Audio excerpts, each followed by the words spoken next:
New makeup, hot takes. New makeup, hot takes. New makeup, hot takes. New makeup, hot takes. New makeup, hot takes. New makeup, hot takes. New makeup, hot takes. New makeup, hot takes.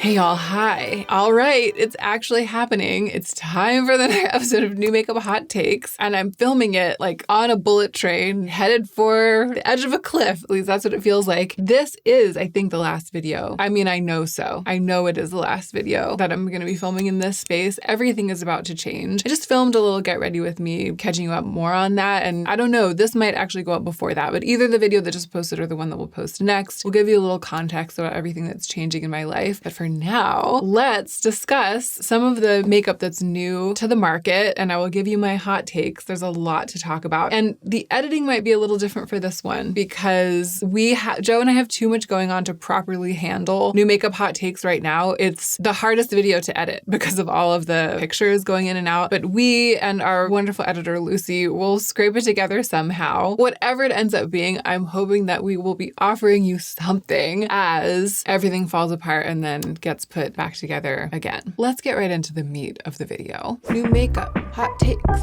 New makeup, hot takes. All right, first up, we have got to discuss the Natasha Denona Golden eyeshadow palette. The gold palette, Born Again. Basically, me seeing that this had been released was what made me go, I have to film another episode of New Makeup Hot Takes. Absolutely must discuss, because I mean, the iconic gold palette, there were always rumors that it would be Born Again in some way, and now it has been. I came across a picture. I will try to somehow get it put into the video. A picture of the old gold palette and the golden palette side by side, and the shades that are repeats or reissues from the original gold palette were circled in this palette, and there are half of them. It's half of them. And when I saw it, I was like, aha, because they've done one thing right. Okay, Natasha has done one thing right, which is to protect Kava, the greatest Natasha Denona single of all time. Kava is once again on the market in the golden palette, and that is great. It was the right move to bring Kava over. However, also, all of the matte beiges that are pretty much the same color as each other came over from the gold palette to the golden palette, and to me, that was the worst thing about the gold palette. Aria, Sandstone, I don't know if they have the same names, but there are 1, 2, 3 sand-colored mattes in this palette that look exactly like the 3 sand-colored mattes from the other palette, and I'm against it. I made a video when the gold palette was discontinued about why you shouldn't be sad that it was discontinued. I'll link that video. And I believe in that video that I said that this is one of the reasons. It was one of the things that made that palette less usable or gave it less use value and made it less practical for like really using deeply than it kind of seemed at first glance. The gold palette was more about the spectacle of those really crazy, crushy, dynamic shades and the spectacle of the incredibly unique and gripping color story than it was about the use value. And that was largely because of this issue of all of these repeated mattes. Well, here all of these mattes have been repeated again. And then the specialness of the color story, and maybe, although it's hard to tell without actually trying the palette itself, maybe the dynamism of many of the individual eyeshadows has been taken away, or the dial's been turned down, and it's become a much more neutral, run-of-the-mill color story and palette. So that, it's not promising, right? And when I first saw it, I was like, I don't know. I kind of feel like I should review it, just given my long personal history with the gold palette. But I think that what I'll say is now, just seeing the release, seeing the announcement, the mattes and the fact that there are all of these sandy mid-tone mattes that are the same as each other, that you can tell without even testing the palette that that's the case. So that is a strong strike against it. And then the other question, the other aspect, which is like the rest of it, I think that wow, I've really lost the plot in terms of grammar, sentence structure, concept, speaking the English language in general, communicating information. I just fell off the track just a second, just in one moment. Basically, there's a strike against it, which is all of these repeated beige mattes. And then there are a couple of question marks. And to me, the question mark that will make or break the actual palette is the question of how dynamic the actual formulas of the individual eyeshadows are. So if these golds and silvery golds and bronzes that look like they are kind of crushy, creamy, exciting, different, really high performing, like I look at them and I imagine this really dynamic, high performing textural variety, you know, if that is what this is, then it'll be incredible. And if the bronzes don't lean too coppery, but if the gold kind of stays truly neutral, this will be incredible. It'll be like my dream palette. But if those shadows are just a little bit more basic and they all lean a little bit warmer, it will not have very much use value for me except for Kava. So I'm curious, and I'm curious to know what everyone thinks about this. And that is my garbled hot take. Okay, full disclosure, it was like a week ago that I went through Trend Mood and pulled things that I wanted to talk about. And at the time, I had that experience that I've been having sometimes where I'm a little out of touch with the makeup community and makeup in general. Then I start dipping my toe back in to put on a look or to create content, and I start feeling passionate again and remembering that I really actually love makeup and that there's a lot that's interesting that's going on, and I start getting excited. So when I planned this video a full 8 days ago, y'all, that is how much of a disaster life is right now. When I planned this video, I picked all these things that I was getting really excited about, wanted to talk about. And now I'm going through and I'm like, why did I want to talk about the NARS Seductive Summer collection? Because now, looking at it now, it just looks like a bunch of copper eyeshadows and bronzers. I'm skipping it. Okay, Refi, I know why I wanted to talk about this. Refi has put out a concealer and an eye balm. I've reviewed a lot from Refi, and I think I've kind of come down into the position that they're a bit of a hit or miss brand for me, but the hits are like out of the park. The things that Refi does well, they do. I mean, some of it's like the best in its class makeup. I love the lip gloss. I love the brow products. I just have a lot of respect for this brand, even though there are some things that I didn't really get along with, and some of the packaging I haven't really gotten along with. The concealer looks stunning. I love the aesthetic of the brand, and the lightest shade looks like that kind of greenish neutral, very pale greenish neutral. That is what I need. So this has really piqued my interest. Now, this was announced 3 weeks ago because again, so I don't know, people probably already trying it. It's probably like already been discontinued. That's how late to the game I am. But all I have to say about it, my entire hot take is just that it looks neutral. The jury's still out, but I'm following its future career with great interest. Oh, Rabanne Drama Lips Glassy Pearl Lipstick. So my new favorite product is this Rabanne Lip Balm in the shade Soul Kiss. It is all that I've wanted to wear. It is the perfect tinted lip balm, the perfect cool tone shade, hard bullet, lots of thick coverage. I'll talk about it more in a future video specifically about lip balm. I couldn't love it more. And it was a tip off from one of you that caused me to get this. So I didn't really know about this brand. I think it's like a fashion brand's makeup line, but they have released these lipsticks in the same packaging, and one of them is like greenish brown. The colors just look fantastic. And you know, this color is really good. And they have these pearly, glassy, 130, the shade 130 looks like my dream lipstick. It's called Go Bankrupt. I don't know what the situation is with this brand. They're just coming onto my radar just now, but coming in hot with this balm and this lipstick and even these sort of pearl, ultra shiny lipstick with suspended pearls. The issue is price, right? It's expensive. It's like a luxury makeup brand, I guess. A fancy brand. But to me, this is a release of great interest because I like everything about the one product I've tried, and this is basically more of the same, but just slightly tweaked. Which is not to say I'm going to run out and buy it. So you know that I'm always looking for a reason not to buy things, even the things that compel me the most. Right now I have a really good reason, which is that my life is in chaos. You know, everything's like being packed, being moved. It's going to take a while to unpack, to set up. It's just not the right time to be acquiring a bunch of new things. I'm also always keeping an eagle eye out, though, for things that would be good for me to review for the channel, and sort of trying to balance all of that at once right now. So that's all that's coloring like what you hear me just stream of consciousness saying about these, like reacting in my hot takes. What I can say for certain is that this is a release of great interest. And that's kind of where I'm going to leave it for now. We'll see. Okay, now I'm remembering the vibe when I was first going through the new releases last week planning this video. It really was like everything was tickling my fancy at the time. Everything that I was looking at was like,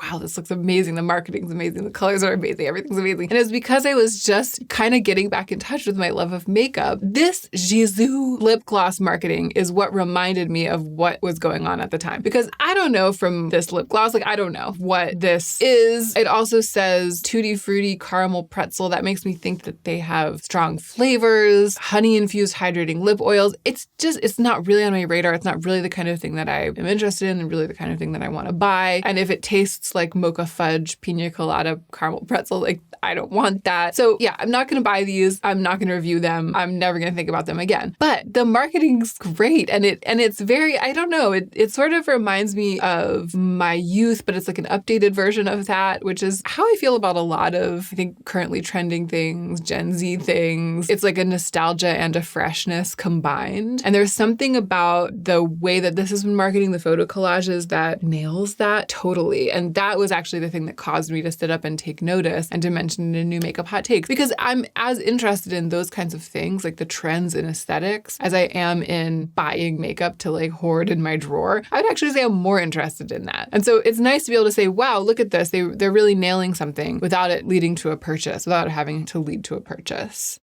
Oh yeah, this really shows that I was like feeling myself, like feeling my love of makeup in the abstract when I was planning this video a week ago. Because I pulled up the Hourglass, the Hourglass ambient lighting palettes to talk about. And looking at it now from a slightly more centered place, I'm like, Boringsville? Like what? But I guess there is a part of me that has always wanted to want these, that has always wanted to know why they make sense, wanted to want to use them. There's a part of me that's like, I understand makeup better now than I did then. So then being like way back in 2017 or something when these first came onto my radar, when I was first watching a bunch of makeup YouTube, 2016, I think I tried one of these and I was like, for what? But I feel there's part of me that's like, maybe if I tried it now, I would really be able to make good use out of it. And I'm over here never wearing powder.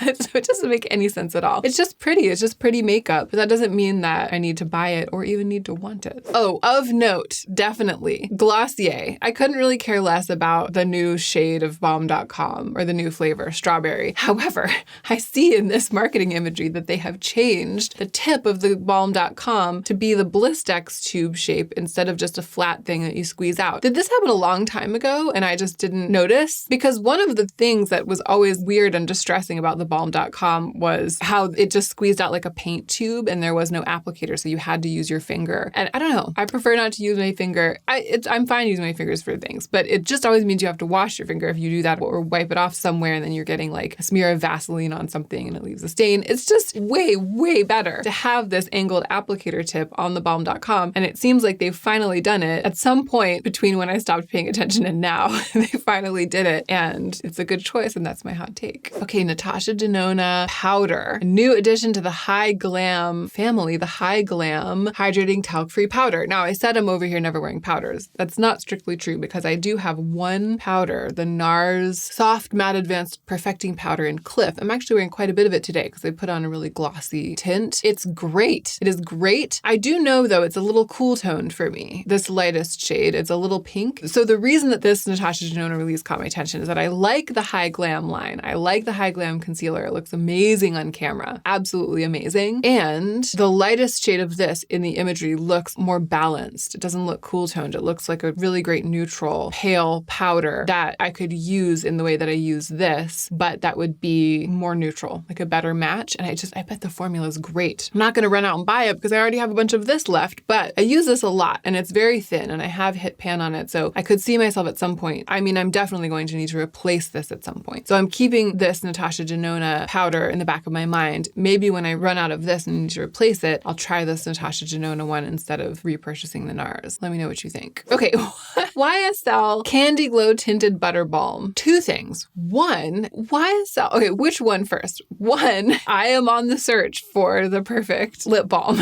and the perfect tinted lip balm. There are some really great ones that have come into my life lately. Again, there will be a future recap video all about them. Stay tuned. This is a smooth, buttery lip balm providing a soft shine and sheer flush of color. Looks very promising. There are some beautiful colors. They look very promising. I'm definitely curious about it. So that's the first thing. I look at it, I'm like, oh, okay, so a tinted lip balm, that's something that grabs my attention these days. But also, what is YSL doing? It seems like every other week they come out with a lip product that's not a lipstick, that's like a shiny, not necessarily sheer, but they all seem to be marketed that way. A shiny, slick, juicy, glossy candy tube balm paste. Like every day, YSL is like revealed candy goop in a high-end, in a luxury bullet tube with a different name and a different color range than the one we released yesterday. And I cannot keep them straight. I can't figure out which one's supposed to be more tinted or less tinted. The world is awash in YSL candy tinted butter, love, shine, slick, glow balms, and they're all mixed up. That's actually my true feeling. I guess there's a diagram here trying to explain to us the difference. Love Shine has the smooth slip of an oil and a creamy shine. Candy Glaze has a juicy jelly gloss with a glassy shine.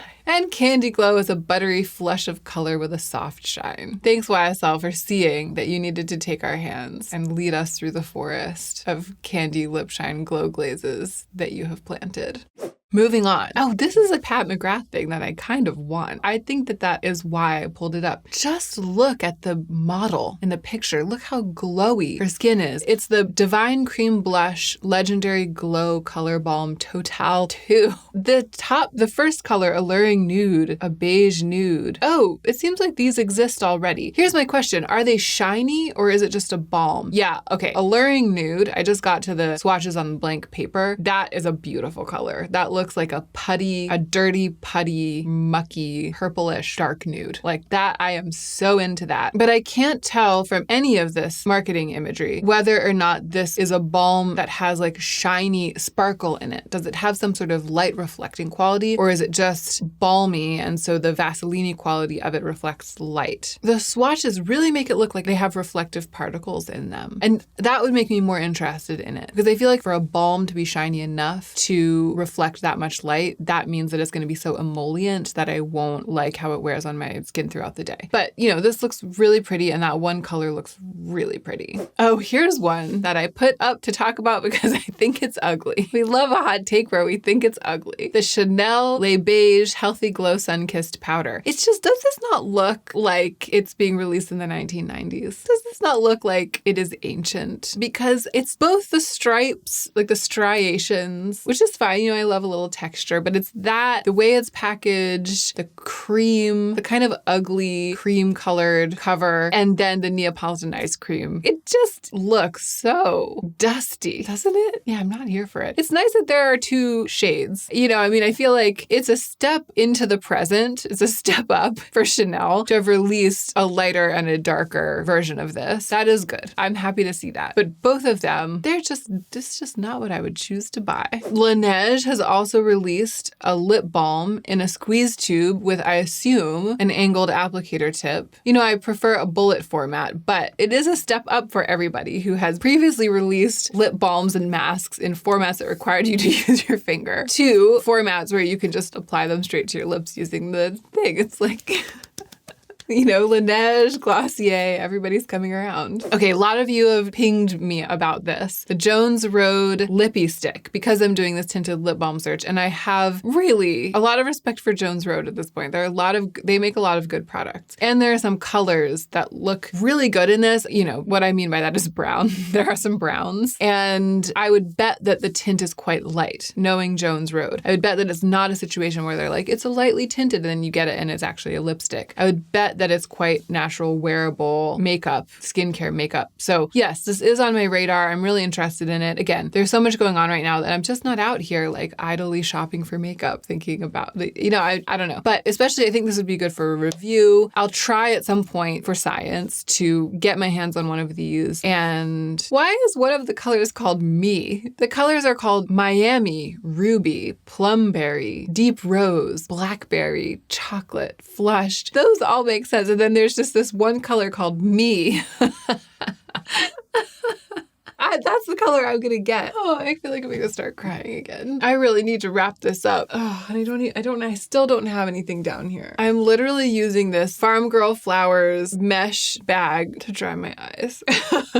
The Natasha Denona Hygen Skincare Infused Glow Beautifier. More just glamorous stuff in the Hygen range. The imagery here, this model with the dewy looking skin, this kind of imagery will never stop entrancing me and making me want to buy a product. I just love that. I love this wet, pearly look, and it seems so well executed here. I also feel like Natasha Denona, and when I did that like brand overview of Natasha Denona, I remember saying this really wet, incredibly glamorous wet cheek, Natasha Denona basically does better than any other brand. Like it is just so, the really high shine, super wet, but makeup-y version of that thing. Not necessarily super natural, but the one where it's just like, whoosh, gloss, glowing, makeup-y cheek. Really, really great. But the products that were available at the time for that look were all really orangey and didn't really suit my skin and my makeup aesthetic very well. This looks like something that I could use to create that look in the Natasha Denona fashion, but I could get it in a color that would blend well with my other makeup and with my look, and it's a bouncy face gel wet powder rather than being just like a super dry powder. I don't know. There's a lot that allures me about this, and I'm going to sit with that for a while. I think that it looks really pretty.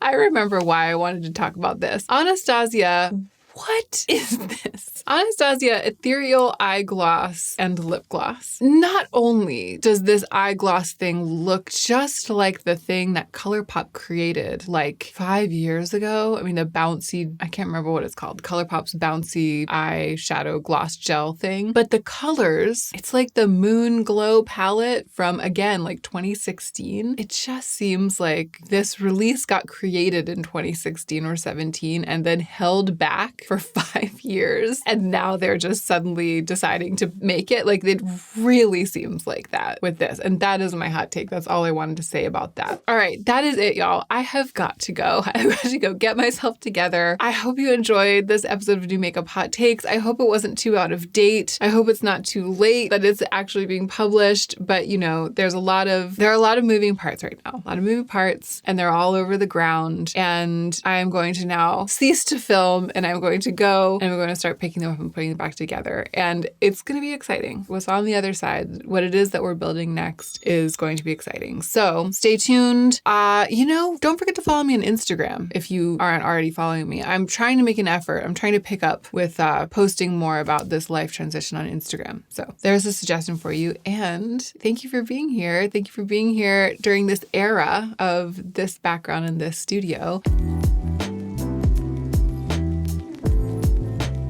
It is time for me to pop in and give you a new episode of New Makeup Hot Takes. I have a lot of takes and they're hot, meaning not all of them are thorough. I'm looking at the lineup here. Yeah, it's going to be one of those ones where we bust through. Not all of these deserve more than a hot take. Not all of these deserve a take that's baked in the oven and then allowed to cool before serving. That's my feeling. If this happens to be your first time to my channel, I'm really glad that you're watching this one. My name is Hannah. I'm a writer. I will link my book down below. I also make YouTube videos about aesthetics, and I implore you, if you live in the United States, to register to vote. Now let us get into the meat of the video. New makeup, hot takes. New makeup, hot takes.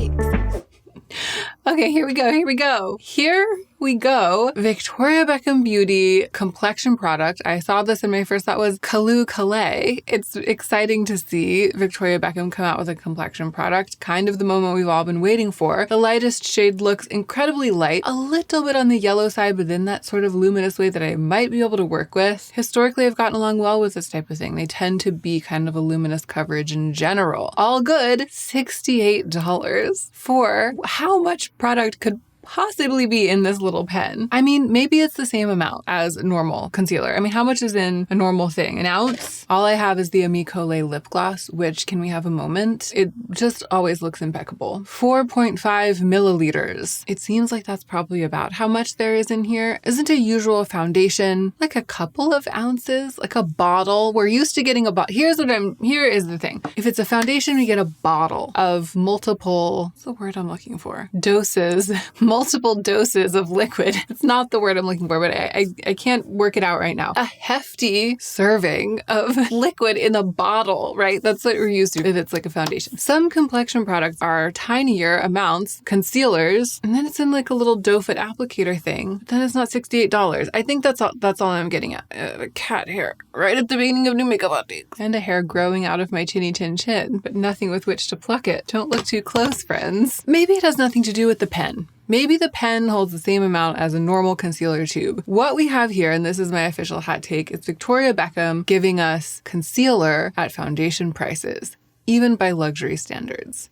Let us move on. Natasha Denona, I Need a Warm palette. This, I know that I'm very word-centric. I am one of these bees who walks through a museum of painting and sculpture, making a beeline for the title, like the name of the thing. And then I look at the piece of art through the lens of what it is titled. That is very much my way of interacting, okay? So I know that I am that way. I cannot see the palette for the title, right? I cannot see past I Need a Warm, which absolutely reads to me like an April Fool's joke. Like in my universe, that is an absolute corker of an April Fool's joke. To be Natasha Denona and name your palette, I need a warm. A warm what, Natasha? Now, I don't need a warm. I prefer a heavily neutral, if not slightly cool. We're leaving off the nouns here. We're just going with adjectives. I don't need a warm. I prefer a neutral. I prefer a cool. And yet, I really love the sparkly, crushy, creamy shades in this, even the quite warm ones. Because if I'm going to use a warm, then it's going to be a warm pinky or peachy champagne-y sparkle. It's not going to be one of these essentially orange browns. But half of this palette is orange browns, so I am not compelled to buy it. I don't desire it. I don't need a warm, and I don't need this.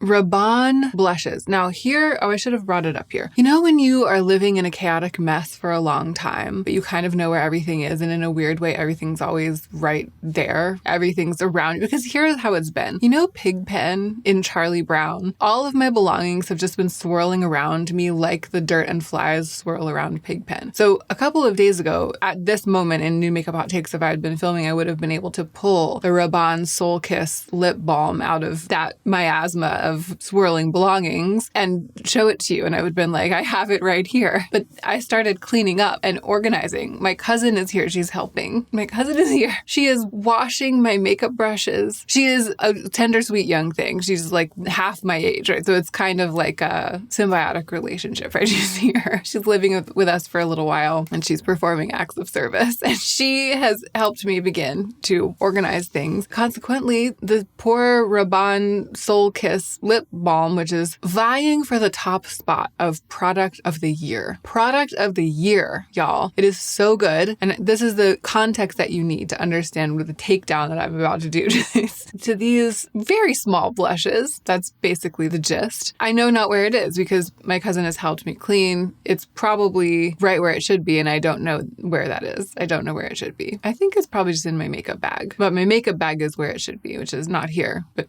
where I keep it. I love that brown lip balm. These blushes, I want them to be great because I have a vested interest, right? I like this brand. So far, the one thing I've tried, very impressed. It just looks all wrong. They look absolutely tiny. They look a bit drugstore to me. The colors, I guess, are fine, but there isn't one of these palettes that is the one that I would design for myself, right? There's not a pale, extremely neutral, kind of greenish grayish with a really washed out ballerina pink highlight. The pans look tiny, and the shape of the compacts is weird when the lid is open, which is how it is in these images. It looks kind of like a pair of binoculars looking at you. And I just don't understand why. I don't know why this is the shape of the packaging. I don't know why they're so tiny. I don't know why they went with these colors. And I don't really know what the formula is like based on any of this advertising imagery. So, a swing and a miss from Rabanne, IMHO. Givenchy. Why did I put this in here? I composed this list of things to discuss a few days ago, and I had really good reasons for all of them. And most of them I remember. And this one, I think it was just to say, oh, I do remember. This is a holiday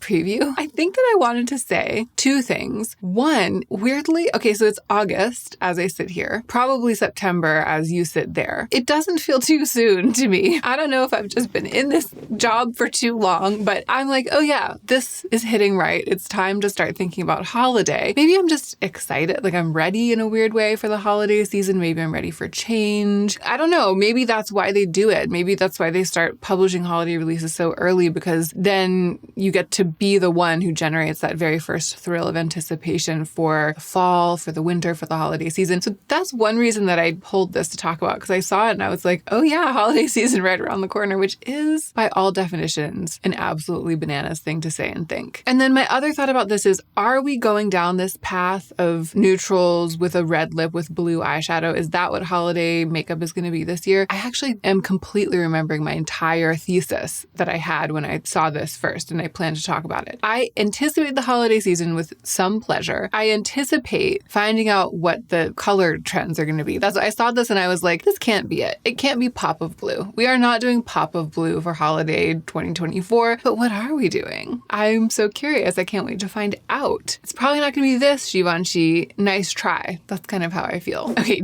Dolly Parton. Everything about this is so iconic. Mostly that they used this image, which is it a retro image of her or is it recent and she did a photo shoot that's styled to look? Cannot be, but one cannot tell. That's what it is. No, this must be from when this is what we love about Dolly Parton. Have you heard that thing about, it's like an urban myth that she's absolutely covered with tattoos from the neck down all over her arms and legs, and that she just always wears basically a bodysuit to cover it all up so that nobody knows. Dolly Parton, drag queen and national treasure. I live for her. I probably won't be buying any of these. I mean, my favorite people, my favorite celebrities and international, what are they called? Intellectual properties and stuff have released makeup, and it doesn't really compel me unless the makeup itself does. I'm not out here trying to get a piece of the Dolly Parton pie. Like I can appreciate her just as much not buying the lipstick. It's just not the way that I consume. It's just nice to see her here in the makeup space and her rhinestone covered lipstick cases. And the thing about Dolly Parton is that she is an absolute master of distributing her wealth. She's just made such amazing choices in terms of the foundations she founds and the causes that she supports. She's just incredible. So probably if you buy a lipstick, it's going to a good cause, a Dolly Parton lipstick. But even that is not enough to compel me. I'm just here to say, go Dolly, go. Okay, here we've reached the heart of the video. A string of absolutely unhinged scent releases, like questionable scent releases. First, I need to say, I do feel like this is a bit of a response to or an imitation of the sniff scent Crumb, which what I'm looking at here, the first one in the lineup that we're about to skate through, is this Auntie Anne's pretzel scent collab. Each spritz evokes the experience of passing an Auntie Anne's store and inhaling the nostalgic aroma of their pretzels. And yes, that is a scent that many of us have positive memories of. It is nostalgic. It's like late 90s, early 2000s childhood when you go to the mall. Like that's the vibe. Maybe even past that when you go to the mall in your childhood if you're younger than that, because there's still Auntie Anne's out there. Maybe you're not even a child and you're at the mall and you're smelling this smell. I mean, I think it's a thing. It's a good smell. It's a smell that makes us want to eat pretzels. Is it a smell you want coming from your own body? No.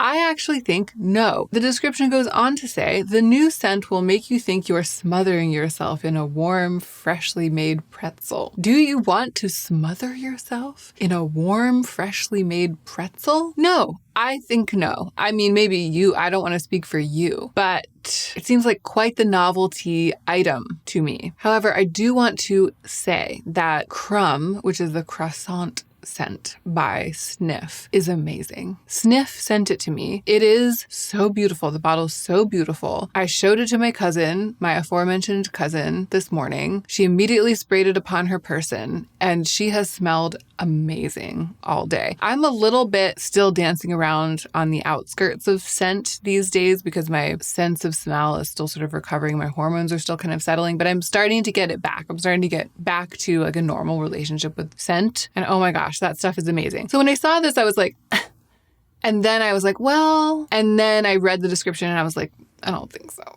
Moving on, Fleur Heavy Cream. Once again, cream goes sour. That's the thing. Cream, like a dairy product, just a pure dairy product. And it does make you feel like you're just spraying cream out of a diffuser. Clearly, it's going to be a more complex scent than just the smell of heavy cream, but it makes it seem like it will literally go sour on your body because if you put heavy cream upon your wrists, it wouldn't smell good by the afternoon. It's hard to get into it. It's hard to get behind it. I also think, even though it's not that, even though I can see that I'm having that reaction where I'm like, ew, heavy cream, ew, and then recognize that that's not actually what it's going to smell like. It's just going to be a perfume and that's just marketing. Even then, I suspect I won't love the scent. It seems like it will be very sweet and cloying, a milky impression of decadent sweetness, milky, sweet, too much for me. I already just feel like this is too much for me. And I speak as someone who has been enjoying the croissant smell all day. Third in the lineup, the scent lineup today, Fefe. A scent for dogs. The thing that's funny to me about this is that seeing it advertised, just trend mood, she just pumps them out. She just gets a thing that she is going to post and she just makes a post. And it's always like, rare, like 5-alarm fire, alert, new, this, da-da-da. It's like, did you get yours? Like it's always the same language. And so when there's something silly like this and she just like plugs it into the formula and spits it out, it just tickles me, right? It just tickles me. Available now. Siren emoji. New. Fragrance for dogs. Paw print emoji. Heart, sparkle, Fefe, hashtag Dolce & Gabbana.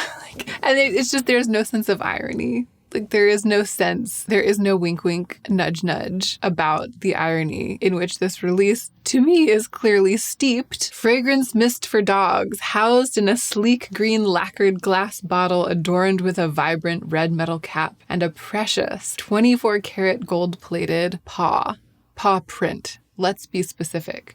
It's not a paw there, it's a paw print. A 24-karat plated gold paw would be like a paw coming out of, like the lid would be a paw reaching. I would be a bit more avant-garde. Touch of musk, woody, creamy undertones. I mean, I'm kind of here for it. Probably smells amazing. It's just, I think that it is the relationship to irony and the lack thereof that gets me about this and the announcement about it. And I was already like, pretzel scented perfume, really? Heavy cream, really? And then it was like, fragrance for dogs. And, this is slightly less absurd, but Replica Afternoon Delight. I think I just already had it in my mind that we had like flipped into a scent alternate universe and everything was absurd. And I saw that and I could only think of that scene in Arrested Development where Michael and Maybe are singing, isn't the song called Afternoon Delight? Like a performance of that. And it's really awkward. And I was just like, Replica, maybe should have workshopped that a little longer. And then here we have the least absurd at all. These Valentino scent bottles. I just included this because here's what happened. I think this is the total takeaway. I was going through scent listing after scent announcement on Trend Mood. They were getting increasingly more absurd, increasingly more surreal. And then by the end of it, I was like, I want perfume. I want to buy perfume. And I saw this Valentino advertisement. I was like, wow, those bottles look incredibly gorgeous. I would totally get that, which I wouldn't, I'm not going to. I loved the way they looked so much. And I felt like scent was so exciting that I put it on here to talk about, even though there's nothing to say about this except Valentino also is releasing perfume. The advertising worked on me even though it's so weird. It's just good to be aware. It's good to like keep an eye on yourself, especially when a trend in advertising or a trend in products is like getting in amongst you despite yourself. So we're not buying scent. We're looking at scent. We're rolling our eyes at scent. We're not buying scent today. We are demurely refraining from making a scent purchase. We're even giving our free bottle of scent away to our cousin. Listen, let's move on. RHODE. Okay, I was supposed to film the RHODE video today. I tried everything from RHODE. I have a lot to say. I think I want my thoughts to be very organized, and I had prepared this video already, so that's why I decided to do this instead, because I didn't have time to both organize my thoughts and film. And for this video, I had already organized my thoughts, so now we're filming. But next up, I think is going to be the RHODE video. Stay tuned. I mean, not to spoil it, but the blush is really good, and everyone I know seems to be taking an interest. I'm getting texts from friends who live across the country who I haven't talked to in a while, and they're like, is the RHODE blush good? Texting me. And my cousin showed up on the doorstep and she's like, hi, so good to see you. Is the RHODE blush good? It is. It is so good. I'm wearing it today. The one I got is the shade Sleepy Girl. I'm wearing it today and I have a lot to say. And when I saw this is a new shade of the Pocket Blush. Pearly, it's a worm.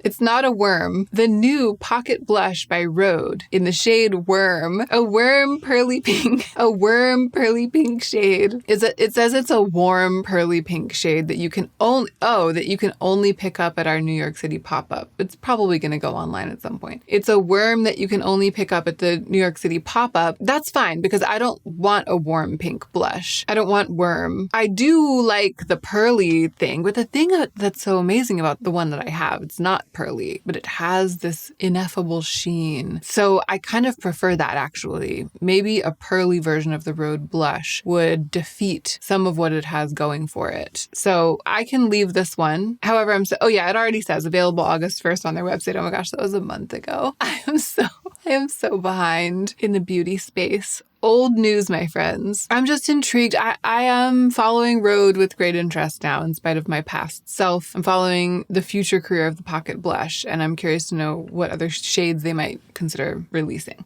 Okay, moving on. Guerlain X Pucci, some sort of fashion collab. It says featuring marmo print details. It's just stunning. It is just beautiful objects. The design, the execution, the irreverence, the luxury, the cohesion, the concept, the fact that they didn't try to do too much of everything, but that they did so much in one direction. It is perfectly balanced. This is how we do it. If you're trying to do something like this is how it's done. This is what I feel. This is how it's done. Even the colors of the palette are so weird and so aligned with the packaging and the overall concept. Purple, black, white, and red. I don't know who's into this. I'm not needing to buy this. I'm not really a collector in this way. I'm sure there's an audience, but that's not really what I'm about here with this kind of thing. It's just like something you'd see in a museum and you'd be like, wow, cool. Like a museum of product design or in a PowerPoint presentation about product design, and you'd be like, wow, I really liked that one. Very memorable. A very good example of the craft. I like to like it and not buy it. And that's what I'm going to do. Okay, next up, I like to dislike it and not buy it. I should have grouped this together with the pretzel scent. Chipotle makeup. There are pros and cons here, okay? The con is that it's Chipotle makeup. So it's like guacamole themed. Yeah, it's green. Oh, I see. It's a green foil lip treatment that peels off to reveal a rosy nude stain. It's like a weird kind of makeup from Wonder Skin, like semi-permanent makeup. That's already not compelling to me. And it's, Chipotle themed, which is it's mixing pleasures in my mind and they cancel each other out, mixing Chipotle with lipstick. On the plus side, they called it lipotle. Lipotle. They're like, let's call it lipotle. And everyone in the boardroom was like, oh, definitely that. Nothing could possibly be better. We're going with lipotle. And thirdly, weirdly, when I look at this piece of advertising, the napkins in the top left corner make the shape of a house, like the outline of a child's drawing of a house. And that's all I can see. When I look at this, I just see a house, a napkin house floating in space above these models modeling lipotle. Oh my gosh, we have to talk about the re-release of the original Urban Decay Naked palette, which They sent me, I should have it here, and I don't. I opened the box, looked at it. I have it, I mean, it's in the next room. I looked at it and I had a good laugh because do you remember the drama that was the discontinuing of this product? The brand generated empty drama that even influencers' best attempts, which were considerable, failed to properly stoke. The spectacular failure to generate passion for the discontinuing of this product that occurred when they discontinued it. Do you remember they had like a funeral with a casket or something? I think I was already filming New Makeup Hot Takes at the time. And if I was, what I said was, they're definitely going to re-release it at some point in the future. And here we are, 5 years later. I mean, it can't be more than 4 or 5 years later. Backed by popular demand, the iconic 12 neutral eyeshadows in ultra smooth mattes. Are they though? Because here's the thing about Urban Decay Naked. Eyeshadow has evolved since this day. It was the first palette. For all intents and purposes. It wasn't really, but for all intents and purposes, it was both Adam and Eve. It was the first, the original, the seed from which all palettes sprung. Palettes have gotten better since Urban Decay formulated eyeshadows on that fateful day at the beginning of time, like the big bang of eyeshadow palettes. So they've continued to make naked palettes with the same formula, and they're fine if you want just like a barely there wash of color. But I feel like anybody who's into makeup enough to be nostalgic enough to buy this for the sake of nostalgia, we now also have tried like some indie eyeshadows, maybe Natasha Denona, Pat McGrath eyeshadows, and we're like, where is the pigment? Where is the manipulability? Where is the payoff? I speak as someone who has not yet messed with the one they sent. I don't know if it merits an entire video unless you want to see that, unless you want to see me reviewing like the re-release of the Naked palette announced 4 weeks ago, and it's probably already sold out. So probably not. I've just tried a lot of Naked palettes in my day. Other Naked cowgirl or like Naked spaceman or Naked dancer or whatever. I mean, haven't there been Naked like deep sea diver, and all of them were weak. So I will be surprised if this one isn't. Another throwback, the Too Faced Happily in Love. Is it really called Happily? Oh, Happily in Love. It took me a long time to get the pun. I was like, Happily? Who is Happily? Happily in Love? It's sort of giving because they just have never moved on. It's sort of giving. Apple-inspired palette. It just looks exactly the same as like the Sweet Peach palette, pretty much in every way. I mean, if you change the packaging to the Sweet Peach palette and you're like, this is what it looked like, I would be like, I vaguely remember it being a little more orange, but I would probably just think I was remembering wrong. Like, it really looks like everything they ever did way back in the day. There are some things about which I have a long memory, and I look at this and I just think about that cake. Can't let it go. So I don't really have much time for it. But since we were already talking about nostalgic eyeshadow palettes, I had to just throw this one up here right after the Naked palette. They are totally peas in a pod. From a place of more neutrality, because I haven't even said anything about the palette itself and the colors. I don't like it. Warm browns, a green. The swatches look dusty. Absolutely not. But it's just, that's not what it's about for me. It's just more like, oh, that old thing. Okay.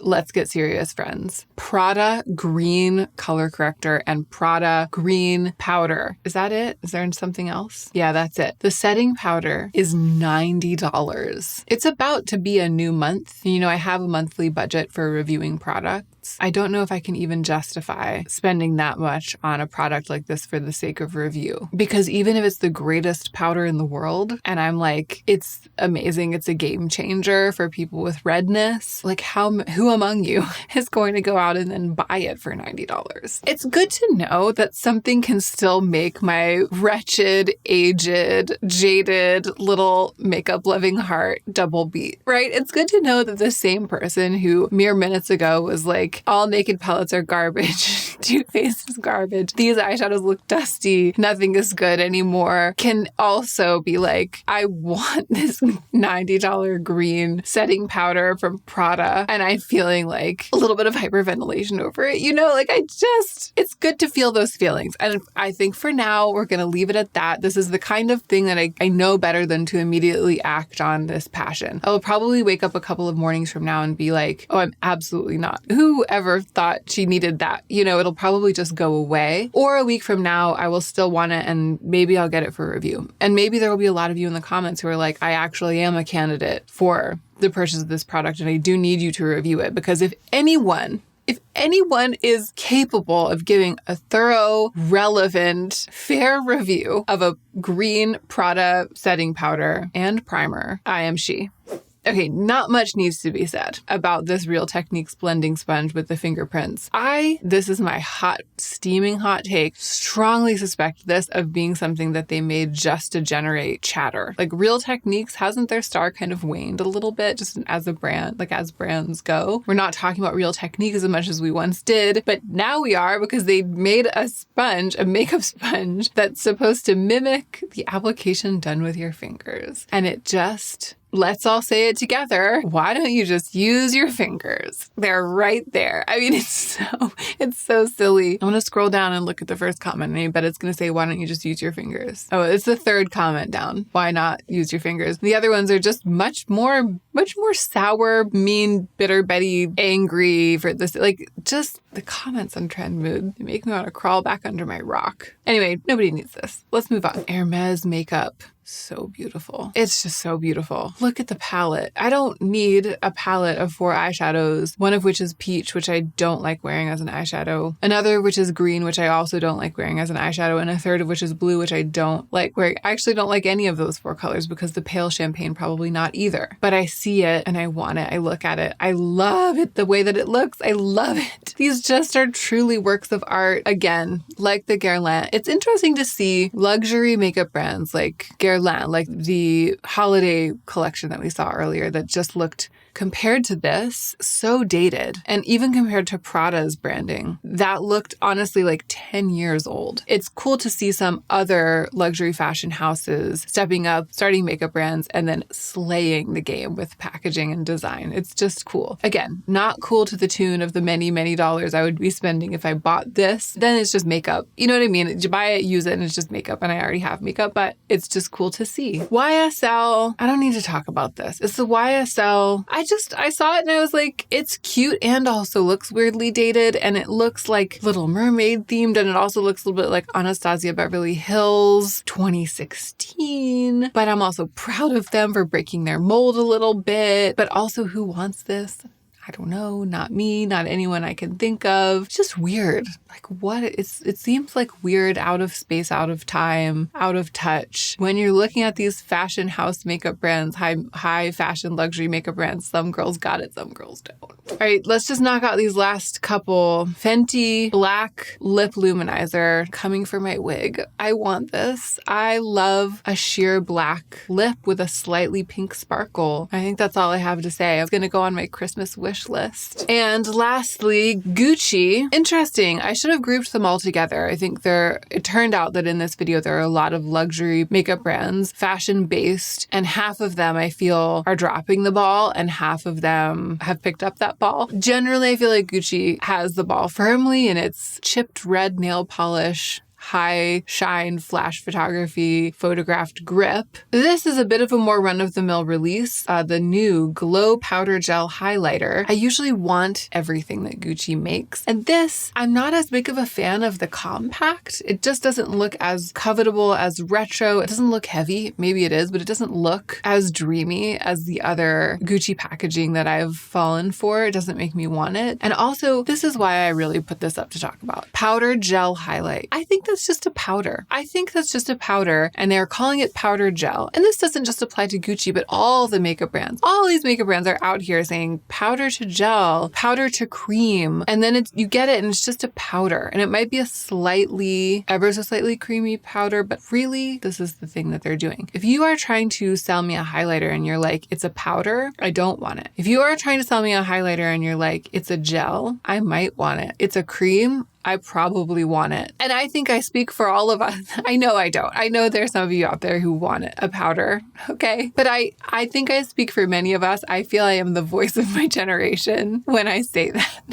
I think the brands know that. So they're like, let's come up with a powder highlight. We've been designing this powder highlight. We want to sell it. We want to make money. And then they're like, well, in order to do that, we're going to have to say that it's a liquid when in fact it's a solid. We're going to have to say that it's a gel when in fact it's a powder. So let's call it powder gel. It's like the Emperor's New Clothes, but nobody's pointed it out yet until today. You're welcome. Let's end the video. That is the end. Those are my hot takes. Thank you for being here and watching. I hope that you enjoyed this video.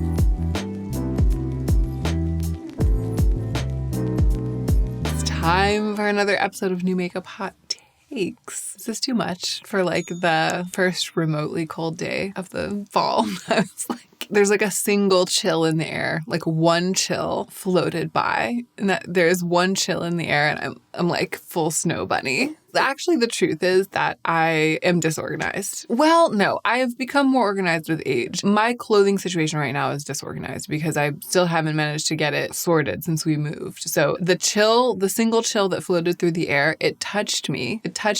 I was cold. It touched me on my bare shoulder. I was cold, and I reached for kind of the nearest, easiest, cozy thing.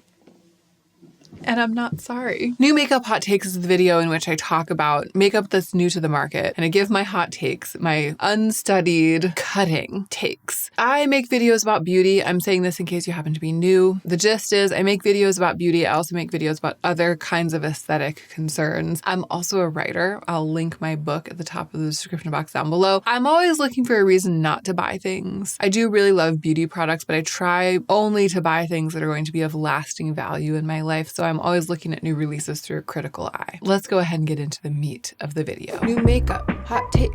New makeup, hot takes. This is one of those kind of jumbled sessions of new makeup hot takes. It's not been that long since I filmed the last one, so I didn't have that much to choose from, and I only talk about things that I feel merit the discourse, from me. I'm sure that there are other things that other people would have intelligent things to say about. There are only some things on which I feel I can speak. I have a secret agenda today, which is to try to suss out what's going to happen for holiday. For some reason, I'm feeling like in the holiday spirit already. I have an interest. I'm following the future career of makeup with great interest, specifically as we head into the holiday season. I just want to know what the color stories are going to be, how we're going to be characterizing holiday and winter in makeup right now. I'm interested in it not because I plan to acquire any of the makeup that's doing the characterizing. It's just one of my interests, okay? It's one of the things I'm curious about. This first one isn't that, though. New from Anastasia Beverly Hills. It's like are they just 4 colors? What is happening? Yawning in the middle of the day. Oh yeah, it's just 4 shades of a lip product and 3 shades of a powder highlight. And actually, now that we're into the Trend Mood post, which is Trend Mood is the Instagram account that posts about new makeup, and I usually reference it for images and stuff. Now that we're in, my tune is changing because here's what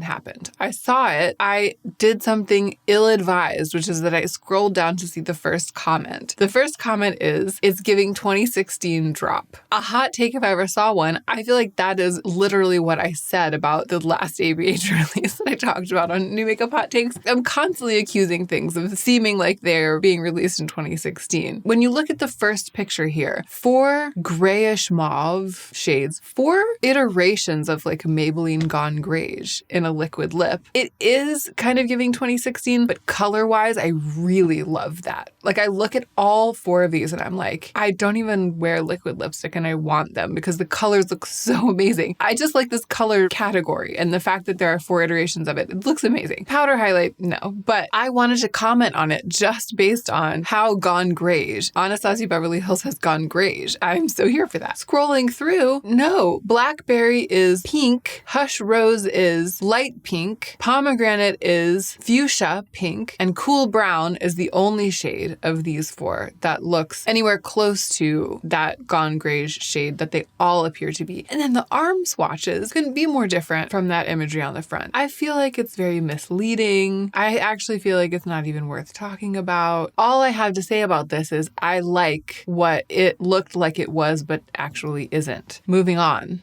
Okay. Here's my hot take is in the form of a question. What were they trying to do here? This is the Bottega Veneta, which I realize I actually don't know how to pronounce. I should look it up. Bottega Veneta. I was pretty close. Bottega Veneta. Bottega Veneta. Do you hear this? Bottega Veneta. Bottega Veneta. Bottega Veneta. Bottega Veneta. Bottega Veneta. Bottega Veneta. Bottega Veneta. Okay, Bottega Veneta launched their very first fragrance collection. My hot take is in the form of a question. What were they trying to do here? And did they succeed? Because sometimes somebody succeeds at something they're trying to do and it still looks weird to you. You know what I mean? You look at it and you're like, well, actually, you know what? I would venture to say most of the time, almost all of the time, all of the new makeup and beauty that is released is doing exactly what it's trying to do. And I'm still just like, no, I had no interest in what they were trying to do. The really interesting things, the really interesting fails are when something thinks it's trying to do something and it's not. You can tell that they fell a little bit short of their own brief. Which one of those things is going on here? Let's suss it out. So the answer to the question, what were they trying to do here, is this. The rippling bottle design is meant to provide a smooth, sensual feel to emphasize the tactile experience as much as the smell itself. As much as the smell itself. So they're saying that whatever the smell is, the bottle is at least as special as the scent. I don't know if that says much for the scent. The bottle also serves as a nod to the lagoon environment of Venice, the brand's origin city. Pebbles or water? I mean, it seems like they're trying to do liquid drop of water / pebble for the bottle shape. They just look suspect. They look like something went wrong. And they look like bodily fluid a little bit. Like, I guess they're trying to give water, but they're yellow. Like, it's all yellow, shades of yellow, sort of serving alien stool. Something that came out of an orifice, then solidified, is kind of what it's giving me. Each bottle also contains distinct air bubbles to recreate the mouth-blown aesthetic, just like the glass-blowing technique. Each bottle sits on a base of green marble, signature to Venetian architecture. So they do have, it's like everything that is here is there for a reason, but the whole is much more than the sum of its parts, and it's in like a direction that I think that they didn't need to go. They were like, if we make it wavy, watery, wiggly, add bubbles and put it on a green marble base, it will totally give expensive lagoon vibes. And also $450 a bottle, right? It will give $450 perfume. And instead, it gives ick. It kind of gives ick. Like if Isamaya had done this, I would be like, oh, this is what she meant to do. She meant to give this kind of ick, and it's fashion. I don't think that that's what they meant to do. Okay, e.l.f. earning a spot in New Makeup Hot Takes by releasing something that is really of interest to me, a bunch of sheer sparkly toppers and single eyeshadows. e.l.f. releases something every 2 minutes, you know, so I rarely am able to include any of it in New Makeup Hot Takes, let alone all of it, but this really caught my eye. Glitter eyeshadows and glitter balm, and it just looks like the glitter eyeshadows are high voltage, slightly grungy, sheer, wet look reflect, that Vaseline look, lid shine type thing. And 2 super pearly high shine balms, one of which is like a really great mid-toned brown. This makes me want to run out and just get them and do a video just about this shiny e.l.f. collection. I don't really have much more to say. I feel like there's a chance that this is terrible and just isn't shiny, isn't wet look, that the glittery lip balm is gross and grainy on the lips, and the whole thing is just going to be a flash in the pan. But there's also a chance that some of them are gems, especially I feel like the eyeshadows. It could be somebody's one that they get and then they just use it up, especially the browns. Honestly, it's just the brown eyeshadow and the brown sparkle lip balm that are making me talk about this in New Makeup Hot Takes. Luxe lip balm with a sheer veil of shimmer. Okay, we're getting into it. We're digging in. This is the question, and it's going to be the question, I think, of multiple New Makeup Hot Takes starting now and extending through the next couple of months. What are we doing for holiday, my friends? And by my friends, I mean brands. And then maybe I mean you all watching, and maybe we can make our own answer to that question using the makeup that we already own, which is probably what we'll do. Maybe I should make a video about it, like what I would release if I had a brand and using my own products to put makeup on my face to emulate that. That would be fun. Right now, I have an academic interest in what brands think the vibe is for holiday. The thing is, it's luxury brands that are usually on the forefront because the luxury brands are the ones releasing their holiday collections in like April. And this year is no exception. And I also feel like they probably have pretty good trend forecasters over there at, you know, Chanel, for example. But here's what Chanel thinks is going on for holiday. Like a tequila sunrise eyeshadow palette just with a silver in it and then a gold highlighter. They really think it's tropical magenta holiday vibes in 2024. Everything, the lipsticks, the eyeshadow palette, the nail polishes, all of them have at least one of these sort of fuchsia shades. I can't decide if it seems fresh or if it seems a little dated, but then fresh fresh again because of that. It is surprising me. It feels fresher than, I think it was the Givenchy palette that had the strong pop of blue in it that I looked at in the last New Makeup Hot Takes that was claiming to be a holiday release. I still feel like this isn't the answer. I still feel like this is a wild swing and a miss at holiday by Chanel. I don't think that this is what we're going to be seeing from everyone, because I feel like if we were going to see, well, maybe they think Barbie is still continuing. I am not talking about it, but I did see that Patrick Ta is releasing a Barbie collection. So maybe the trend forecasters think that we're going to have a resurgence of Barbie vibes for the holiday season. Maybe that's why this happened. This is literally called Chanel Winter Tale, but it's like, let's wear summer colors in winter.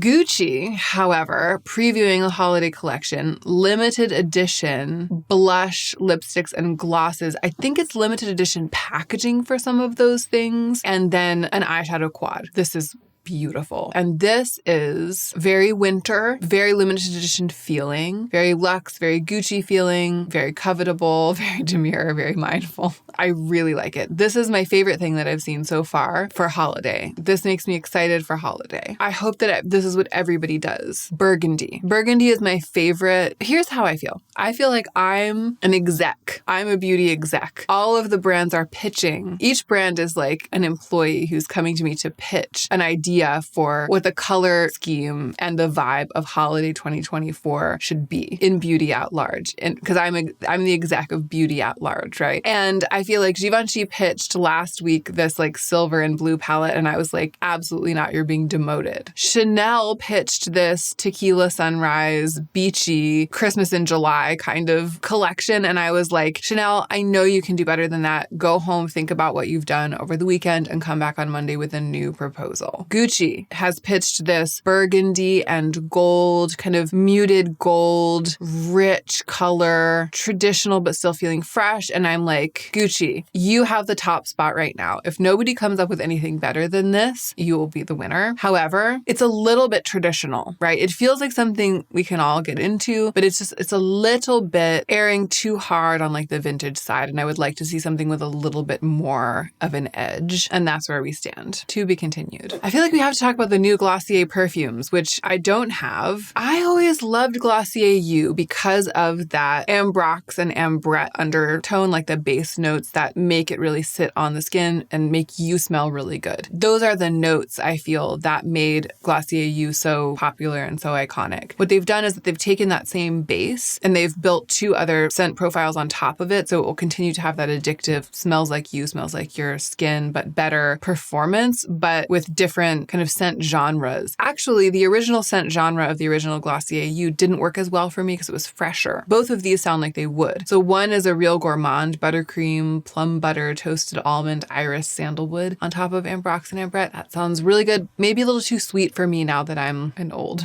person. Now that I'm a mature mother of one, okay, I feel like that might be a little bit too vanilla for me. The other one though, violet, palo santo, frankincense, and myrrh. I want to smell it. I'm just here to say I want to smell it. That's my hot take on these. I want to smell them. Have you smelled them? Tell me what you think. Okay, I can't not talk about the Pat McGrath holiday collections, even though I say the same thing every year, which is that a lot of people feel like the eyeshadows aren't quite the same. I kind of agree, since I bought that quad. One year I bought a quad from a Pat McGrath holiday collection. The eyeshadows are really beautiful. The colors are really beautiful. There's a lot of pigment. The metallics do have a little bit of a dustier blend out. It's just not quite the same as that super intense, creamy, ultra glittery, like packed with absolutely crazy sparkle. It's just, I understand why people say that they think it's not quite the same. There's still beautiful eyeshadows and they're still very high performing. Incredibly alluring. I guess Pat McGrath is kind of, if this is really the holiday, this is holidays 2024. It is kind of giving the Chanel quad. I mean, Chanel was a little more one-dimensional in terms of the feeling of the color story. These shades in the big palette, that offers a lot. And there's a lot that you could do with that that's a little more neutral and traditional traditional, and then you could really go off. And the blue is there as well. So maybe it is going to be, it's like bright jewel tones, like a bright jewel toned Christmas. And you know, blue, that kind of sparkly cobalt blue, that's not my favorite color for eyeshadow. Bright magenta, also not my favorite for anything, you know, so that's part of why I'm like, try again tomorrow. The little duos on the side here, the gold and sparkly black, that feels very holiday vibes to me. The green and champagne, those feel a little more traditional. So she's giving us that. But the main palette is a lot of neutrals, shiny neutrals that would work year round. But the statement part of it is a lot of bright color, and it is magenta and blue. So if Pat comes to my office to pitch this to me, I'm like, I feel like Pat's one of my trusted advisors though. If I'm the exec of Beauty at Large, I don't feel like I can say to Pat, like, go back and try again. So we're meeting for lunch, you know, and Pat's like, this is the vibe for holiday. And I'm like, okay, I'm not going to argue with you, but I can't say I love it. We'll just leave it there. Summer Fridays lip balm. This is just such beautiful advertising. I know that it's not new, but I have become more hyper aware lately of the like espresso martini filter photography and makeup advertising. And it's really hitting for me right now. Hot chocolate haze. This makes me want it. And the thing is, I did have this product one time. I had the original brown that they had made, and it was a little too orange. And this looks like it's much milkier and more neutral of a brown. I liked it. I liked the other Summer Fridays. Oh, iced coffee. Is that what it was? No, I don't think it was called iced coffee. I think it was even longer ago than that. Anyway, I have plenty of lip balms right now because of that lip balm tournament that I did. So I'm not going to buy this. I'm not even considering it. But it did make me want to talk about it because it's so pretty. And lastly, I have to talk about the Danessa Myricks Lightwork 6 palette. It kind of fell between. I think it got announced right after I filmed the other new makeup hot takes. So now I'm filming this one and it's somewhat old news. But a lot of people have asked for my opinion, including some of my friends. It's like been a hot topic of conversation. Speaking of hot, I'm starting to get hot. Okay. The Lightwork 6 is this rainbow palette packed full of really beautiful, and it seems like those super high voltage, multi-dimensional Danessa Myricks shades. Fine. But the thing that makes it intriguing is that you can take the eyeshadows out. They're like singles that magnetize in, but it's produced in a very high-end way. Like they're not regular, just single shadows. They all fit together. And then the palette comes with this little tin so that you can either build your own color story in the little tin, or you can take each of the smaller palettes within the larger palette. You can take each one with you just as a small palette if you want to. When I first saw that it's this versatile thing, I was like, wow, it's innovative, right? Because it's taking something that's been very popular in more indie beauty and people who are more hands-on with makeup and just use it more like art supplies, something that's been very popular with us for a really long time, and bringing it to the mainstream. Not like Danessa Myricks was the first to do that. I feel like Makeup Forever was already doing that back in the day, kind of was the original, and now it's sort of coming full circle. It's being done and advertised in a really exciting, fresh feeling way that I think a lot of people are sitting up and taking notice. However, it's way too primary color rainbow for me. I actually do think it's a slightly grungy rainbow. Like if you've been here since the beginning, you remember all those like grungy rainbow palettes that I built with my singles. It is giving grungy rainbow a little bit. Obviously, the models look incredible. The advertising is gorgeous. When I first saw this, I was like, whoa. And like everyone, I kind of just wanted it immediately. The way out for me, the way that I can talk myself out of continuing to want it is it's just like red, orange, yellow, green, blue, purple, right? The colors are super bright and pure, and they don't have that true mucky, icky, disgusting, like muddy grunginess that I want in color that I'm going to be wearing. It didn't get its claws into me, but the hot take though is that I do feel like its claws are legitimately grabby. You know what I mean? It's like a lot of people have really fallen for this palette, and I can totally see why. And it's just cool to see. I mean, Danessa Myricks is a really cool brand, really amazing makeup artist, and it's fun to see her flourishing and coming up with these kind of like ever more alluring, ever more polished iterations of what she's been doing the whole time. So kind of one of those shout outs to a thing that I can see being great, but that I don't need to keep wanting myself for this one. And that's where we're going to end. What do you think is going to happen for holiday trend-wise? I actually feel like I should touch base as well about fashion, like fall, winter fashion, and see if there's any crossover there. So I'll film a video like that soon. But in beauty, what do you see? What do you predict? And also for yourself, like what do you want? What do you feel like you're going to want to be putting on your eyes and cheeks and lips this fall in terms of color, in terms of overall vibe? I'm going to like crowdsource. I want to crowdsource the fall, winter makeup trend vibe from you, and then like maybe make some content about that.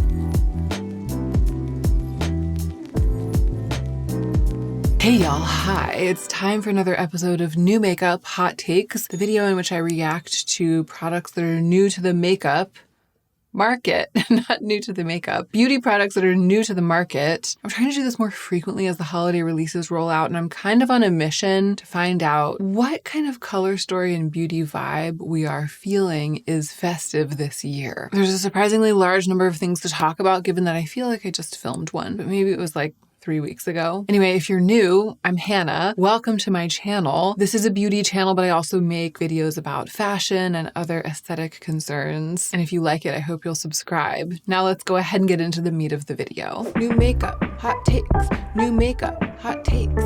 Okay, first up, new Lisa Eldridge lipsticks, and I really do have a hot take. Actually, that's not true. A hot take, should we have the journalistic definition as we used to always do? In journalism, a hot take is a piece of deliberately provocative commentary that is based almost entirely on shallow moralizing in response to a news story, in this case a beauty news story, usually written on tight deadlines with little research or reporting and even less thought. So this isn't a hot take. This is actually a slow simmer, a slow cooked take that has simmered over many years, but that some might consider hot because it's unpopular. What I'm going to say might be unpopular. It's actually not a hot take. It's an unpopular opinion. Unpopular opinion for me, right? It's my personal opinion. It's my opinion. It's my personal experience. In my experience with my color preferences, with my tones, my hair, my skin, Lisa Eldridge is not on the wavelength with color. And I speak as someone who has reviewed so many Lisa Eldridge releases, starting with the lipsticks at the very beginning when they first launched. I've reviewed so many Lisa Eldridge products that I stitched all of the videos together into one long mega Uber video, like hours and hours of me reviewing Lisa Eldridge products. And I will link that down below in case you'd like to watch it and you haven't seen it yet. A great video to watch when you're falling asleep at night, or so I've been told by many, or doing housework. Time and time again, I have been fooled by looking at a picture like this of the color range of Lisa Eldridge lipsticks or eyeshadows or something. I have been fooled by seeing that there is one that looks like it would suit me because it looks truly neutral, like not leaning pink, not leaning orange. In this case, it's the one in the bottom right-hand corner. Of all of these, it's the one that looks the most brown. And every time I have reviewed some color cosmetics from Lisa Eldridge, I've always bought the one that looks the most brown. In the images, it'll look putty colored. It'll look a little bit grayish, like it has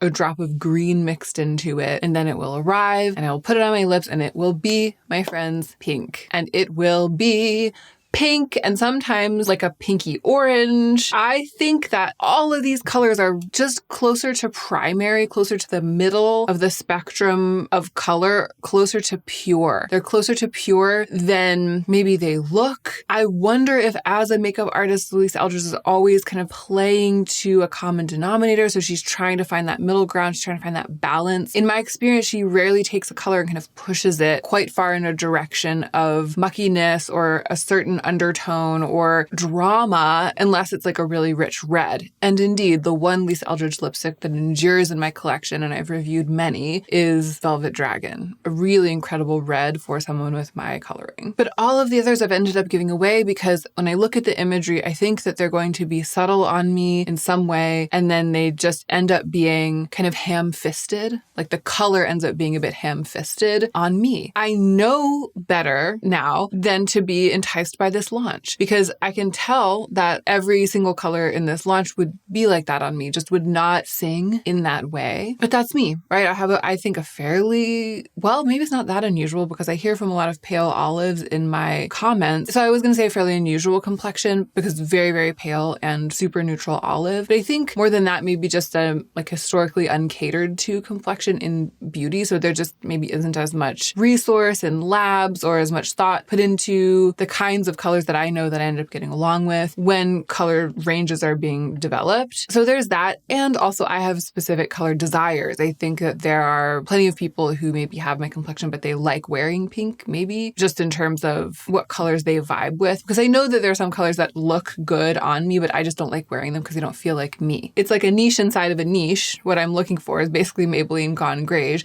And Lisa Eldridge just isn't interested in that kind of color for lip colors. So I can sit back, I can look at this and I can say, Lisa is brilliant. The packaging is beautiful. It's really cool that these are refillable. It's great that we're moving in a sustainable direction. I'm glad that so many people are made so happy by this, by Lisa Eldridge and what she's doing. I think it's all very elegant and I'm just going to sail on past.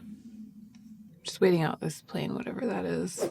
Okay, sort of on the flip side, although maybe not the flip side, but like the other side of the same coin. When I'm making this video, I scroll through Trend Mood 1, which is an Instagram account that posts about new beauty. I just select the things that make me sit up straight for one reason or another, right? I'm not talking about every single thing. I'm just talking about the things that made me go, aha, I have something to say about that. And sometimes I just grab it because I'm like, it looks so yummy. I love makeup, because I don't really feel that way all that much anymore. I have like fewer and fewer desires for makeup, meaning like my scope has narrowed, right? In terms of what I want. It used to be that I wanted to try absolutely every color and every finish, everything under the sun. And I wanted more and more and more. And I just wanted to try a different thing every day when I was like 10 years younger. But now I'm older and my lifestyle is such that I'm more interested in wearing what I know I really love 10 days in a row, and my collection being smaller.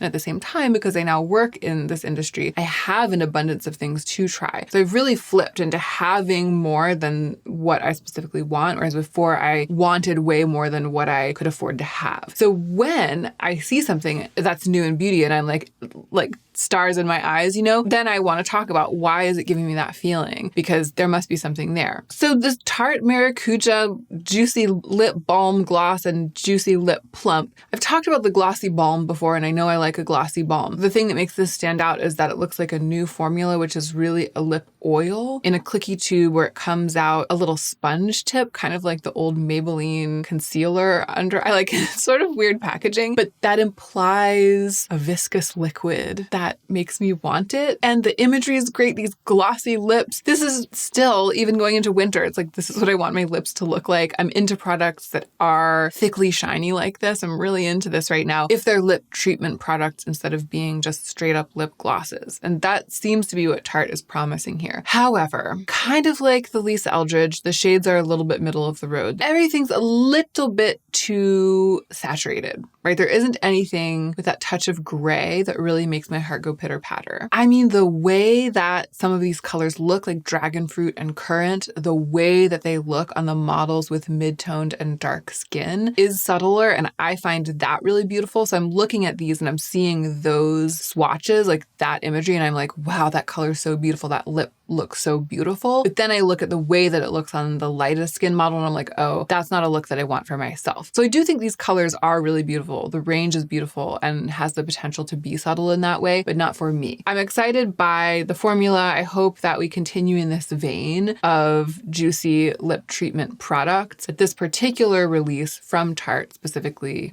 again, I can sail on by. Easy pass. A less easy pass. Look at this product photography where they're all stacked up. I'm talking about the Patrick Ta Major Dimension Eye Illusion eyeshadow duos. I can kind of see this being the serve of the holiday season. I think people are really going to want these. That's what I want. They're doing that thing. They're threading that needle. They're walking that line. It's giving holiday excitement, right? It's giving the weather's cooling down. I'm thinking of getting a little treat for myself vibes. It's giving holiday party. It's giving New Year's Eve. It's giving something I could wear through the holiday season and beyond. And they're small enough because it's just a little duo. And I assume affordable enough. Yeah. So expensive, $42. It's actually very expensive. I feel like at $39 $39 even, we'd be getting a little bit more play. You know what I mean? So $42 is like pricey, but it's a good little balancing act between covetability, luxury, it's seasonal, the price is high, but not like $100. You know what I mean? It's also small, so it's just like a little thing. It's not this huge hulking palette that you invest in and it's sitting around making you feel like, oh my gosh, I have to use it. I'm not getting my money's worth. And so wearable, and the colors, it's mostly neutral, but then there's a little bit of color. I'm going to get to the magenta in a second. Don't worry. I see it there. Okay. Exquisite. If I had a makeup line, I would be proud to release something like this for holiday. I really think it's being done well. I want all of them except for the magenta one. They look so sparkly. I just think this is so well calibrated, so well timed, so well designed. It's exciting to see it. I probably won't buy one. Maybe I'll try to swatch them in Sephora at some point.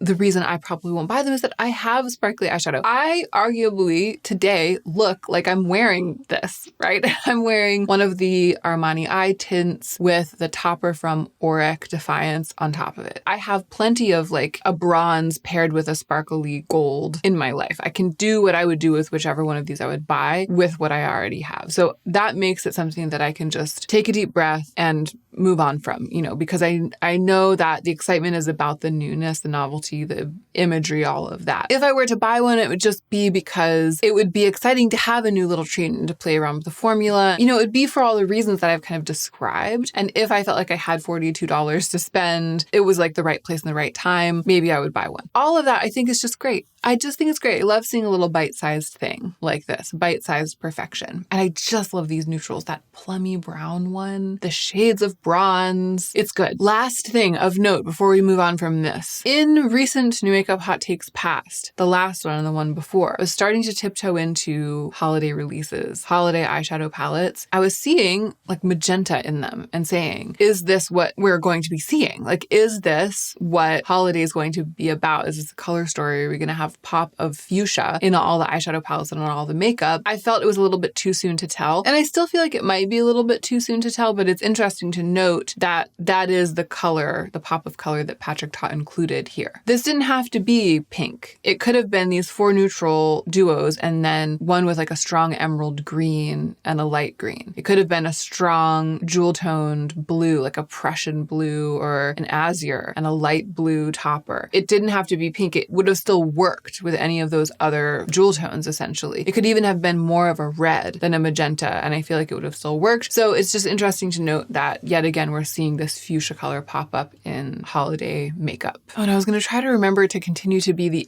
beauty exec of beauty at large. This, by the way, is the Amico Lay Lip Gloss Lip Treatment Oil in the shade Excellence. It never gets old. Patrick has brought this to the table, brought this to the meeting, and basically I'm like, you're getting a promotion. We're putting it into production, Patrick, and you're getting a promotion. If this is what holiday looks like, I mean, the magenta, okay, I see why you did that, right? It's because we're seeing it all around. I would have actually liked to see the green. I would have liked to even see like a black and a black with gold shimmer in place of that magenta. I wonder if with putting that pink in there, Patrick is trying to like only put one foot into holiday, but also keep it feeling a little bit seasonally neutral, which I respect. That's my least favorite thing about it. If you're going to put it there, putting it in this format where you can buy one that isn't the one with pink in it is the way to do it. I love it. Okay, we are talking in one swell foop about advent calendars by talking about this Guerlain advent calendar. $750. Did you hear me? $750 for a bunch of little tiny minis, samples of like mostly skincare and scent, mini scented candles, miniature soaps. I think there might be one lipstick in here. Nope, it's a mini mascara. I thought it was going to full-size mascara. Okay, I think there is one lipstick like in the lid. Do you see my face here while I'm trying to figure out what's going on with this?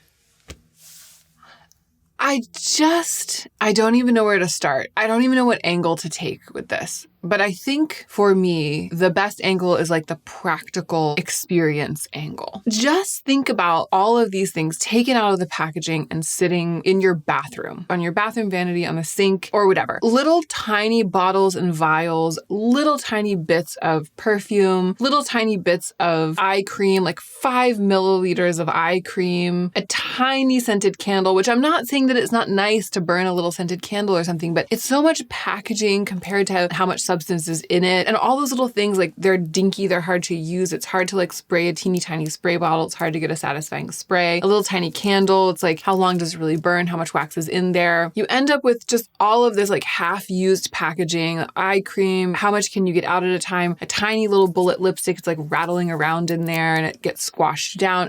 It's like little garbage, little bits of garbage. And yes, if you're interested in smelling like one of these perfumes, I just feel like get free samples of all the Guerlain perfumes until you figure out which one is your correct Guerlain scent, the one that smells really good on you, and then buy a whole bottle for less than $750, hopefully. It's not even about like, is it good value for money? It's just definitely not. It's definitely you're buying the experience and the exclusivity and all of this stuff. Or maybe they're trying to generate talk by charging so much for this thing. Maybe they're trying to generate drama. Maybe I'm playing right into their hands. But to me, it goes beyond even that. I actually don't even see the appeal of a whole bunch of little trial-sized bits of skincare, teeny tiny trial-sized bits of perfume. When for skincare, it's like you want to be using something consistently so that you can see results. And that's like for you to have a mini and then you like it and then you go buy a full size. That's something they should be giving you for free, like at the counter, at the Guerlain counter at Bloomie's or whatever, so that you'll fall in love with it and then come back and buy the full size. That's not something you should be paying $750 to then want a full size of. Not even the money economics, but the economics of desirability and like product loyalty and identity, especially with scent. I know some people love collecting a ton of scents, and those people are their own category. I think most people are looking for a couple of signature scents. And if you want your signature scents, you find them and then you want big bottles of them. But also those collectors, I feel like they don't want to just smell from a tiny vial. They also collect large full-size bottles of perfume because the bottles are sculptural and owning the whole bottle is like its whole own thing. Who are the people who are out here wanting teeny tiny sample-sized, dinky, rollerball or don't spray very well minis from an advent calendar in their scent library or in their lives at all? Especially if you can afford to pay $750 for this, then you are in a bracket, then you're in a financial situation where you can afford quality over quantity. And this is the absolute definition of quantity over quality. Everything to me about it is wrong. And I feel like you can kind of take what I just said and apply it to every single advent calendar, every single beauty advent calendar. It's particularly egregious. It is honed to a particularly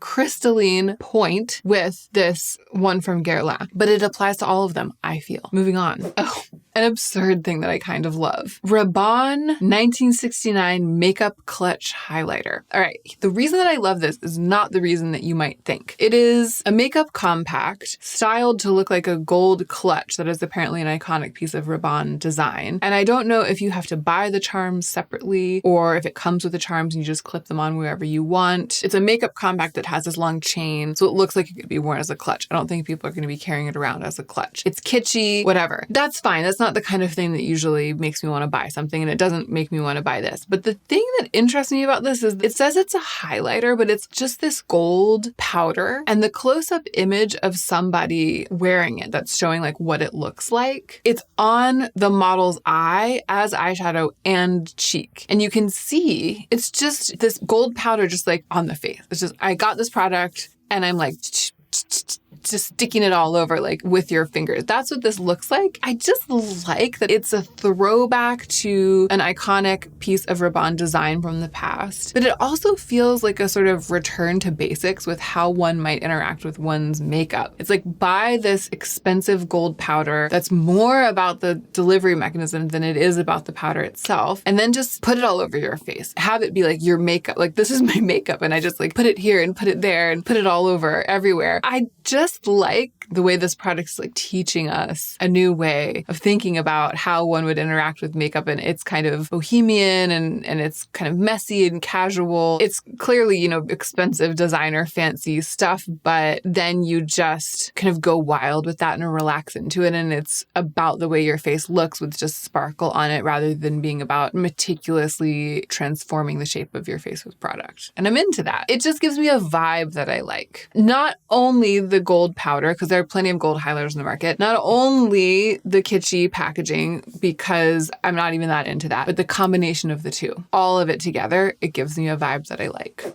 Oh gosh, this is the type of thing that I never talk about anymore in New Makeup Hot Takes. It's a collab collection. So a makeup brand doing a collab with IP, intellectual property, with a show. I never talk about it. I'm not going to go on at length about it in this case because I don't buy makeup because it has a character's face on it, right? I buy makeup because I want to use it on my face. I usually just skip because I'm not interested. This is Fenty Beauty Arcane, the Netflix show. I love this show. And I've only seen the first season. This makes me think there must be a second season. Hold on. Oh, it's about to come out. That's what's happening. Oh, it's about to come out November 2nd. This is what's happened. I've gotten my news, my life news from Beauty News. Announcement, red alert, siren emoji, Arcane season 2 is dropping on November 2nd. You have this many days, probably none by the time this is up, to get caught up by watching the first season. Y'all, it is so good. And I love an animated show. I know we're getting off topic here. I should just save it for what's cheering me up right now. I love an animated show for grown-ups. I love an origin story. And I think that this is based on a video game. I don't even remember. League of Legends. Is that right? I don't know what League of Legends is. I've never played it. I don't know anything about it. But I love an origin story, even if I don't know the story that it's the origin of, you know. I'm sure I talked about it when I first watched it. I'm so glad they made a season 2. I'm so glad that I've learned from Fenty that it's coming out. No interest in the makeup at all. Very interested in watching season 2 of Arcane. Okay, Natasha Denona Roxa.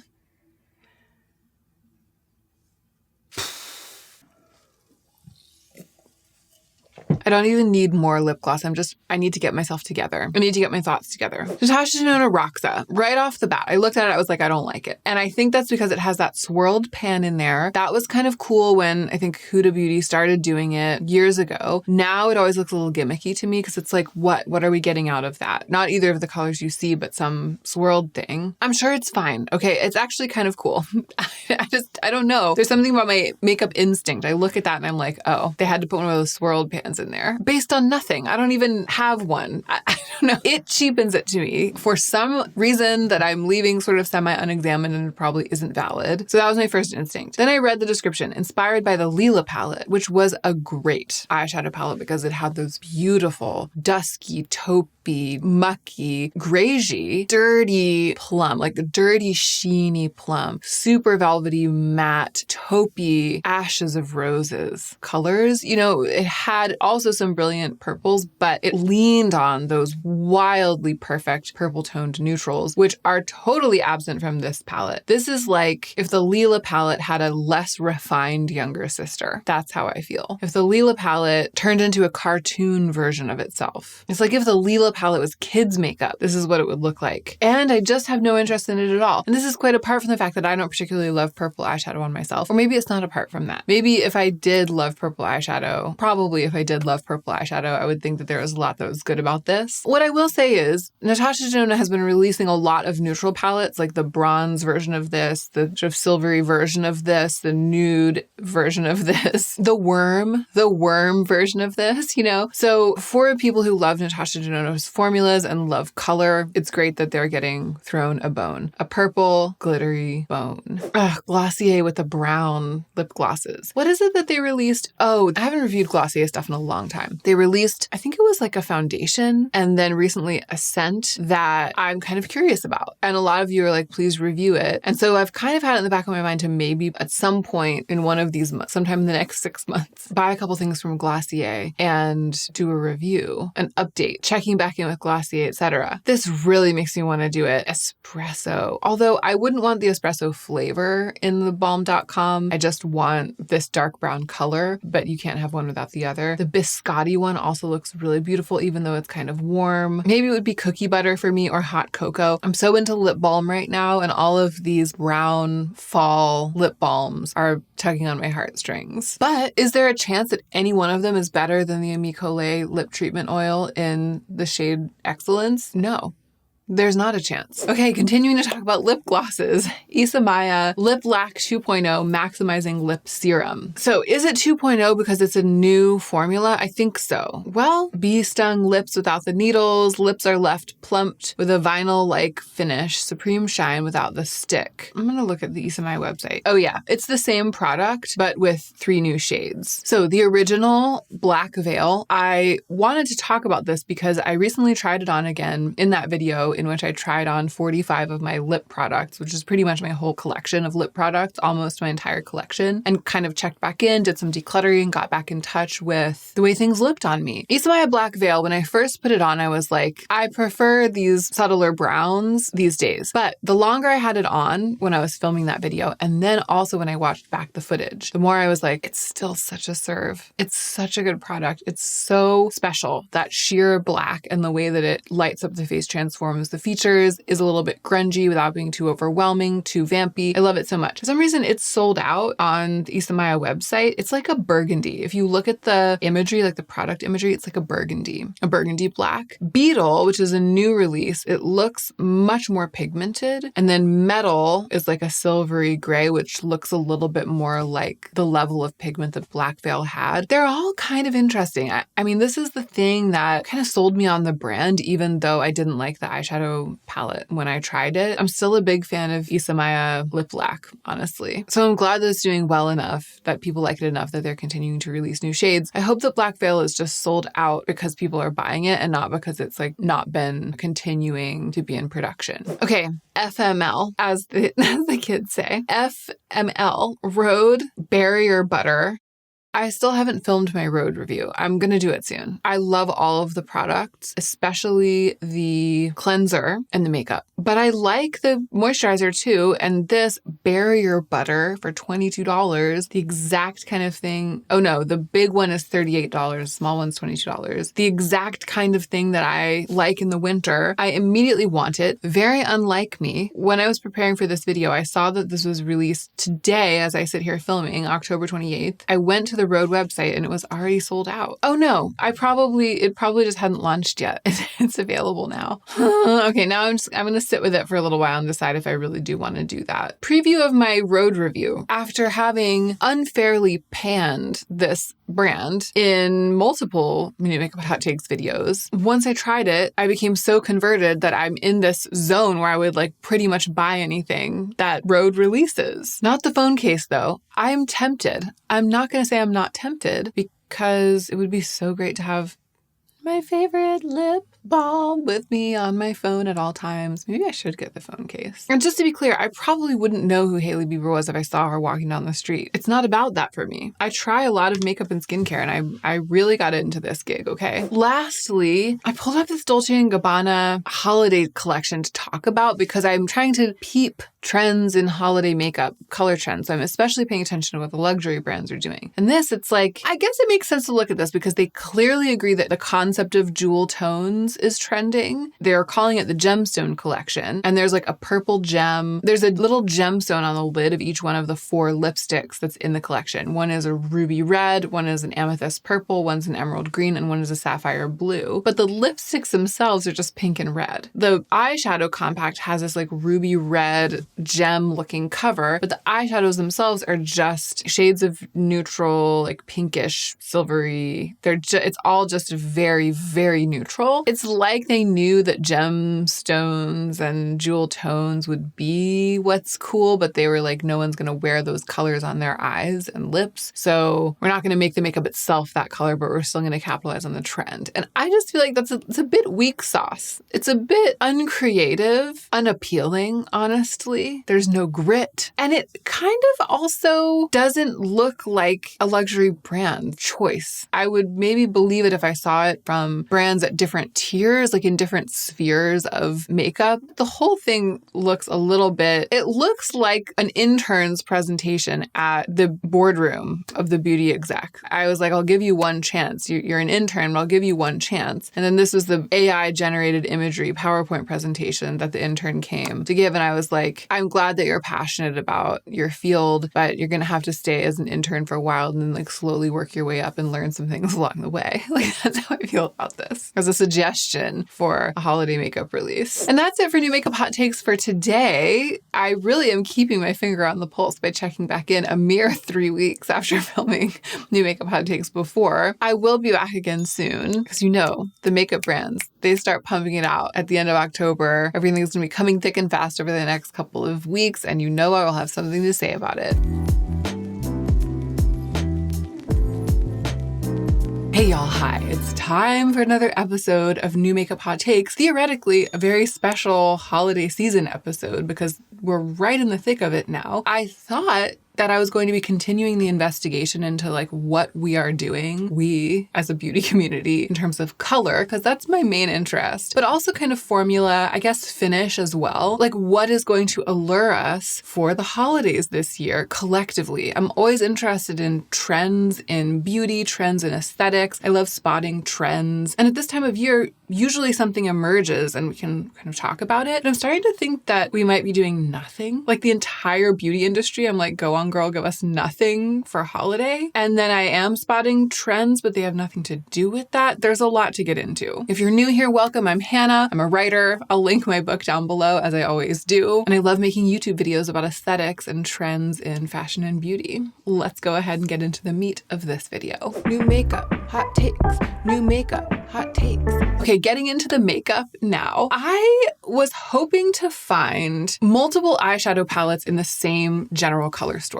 That is like the most reliable way to spot color trends in makeup, I guess. And then when it comes to formula trends, it's usually like the same type of product being released over and over. And we are seeing that right now. So I have organized myself. I have a handful of eyeshadow palettes to talk about. And then I have a bunch of another kind of product that I'm seeing released over and over again that kind of surprises me, but does not disappoint me, that I'm going to talk about. Because that's the real trend. It's not color. It's not like red and green or even magenta sparkles on the eyes. It's something else. But color first, eyeshadow palettes first. So I have a few here basically to illustrate the fact that nobody knows what we're doing. There isn't a trend. Everybody's just going off the deep end. Some brands are doing it better than others. And a lot of brands seem to have just tossed the idea of holiday out the window. Like I'm not going to talk about them, but a lot of brands are just doing IP, like releasing random collabs with totally random intellectual properties that have nothing to do with the time of year. It's fine. I'm not mad at it. I might be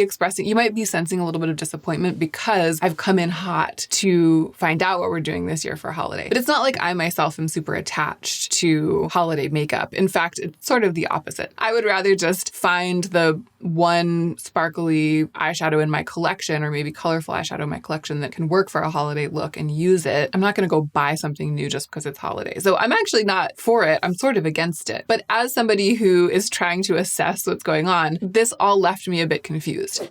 So, Nomad Cosmetics Polar Express palette. I recently had the chance to see some Nomad Cosmetics palettes in person for the first time, and let me tell you, they are so beautiful. The textures, the solidity of the packaging, so beautiful. So I'm taking a little bit more notice than usual. And here's the thing, this is very holiday themed. The Polar Express, Norman Rockwell painting vibe, and even the embossing, whatever. It's like they're doing what they're doing. Some people are really gonna love that. That's not what I'm interested in. I'm interested in the colors. They're giving us red, they're giving us gold, they're giving us some sparkly neutral beiges, which I really like, and they're giving us many times blue, several shades of blue. This is like they're trying to do everything except for green. Everything that is historically a holiday, except for like a dark sparkly black shadow. I feel like that's traditionally kind of a holiday thing, and green. But they're giving us red, they're giving us blue, they're giving us a rich gold, rich warm gold. They're giving us these snowflakey whites, even silver. So this is like the classic every holiday thing and the kitchen sink palette. And that's why I'm leading with it, to sort of say like, this is, I feel, the baseline. And then what brands have tended to do in past years is started from a place like this, but then gone in a little bit more editorial or specific of a color direction by throwing out some of these usual colors and then adding in something that we don't usually see. If you just want a straight down the line, middle of the road holiday palette though, Nomad is doing it. The Fly is back, or a fly. Plaguing me. Okay, ColourPop, which I almost never talk about anymore, is also doing something very holiday that also happens to be IP. I feel like it's worth talking about if we're doing this investigation because this is so different, but it's also so winter. I kind of like it. I feel like if a brand, ColourPop is not really in the middle of my radar anymore, but if a brand that was in the middle of my radar, like Natasha Denona, for example, had come out with something like this, can you imagine? Imagine if Natasha Denona had released this exact color story. This is my piping hot take. Imagine if Natasha Denona had released this exact color story and called it like a winter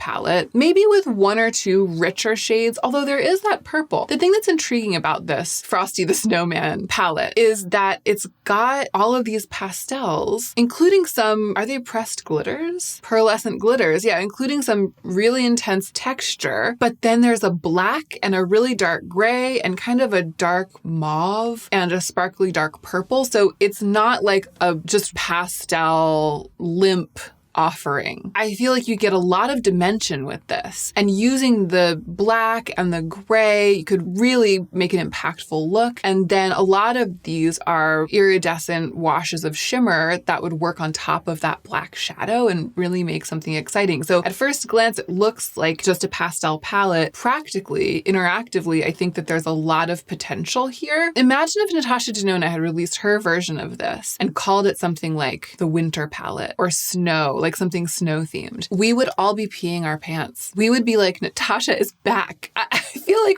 wouldn't we? Don't you think we would be? But because it's ColourPop, I almost didn't even bring it up to talk about. But then I was like, oh, they're at least doing something. They are not go girl, give me nothing. They are giving us something. They're kind of the only brand that's giving us anything different. And to me, kind of exciting. Again, kind of exciting for holiday. Go figure. Makeup by Mario has also released a holiday palette that has blue in it, but it's navy blue. This is just, I've never really tried Makeup by Mario. I know a lot of people love it. I'm really on the outside looking in with Makeup by Mario. And so I feel bad besmirching. I feel bad really going there because I don't really know. But this doesn't really excite me. And so I picked it to talk about because there's a navy. There are some sparkly things in here. That's nice, but it doesn't have a very strong point of view and it doesn't really have a strong holiday point of view. It is a really practical neutral palette with a navy blue in it. I think for a lot of people, that'll be just the thing. That's fine. It's not adding to the conversation, like smacking myself in my excitement. It's not adding to the conversation about holiday color stories. And then, completely out of left field, in every single imaginable way, Bobbi Brown, are you ready for this? Have you heard about this already? Bobbi Brown x Pac-Man. Bobbi Brown X. Who knew that Bobbi Brown and Pac-Man were such close friends? Who knew that Pac-Man and Bobbi Brown were hanging out on the weekends? Who knew that Pac-Man and Bobbi Brown were spotted holding hands by the photographer of People magazine? Who knew that Bobbi Brown and Pac-Man were engaged to be married? The unlikeliest couple I've ever come across. I'm not judging. I don't think this is even a holiday collection, so I don't think it even makes sense to point out, but maybe it does that there are blues. If you look at the palette through the lens of holiday, it's like it's like an edit of the Nomad Cosmetics palette. So maybe they were thinking about the fact that this would be releasing around holiday so that people look at it and they are craving these blues and they're like, oh yeah, I can do my holiday looks with this and then I can keep using it year round. It's got the gold, it's got the blue. So yeah, maybe they weren't ignoring it completely. It's cute.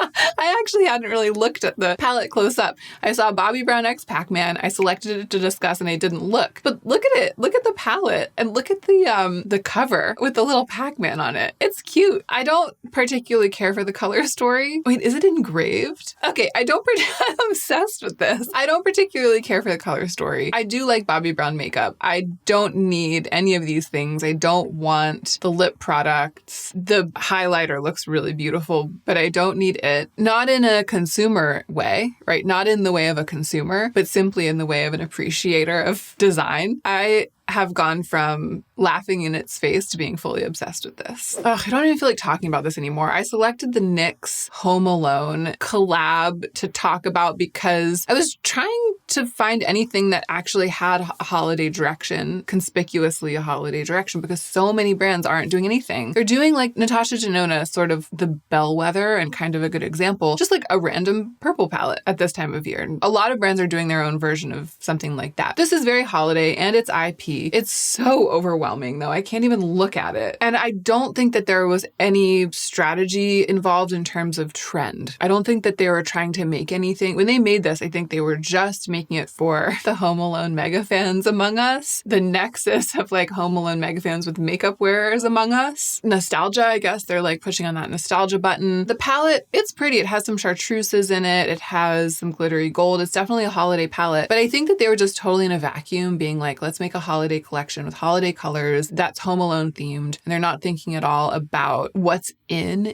beauty right now. Their finger's not on the pulse. They removed their finger from the pulse and they went to do their own little thing, which is this. So they're not telling us anything. They're not helping us understand what's pulsing. And nothing is. I don't even know if this last palette is, but I have to talk about it because it's the prettiest thing I have seen in a long time. Look at this Viseart palette. I saw this and I was like, somebody's doing it. This lit a fire in my belly. This reminded me why I even fell in love with makeup in the first place. Honestly, like look at this. And to me, this looks like a gorgeous execution of innovative holiday, right? This is like holiday, but not too holiday. Holiday, but year round. It's giving us a slightly green, dusky black sparkle, but it's mostly incredibly wearable. And there's also something iridescent in it. That sparkly sort of pink to blue shadow looks like twinkly Christmas lights to me. And then I read the thing and it's like, it's not even a holiday. It's not even a holiday release. It says inspired by the legends of the Night Sea and Poseidon's starlit kingdom. Well, then it says embodying wild winter luxury and mythical majesty. I feel like they just said that because they're releasing it during the winter, but in fact, this was planned just to be like a Poseidon themed palette. I'm not sure. That pan that looked a little green, it might just be sparkly black. But there's another iridescent one that has a little bit of a green flip. This just looks so pretty to me. They really did it. And that's all I'm here to say. I'm not going to buy this. Whatever I could do with this palette, I can do with the eyeshadows that I already have. I just love to see something so beautifully designed. And I wish that I could sit here and say, wow, it's so great that for holiday, we're going for rich, dusky neutrals with neutral blackened brown and some blackened green sparkle and a couple of twinkly iridescent shades. I wish that that was what everyone was going for holiday, but it's just this. So that's the little that I was able to glean about trends in color. Maybe there's just so much makeup available that everyone's just doing their own thing. And so there's just always something for everyone all the time. And brands are just kind of catering to their individual customers. And there are so many different people who want so many different things that means that there's not much cohesion in terms of what's on the market, even when we're entering the holiday season, which is usually when everyone's like rah, rah, rah, sis kumbah, we're all doing the same thing. Maybe. And I don't know if that's necessarily a bad thing. But I'll tell you what everyone is continuing to release, and that is alluring, translucent, nourishing lip balms. Glossy balm. Gloss balm. You'll see what I'm talking about. Everybody's doing their own version of this. And the first one that I brought up to talk about is, of course, the RHODE Peptide Lip Treatment in the new shade Cinnamon Roll. It's brown and it's sparkly. I love this formula, although I have learned that it goes grainy if it gets cold because I think the shea butter tends to crystallize in it. I talked about it in my last video and a lot of you said, yes, it does that. And then some of you had some really good solutions, one of which is to put the tube in some hot water for a few minutes and then massage it and then it'll be back to normal. And I haven't tried that yet, but I'm definitely going to because I love the espresso shade in this product. So this isn't even holiday. It says it's to celebrate celebrate Haley's birthday, inspired by her homemade cinnamon buns. Honestly, it makes me want it, and it makes me want cinnamon buns. And it makes me want to place an order from RHODE, in which I purchased this and the barrier cream, which I haven't returned to since the last New Makeup Hot Takes. It just looks amazing. So this to me is the most alluring version of this thing. But so many brands are coming out with something like this. It's just all over the Trend Mood homepage right at the top. And some of them are drugstore, which is good to see because it's like available now at a bunch of price points. And honestly, many of them are alluring me. The L'Oreal Plump Ambition Hyaluron Lip Oil. This just looks, it's in the doe foot applicator tube. Many of these are, but it just looks like a very similar promise, right? They're delivering something quite similar. And there's a really pretty brown shade, shade 501. Revlon Super Lustrous Glimmer Gloss also has some browns, glazed almond, bronze spark, happy hour. Everyone's doing some kind of lip gloss. Milani Cosmetics, Keep It Full Glossy Plumping Balm. The browns in this one are everything. Hazel, honey, and spice look really amazing. There's a dark brown called Truffle. I guess this is Milani's glossy balm, basically like plumping glossy balm. It's their version of the Tarte Maracuja Oil glossy balm, right? Look at this. NYX Lip IV Hydrating Gloss Serum, which is a hydrating gloss stain. I'm usually a little bit skeptical of stains, of lip stains, but this one has the best browns of them all. Like, look at these brown shades. Dark, rich, neutral browns, some sort of rosy, nudie browns. Those are colors that I wouldn't mind having stain my lips. Mostly lip stains of any kind only stain like a pink color. If these lip stains really do stain the lips more of a brown, like it's glossy when you put it on and then it leaves behind a neutral brown stain on the lips, not only would I be really into that, but that's something I don't think I've ever encountered in makeup. And I always love to see that. And from NYX, no less, from the drugstore, no less. This really makes me want to run out and get it to test because it's potentially something new. Ole Henriksen has a really beautiful looking limited edition shade in their Pout Preserve Peptide Lip, which I do own. Now I have the original, the one that's like the creamsicle scent. It's so lovely. It's so lovely. This one is a collab with Anina Bing, which I actually really love. My Los Angeles sweater that I'm always wearing, that's Anina Bing. I mean, I love the Anina Bing label. I really like the clothes that she designs. This is called the I Love Me balm. I mean, of everything that they could have picked, why did they pick that? They sat down in the boardroom. They were starting with a blank sheet of paper and they were like, how about I Love Me as the, I mean, I get inspired by self-love, which I'm all about self-love.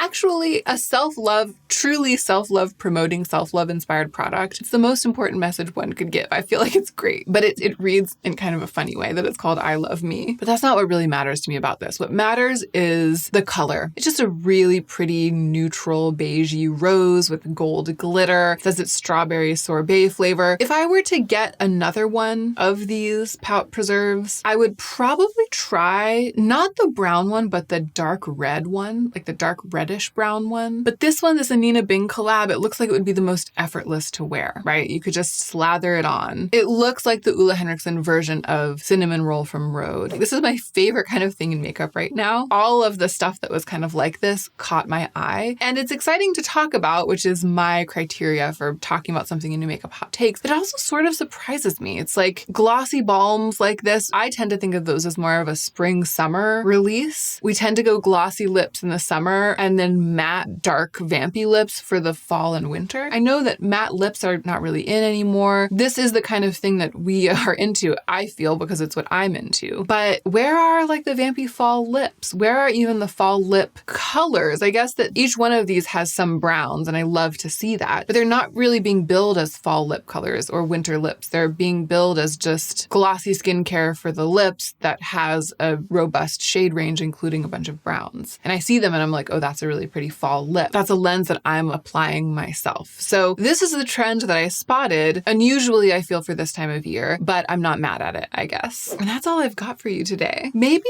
the brands are just holding out on us. Maybe they're waiting until after Thanksgiving for real down and dirty, like holiday releases. So I will stay tuned. I thought that this wasn't too soon to check back in again and see what was going on in makeup, but maybe it was too soon. So I'll keep my eye on it. I'm going to go now and lurk on the Rhode website and consider placing an order, honestly, is what I'm going to do. And probably decide not to. You know what I should do? I should actually go try to fix my Rhode lip balm first. I'm going to go put my Rhode espresso lip balm in a cup of hot water and massage it and try to fix it before I entertain the notion of lurking on the Rhode website.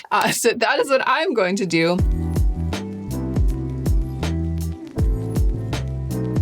Hey y'all, hi. It's time for another episode of New Makeup Hot Takes in which we are poised to answer the question, are there any holidays even happening in makeup land? Is winter even happening in makeup land? And if not, what is happening? If this is your first time watching one of my videos, then welcome. This one's about the makeup that's new to the market, but I also make videos about fashion, aesthetics at large, the soul in my own way. And I'm also a writer, so check out my book at the top of the description box down below. And now let's get into the meat of the video. New makeup, hot takes. New makeup, hot takes. Not me drinking my Factor juice live on camera in an unsponsored video. So I'm actually just going to give you my thesis here at the beginning and then present evidence as I go through in the manner of a 5-paragraph essay for English class. My observation is this: the holidays aren't really happening in makeup land in the straightforward, clunky way that they usually happen. And I'm kind of here for it because it seems like the brands realize that we still want the makeup to be good and that we actually care more about good makeup, skincare, and the kinds of things that we will cherish year round. Those are our treats in winter, during the holiday season, or whatever it is about this time of year that's making people covetous of things, that's making people want to spend money on themselves. Many things just feel a little bit more enduring, a little bit more timeless, and less like flashes in the pan. Of course, that'll vary from item to item and person to person, but it just seems like brands are more going for that than they have been in past years. And then mixed in amongst that, some garbage, my friends. Like some absolute garbage. We'll talk about that too. Some terrifying lotions and creams. First up, and we're kind of going in reverse chronological order on the Trend Mood Instagram page, starting with the most recent releases, because that's how I went through it when I was selecting the things that I wanted to discuss. Chantecaille, and I brought this up because when I put on makeup for this video, I filmed it, and it's a different video that might have already posted. It's like shopping my stash. And I shopped my stash for my favorite Chantecaille product that I've ever used, the Cheek Gelée Blush in Happy, and I was reminded of how much I like it and how much I appreciate what Chantecaille does in general. I mean, it's very fancy, expensive makeup. It's like the kind of makeup that you want to give to your mom for Christmas or your grandmother or something. So this caught my eye because Chantecaille was already on the brain and on the face. But also, this is not a spring release. A lot of luxury brands right now are previewing their spring 2025 makeup. And I'm not talking about that in this video because it's just like, that's not contributing to our conversation about what's going on in winter, which is the conversation that we're having. This is coming soon on their website. So it's a winter release, but it's so springy, right? It's pastels, it's butterflies, it's 4 lip colors that all look like mauve, pinky mauve.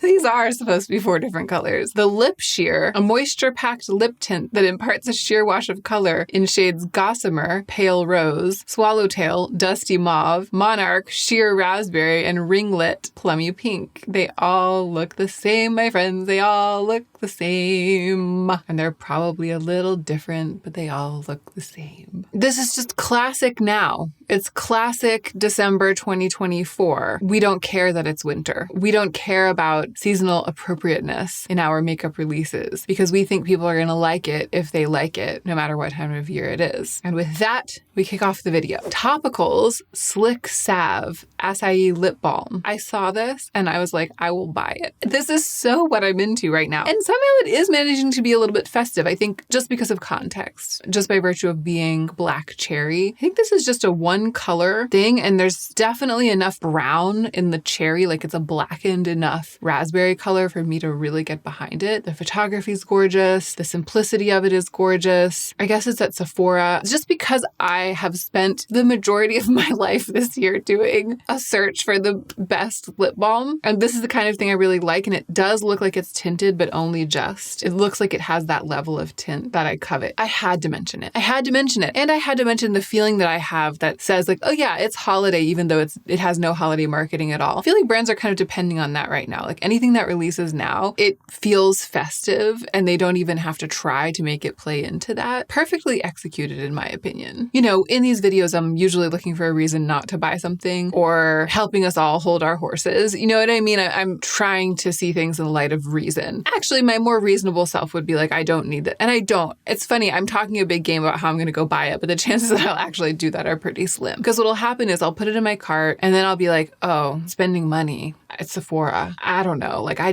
have others. I have a great very many because of the search that I've conducted. And then I'll probably just take a couple days to think about it and then forget about it. But it does make me want it in the moment.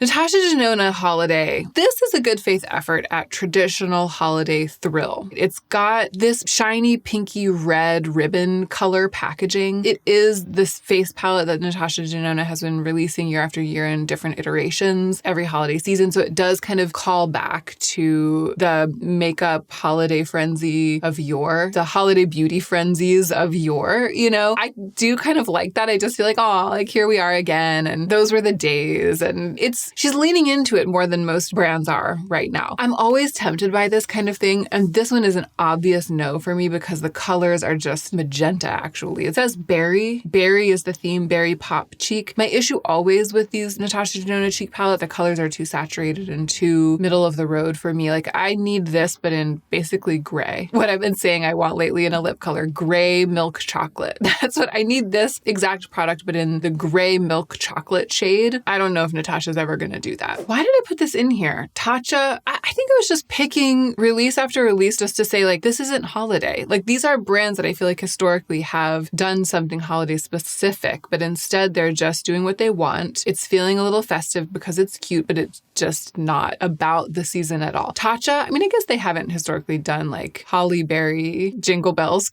like Tatcha, like no, they haven't. I don't know what I was thinking, but I think this is really pretty. The thing that I care about here is the packaging. There's something about this like monochromatic apricot skincare packaging that I'm really into right now. I feel like it's a trend that we're spotting. I love it. I can't remember which brand did it recently, but I really, really fell for it. The visuals of it. Tatcha as a brand itself, I don't know. I've tried some Tatcha back in the day. My skin never really took to it. Sometimes there's a brand where it's just like, no matter what I try from the brand, my skin doesn't really take to it. And it feels like there must be some ingredient that they use as like their base hydrator or whatever kind of base level medium that they use to carry all of the ingredients that my skin doesn't love. Oh, here we are. We've arrived. The only thing that matters. In this video, the moment we've all been waiting for, it's time to discuss the magnificent, iconic, winningest ever color of the year. The Pantone color of the year, Mocha Mousse. How many of you immediately thought about me when you saw this announcement? I want you to put it in the comments. If you saw that the Pantone color of the year was Mocha Mousse and immediately thought about me, please leave a comment telling me that that happened. I have received texts far and wide from friends being like, it's like you picked it. And I fully agree. It is as if Pantone called me and said, Hannah Louise Poston, we would like you to have the honor of being the single person to choose the color of the year this year, and we will do whatever you say. It is as if they did that and I said, let's go with Mocha Mousse. Honestly, in some lights, it looks like dead salmon. Do you remember the background color that I used to have in the old house? This is like an ever so slightly richer version of dead salmon. The examples of items they're giving, the actual mousse is much more brown. And I do like that. I like that, like a darker taupe. It's really beautiful. But the swatch itself, like the Pantone swatch itself, is a little bit closer to dead salmon. It's got more pink in it, but every shade of this, every version, everything even vaguely adjacent to it, everything anybody tries to do in honor of this color of the year, I'm going to be here for it. I'm so here for it. All the inspo pictures are gorgeous, especially the ones that just lean a tiny bit pink or a tiny bit purple. It's like we love subtlety, we love softness, we love taking a deep breath, we love taking a pause, we love peace, we love being peaceful people, we love chocolate, we love brown, we love that which is brown. and I absolutely live for it. Mocha Mousse, my dream color of the year. It's like if everything, and much has gone wrong. Not everything has gone wrong, but even if everything had gone wrong, every single thing, at least this has gone right. Now let's have the Mocha Mousse blushes. Back to makeup land. Let us have the Mocha Mousse lip colors, the Mocha Mousse blushes. Let us have them. The Mocha Mousse nail colors, the Mocha Mousse monochromatic outfits. Let us have them. We're all ready. Oh, from the highest highs to the lowest lows. These are the nasty creams and lotions that I put in here to discuss. Dove Crumble Confetti Cake.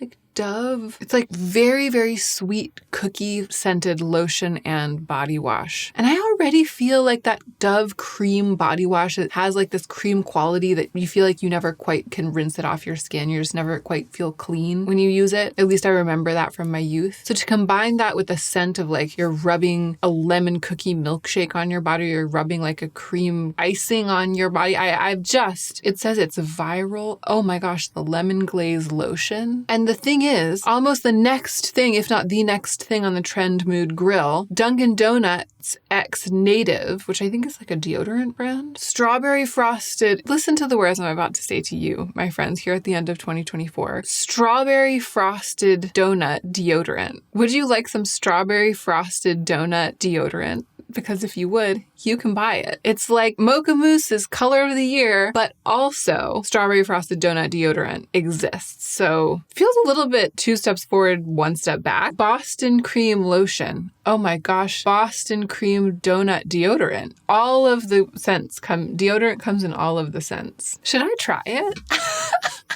Should I try? Which one would it be? Like the vanilla sprinkle deodorant. It's gross, but I actually, if it's a nice natural, I don't know if Native makes natural deodorants, but the first comment is there really much demand for donut scented deodorant? A hot take if I ever saw one. I feel like the issue could be solved by packaging. And as it's a collab with Dunkin' Donuts, I realize that they have to use Dunkin' Donut photography. And so it's going to end up looking a little bit like flashy and colorful and not elevated. I actually do feel like a Boston cream donut or like a blueberry cobbler donut deodorant, if it was handled by like the Le Labo product designer or the people who help like Kim Kardashian with her branding or something, you know what I mean? I feel like if it were framed a little bit differently, it would be less repulsive.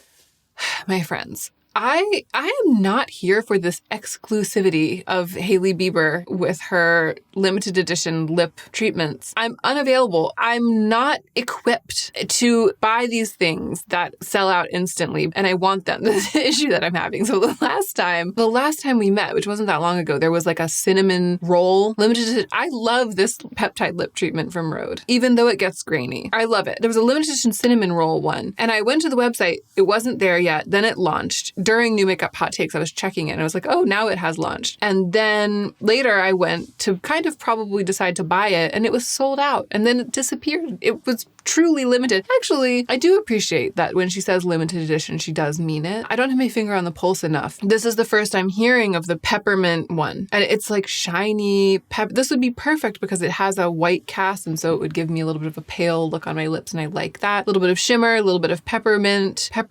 glaze, candy cane scent. As soon as I saw it here, I was like, oh, I totally want that. And I've been looking for a reason to get the barrier cream because I want to try that too. Went to the website, sold out. It dropped on December 4th. And I understand that in Hailey Bieber time, that's like 100 years ago now because it's now December 17th when I'm filming this. Dropped on December 4th. I didn't know about it. Sold out and actually gone from the website as if it never existed. Crushing. Oh, and I was going to say we've really lost the plot. That's very holiday, right? Hailey was doing something very holiday, but again, not very far afield from her normal thing. Peppermint candy. Yeah, it makes sense that it's around this time of year, but it just wasn't that different, wasn't too much of a reach, just really this little thing, like, haha, just for a moment, just for a tiny little disappearing wisp of a space and time, a nod to holiday with one item and then exeunt. You know what I mean? So it's kind of elegant, not labored, and definitely not the holiday releases of yore. You know, definitely not like Too Faced, gingerbread, house, cookie man, Christmas tree pie, eyeshadow palette. Ulla Henriksen, I feel like, has seen Hailey Bieber and has said, we will offer something to the olds among you who do not move quickly enough to purchase the shiny peppermint lip treatment, we will offer you an equally shiny lip treatment that does not disappear so quickly. It's the shiny shades, the new shiny shades of the peptide lip treatment from Ole Henriksen, which is great. These are limited edition.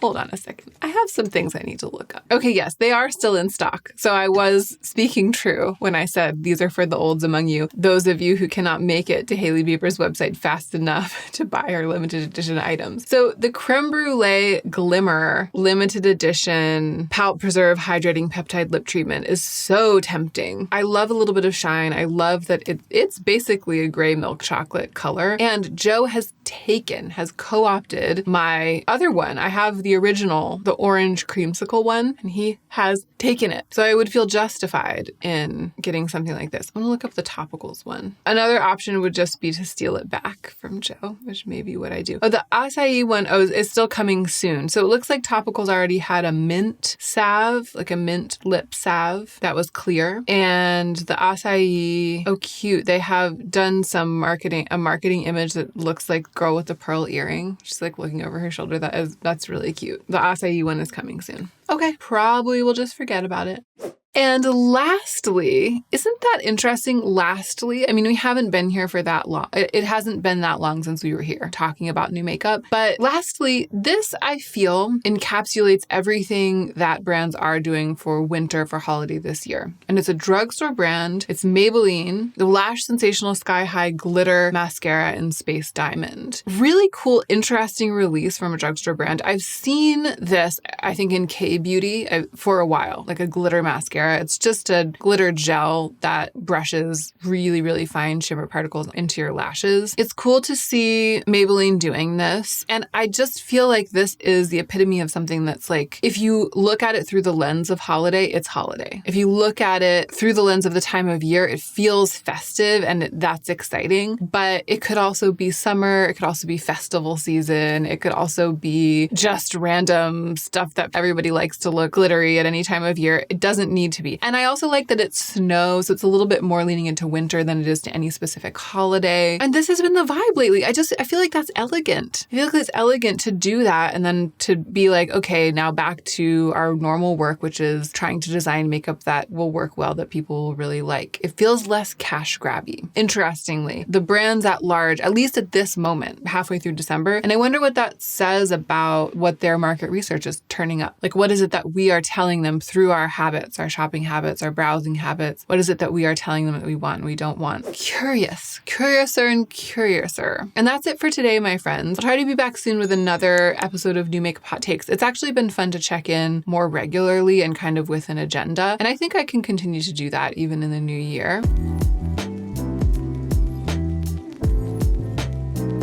Hey y'all, hi. It's time for another episode of New Makeup Hot Takes, which I'm really excited about because I have been sick, as you can probably tell from my voice. I was feeling, and in fact, I'm still feeling enthusiastic and energized about 2025, but what happened was I was like, new year, new me, and then the world was like, and you're sick for like a week. But I'm well enough to, in a Dayquil-fueled frenzy, film New Makeup Hot Takes, and I'm very relieved to be doing something other than wasting away, frankly. So let's do it. I have some things to say about some things. We'll be looking at new makeup releases in January, which is always so interesting. It's like the grip of the holidays has finally been released. We're all breathing a sigh of relief in a way. And then it's like, what springs from that tender, relaxed loam of the new year? We'll find out together. Let's go ahead and get into the meat of the video. New makeup, hot takes. New makeup, hot takes. Okay, for new makeup info, I'm looking at Trend Mood. I've been watching a lot of Lauren May Beauty recently. My good friend, Lauren May Beauty, who are friends in real life and have been for years and years. Maybe I just miss her. I just miss Lauren. So I've been watching a lot of her videos. In her recent new makeup video, she didn't go to Instagram. She went to Sephora and was just looking at what's new. I might do that in a coming new makeup hot takes. I think it would be an interesting angle to just be browsing what's new in the shops rather than getting the news from a makeup news Instagram. But I also kind of like engaging with the wackadoodle world of like not just trend mood specifically, but kind of trend mood specifically, like the wackadoodle world of makeup news and the way that things are phrased. I don't know. I enjoy my bi-monthly dwelling in the house of trend mood. Okay, so for at least one more video, for at least today, we're going to continue to do it this way. What's new in makeup and why, according to trend mood, filtered through me, and I'm just going to talk about the things about which I have something to say. First up, new shades. Are they new shades of Prada lipstick? New lipsticks. Monochrome soft matte lipstick. So maybe Prada hasn't had a matte lipstick before now. I have two things to say about this. One, the number of times, my friend, that I've considered reviewing Prada makeup for you and then haven't been able to stomach the price, even though I have a budget. The YouTube channel as a business gives me a budget every month to buy things to review. Grist for the content mill, you know. I still can't stomach allocating this much of that budget to one review. The amount that I would have to allocate to review, what is it I wanted to do? The Prada green powder and the green lip balm. I have now this relationship with the Prada packaging where I see it and I'm like, it's like this push-pull. I see it and I want it and then I draw back. And then I'm drawn in and then I drop back. It's like emotionally I go through this every time I see it. And this was no exception. I saw it and I was like, I was like this interpretive dance from my sick bed. But then I started scrolling through and it turns out that I have another thing to say. This is not brown, Sheila. This is not brown, my friend. Or I guess it should be Miu Miu, right? What is Miu Miu's name? Mucci. Is that how I'm pronouncing it? I don't know how to pronounce it. Mucha Prada. Mucha. Mucha Prada. Mucha? Wait, I don't want the American pronunciation. Mucha Prada. I mean, I do think it's probably Mucha. God, I got to get myself out of this pronunciation rabbit hole. This is not brown Mucha. These are all called brown. Nude brown, naked brown, and pink nude brown are the three color names, the three shade names. I'm not saying they're not pretty. They're fine. They're fine shades of pink. But for those of us, and there are many of us who for a variety of reasons, a pretty broad spectrum of reasons, desire brown lip colors, it's a bit much to be calling this brown. They do look really pretty in the lip swatches, especially all of them, especially all three of them. They all look really pretty in the lip swatches, but brown, they are not. That's my hot take. My continued grievance with the failure of the makeup industry to deliver neutrality and or brown.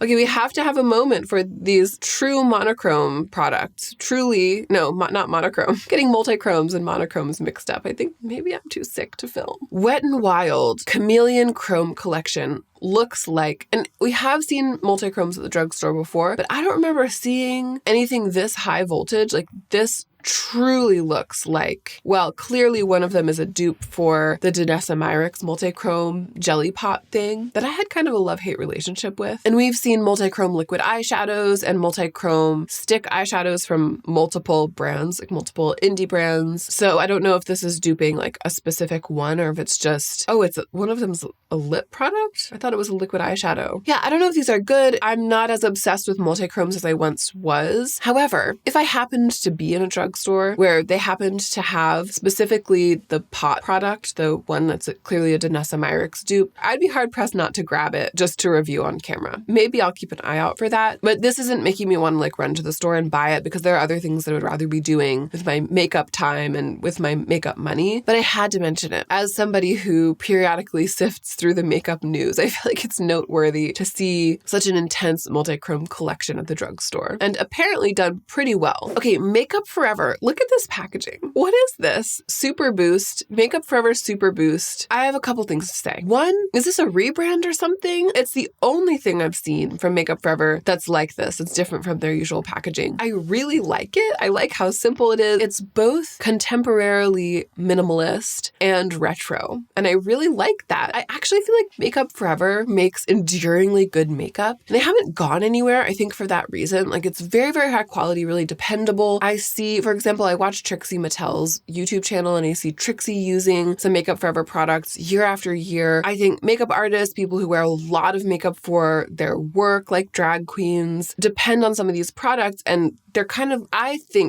feel as though they're still kind of an an industry staple, but they could stand to freshen up their image a little bit, to rebrand, because I think that the branding, the original Makeup Forever branding, has gotten a little long in the tooth for those of us who engage in beauty sort of as consumers, as beauty lovers, people over in our corner of the beauty world, right? Makeup Forever is just a little bit yawn. This is really doing it for me. If this is a glimpse into something that they're planning to do, I'm excited to see what happens. And it's not just the branding, but also the product. I feel excited about this. High shine, buildable lip gloss with skincare benefits is exactly the kind of thing that we love right now. Those middle two shades, especially the more toffee shade on the left, looks gorgeous. It really looks like Makeup Forever doing something that's going to put them a little bit more into the limelight of the now in beauty. It made me sit up and take notice. All right, I have kind of an irrelevant hot take about the Patrick Ta blush. Patrick Ta sneak peeking some new blush shades. I have tried this Patrick Ta blush duo. I didn't really like the cream. It was like too balmy for me, if I remember correctly. I had the shade She's So LA and I really loved the shade, but I ended up decluttering it after a while. I got it when they first launched ages ago. I ended up decluttering it after a while because I didn't really get along with that cream formula. It just didn't really work for me, even though I know a lot of people love it. But looking at this, my main reaction is, first of all, the patch. Look at Patrick. Look at his skin. Literal flawless porcelain. Like, it is literally literal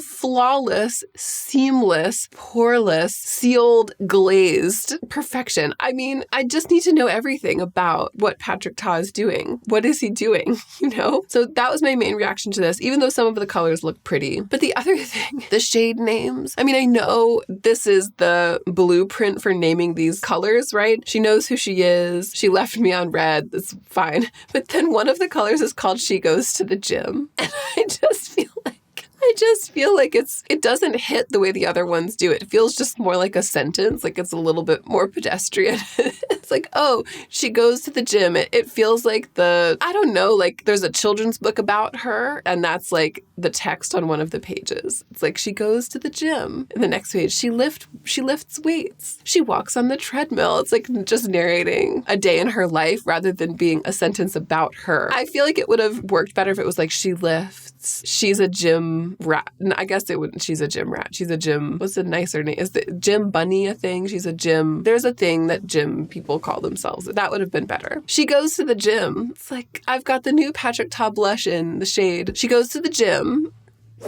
Oh, the new Lisa Eldridge concealer pencil thing. I bought this on the launch for a review to make a video. And I also got the skin tint, which has newly released in the pale olive shade. I'm going to review it for you. We're going to do a video, deep dive. I'm going to test it for a long time before I even film. So it's going to be like a true review, top, bottom, inside out. I can't wait. It should be arriving any day. It's not here yet, but it may be today. You know, the question about this pencil is longevity. Like, how long is it going to last? How much product is in there? I mean, we know how much product is in there. The question is, how far does a little bit go? How much do you use each time you use it? How much do you need? Does a little bit go a long way? Do you only need a tiny bit for just dotting on? And in that way, will it last long enough to be worth the $34? That's kind of the question. And it is the question that I will answer. I also have a secondary question, which is about the shades. Like I guess I got the lightest shade because I don't think they have a pale olive. They just have the slightly less pale peach. So we will find out if whichever shade I got works for me for spot concealing. I got the one that it recommended. I went by the chart on the website and I got that one. I have historically been fascinated by Lisa Eldridge and her launches. And I mean, you know, she's so wonderful and I'm always interested in what she's doing. And then I've ended up having kind of a hits and misses relationship with the brands, especially the color cosmetics, like especially the shades of lip product. And I've reviewed a lot of Lisa Eldridge over the years, y'all, a lot. I have reviewed a lot over the years. And then there have been some launches that I just haven't really cared as much about as I did all of the launches in those early years. This is one of the ones that I have been the most interested in over the course of the entire history of her brand. And that's because she is such a champion of pinpoint concealing in her content. She's so about doing that natural evening of the skin so that it doesn't look like you're wearing a lot of makeup, but your skin looks more even. And I'm all about that too, right? That's how I do my makeup too. It's one of the things that I value the most about Lisa Eldridge's contribution. And so the fact that she's created a product that's specifically for that purpose, I'm really, really curious about it. ColourPop, I don't always comment on ColourPop because they make way too many things for me to comment every time. But I feel like the Twilight, it feels so late and so random and out of the blue. Or is there some new Twilight thing? Because it's Twilight New Moon, ColourPop X Twilight, but it says it's round 2. Wasn't Twilight like 15 years ago? I didn't read it. I didn't watch the movies. Is there a show or something? I didn't watch.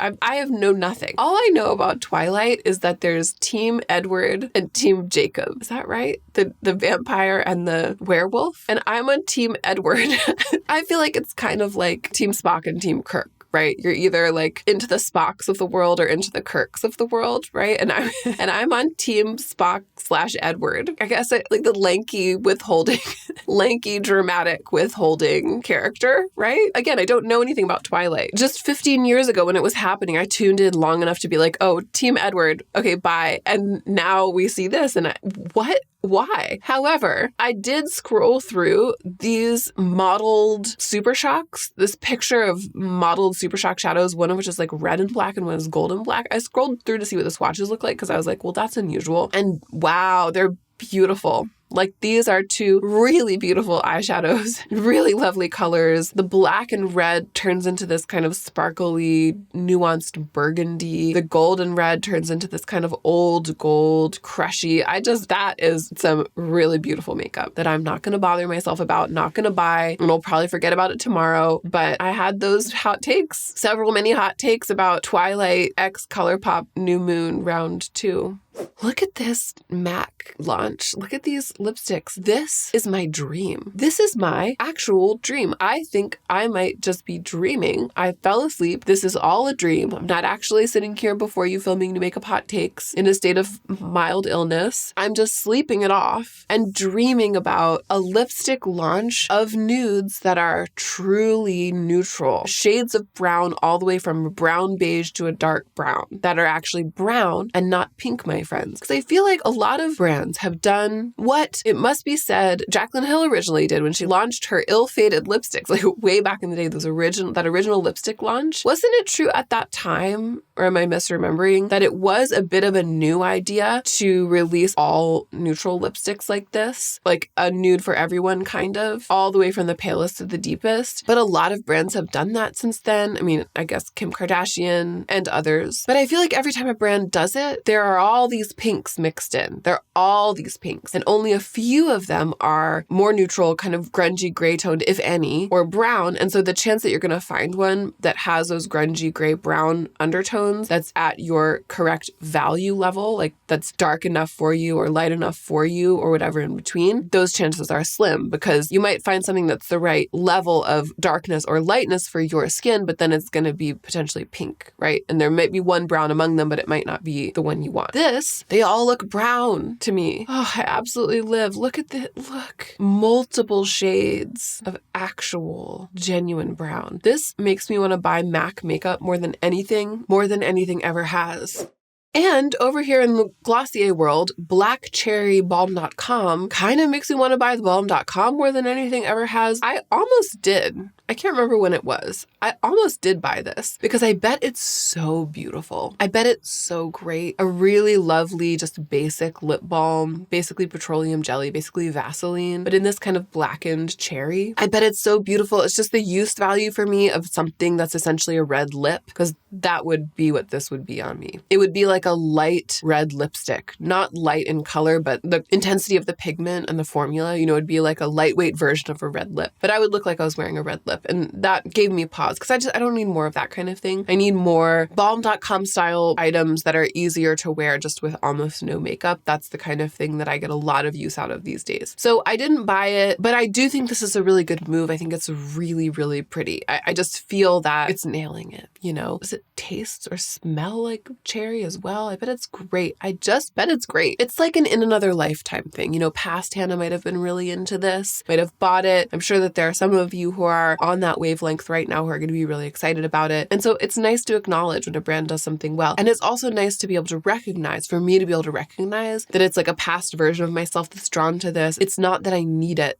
Like my attraction to it can be an appreciation. It doesn't need to be a purchase. Oh, I have to talk about these Urban Decay Face Bond Luminizer Waterproof Glow Drops. dupes because they've managed to package these in a way that makes them intriguing, even though it's not anything new to the market, really. A multi-use waterproof liquid highlighter and bronzer for the face, eyes, and body that gives skin a shimmering, soft, focused glow and applies evenly. So it's like an all-purpose liquid luminizer, but we've been seeing that for literal years, right? 100 of years. We've been seeing it for 100 of years. And now comes Urban Decay doing it, but it's in this like squeezy dropper bottle that's like, it makes me want to get my hands on one, you know? But beyond that, I have to say, what is this spectrum? Find your glow.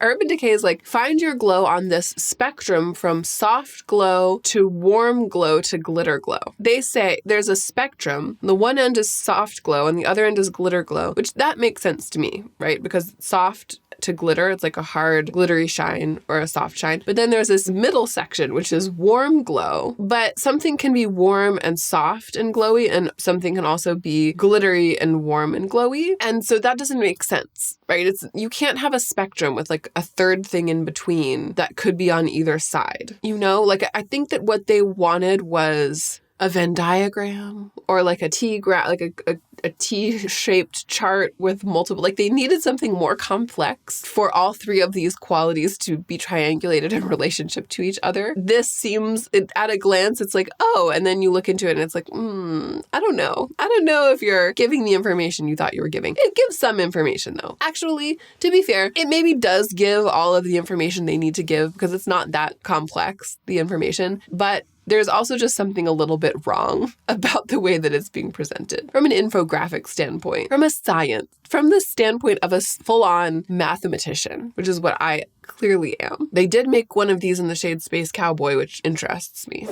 Okay, and lastly, look at this cute Natasha Denona release. This is great. This is another thing that I can appreciate without purchasing because I don't need this right now. These matte shades, this is the last thing that I need, right? I'm not really using matte eyeshadow right now. And knowing Natasha, I think that knowing Natasha as I do, you know, my good friend, knowing Natasha, I think that the browns in this will probably read a little orange on my skin. They're probably warmer than what I would want. I would need something like this, but I would need Natasha to be like, it's cool toned, it's gray, you know, for it to look neutral on me. So I have multiple reasons for not buying this. It's just back in the day, I would have loved, this would have been perfect for me because Natasha Denona's black eyeshadow is the best. It's so good. And to have a cream, a matte cream, a little one, in a little mini, is this a mini? Yeah, it's a mini and a mini matte black. And then these browns, which are probably pretty useful, especially the darker one. I would have bought this in a second. I mean, I could still kind of see myself doing it just to have that black right on my vanity, easy to access, and just work into looks if I ever wanted it. An incredibly useful tool, which I feel like is the right thing for Natasha Denona to be doing with her really, really good eyeshadow formula. It's so much better than having like a black and a cream just scattered throughout massive, unwieldy eyeshadow palettes of hers and having to flip through and find them if that's what you want to be using. So I think that this is really great. It's not my perfect. It's not the one that I would design. Again, I would switch out some of those browns for something a little bit more like a true taupe.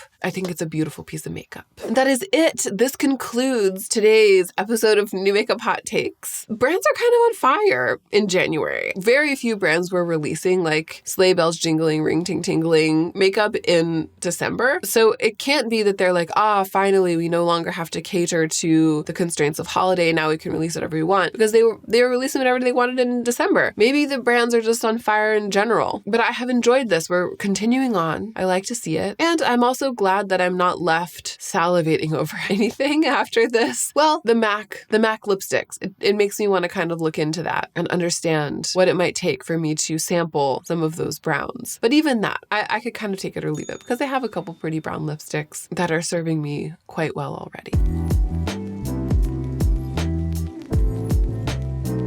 Hey y'all, hi. It's time for another episode of New Makeup Hot Takes. I was about to say it's January. It's not. It's February. It is the new year. What's going on in the new year? The passionate and frenetic flush of the holiday season has faded. How are we left now as a community, as makeup lovers, as an industry? How are we faring? That is, in essence, what I'll be discussing today. If you like it, I hope you will subscribe. Let's go ahead and get into the meat of the video. New makeup, hot takes.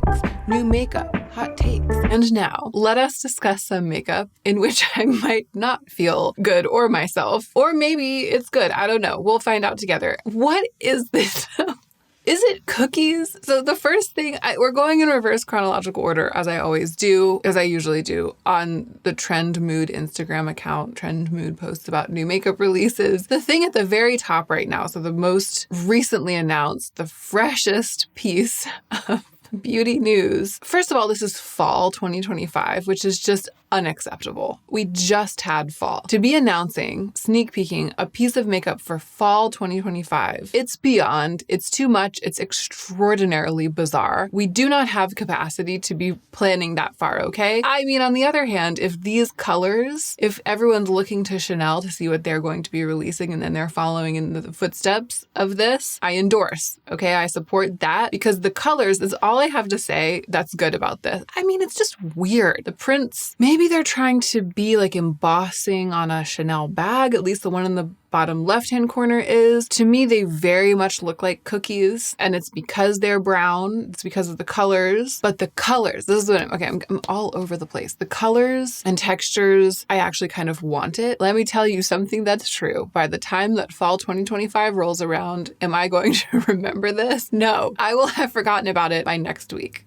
So that's fine, right? Even though I love the colors and I kind of want it, this is like the perfect eyeshadow palette to me. The one in the bottom right-hand corner, are you even kidding me? I could have designed it color-wise, except for the light gold one, I'm not really into that. But the other three, yes. But why did they choose this weird cookie embossing that makes it look a little bit distasteful, a little gross to me? I don't know, a brown chocolate cookie, like chocolate that might melt. I don't know what it is quite about it that unnerves me, but it just unnerves me a little bit. But this is a normal Chanel quad with those domed baked shadows. I actually might be putting like a calendar reminder on in October 2025 to try to remind myself to track it down and get it. But as it stands, it seems like something maybe AI generated. I mean, I don't think it is, but it kind of seems like AI projecting what might be released in fall of 2025 by Chanel. And you know how AI, when it does something like this, it makes a lot of valid points. You can kind of see where it's coming from, but it's never quite right. There's always something a little bit off, almost as if there's a human intelligence lacking, almost as if that it's just a synthesis of a bunch of available information and there's a lacking human spirit to kind of check and balance and make sure everything really makes sense. You know, like that's what happens when AI generates a thing, and that's how this feels to me. There's just something a little bit too much like a cookie.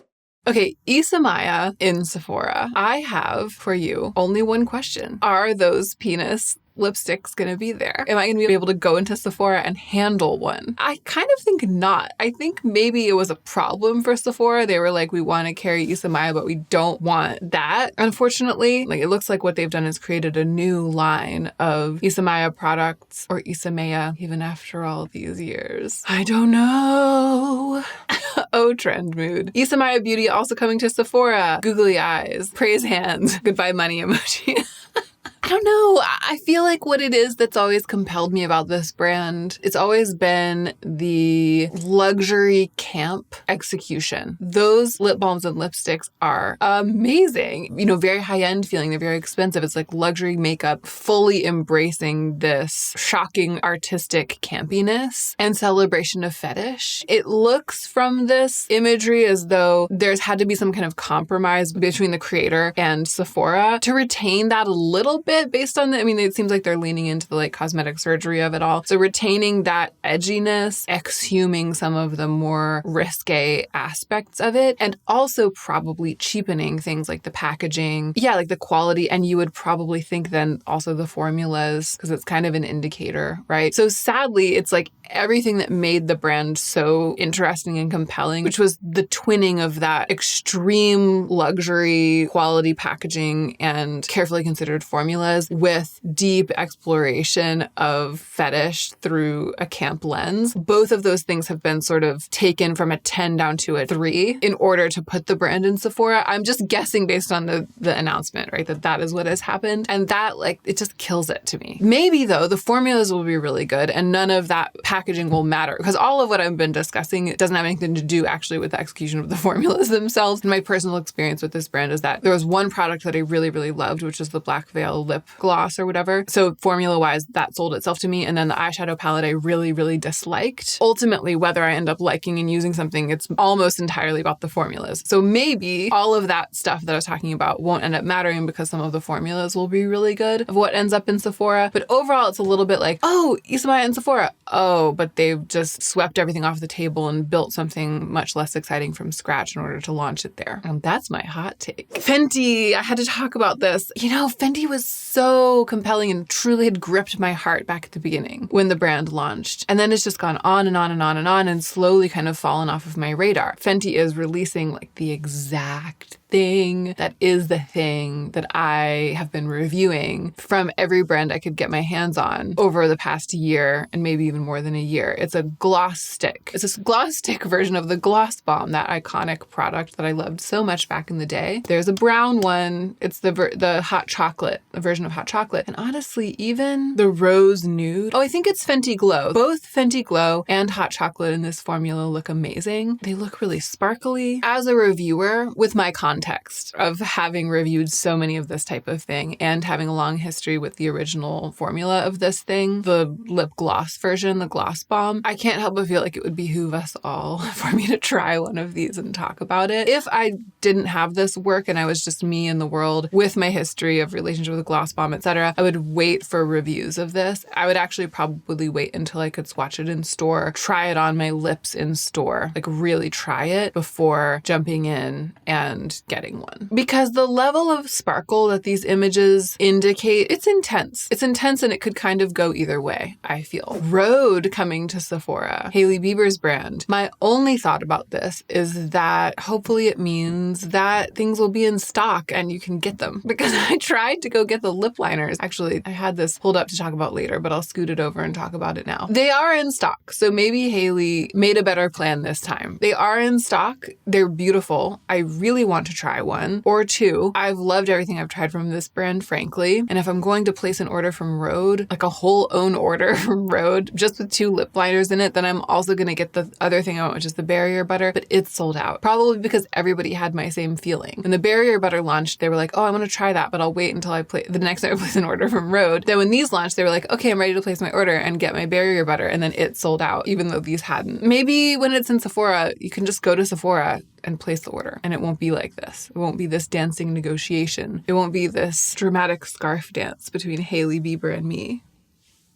Speaking of, Kylie Cosmetics lip butter. I never talk about Kylie Cosmetics. It's just not on my radar, really. But this, once again, it's the exact kind of thing that I'm really into reviewing lately. I really have kind of a library now over here in my brain of this kind of thing. But the funny thing, the true hot take, the absurd hot take that I had about this was it seems like she's copying Hailey, even though she was here first. I mean, this product wasn't here first, but I saw this and my immediate reaction was like, oh, toasted marshmallow lip butter. That just seems like something Hailey Bieber would do. Kylie Cosmetics was here for years before Hailey Bieber. And who's to say she wouldn't have made a thing like this if Hailey hadn't, because this kind of thing is all over the world, coating the universe. Toasted marshmallow lip butter is coating the earth and dripping down. Who can blame her? Do you think it's good? Or is it probably bad? If you know anything about Kylie Cosmetics, tell me what you think. Okay, this is a great example of the kind of thing, an experience of getting really excited and then screwing my head back on straight and then talking myself down off the ledge, okay? Glow Recipe is launching color cosmetics, and I always kind of get excited when a skincare brand pushes into makeup. Not so necessarily the other way around. When a makeup brand, they're suddenly like, oh, and we also released a cleanser. I'm like, good for you. But when a skincare brand is like, oh, all this time we've also been working on just adding some color into a skincare formula that will work on your cheeks as blush, I'm like, oh, tell me more. Put it on my face, please, you know? So that's what they've done, and the packaging is really beautiful. I also have a recent positive experience with Glow Recipe because I decided to try the niacinamide glow drops because they did that video, Lauren Mae Beauty made me buy it, and I actually really like them. And this looks just like that. It looks like the blush version of that. So of course my little magpie lizard brain is like, oh, it's the makeup version of a thing that I really like. Ding, ding, ding, ding, ding, ding, ding. I should get it. And that's what I felt like at first when I saw this. And then I was like, Hannah, it's a serum blush in a bottle with a screw top.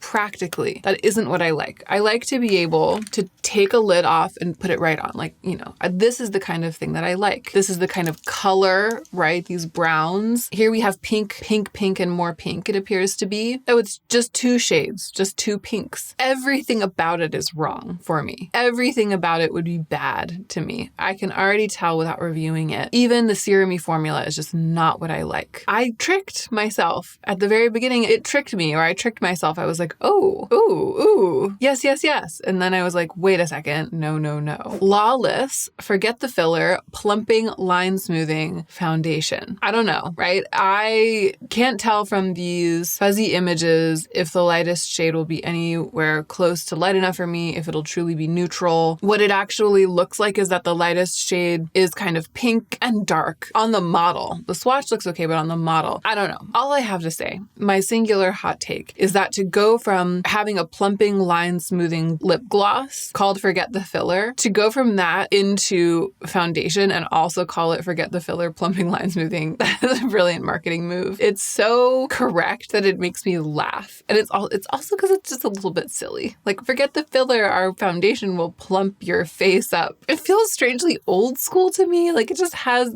and I don't know. It makes me giggle. I'll follow its future career with very mild interest, a very small amount of interest.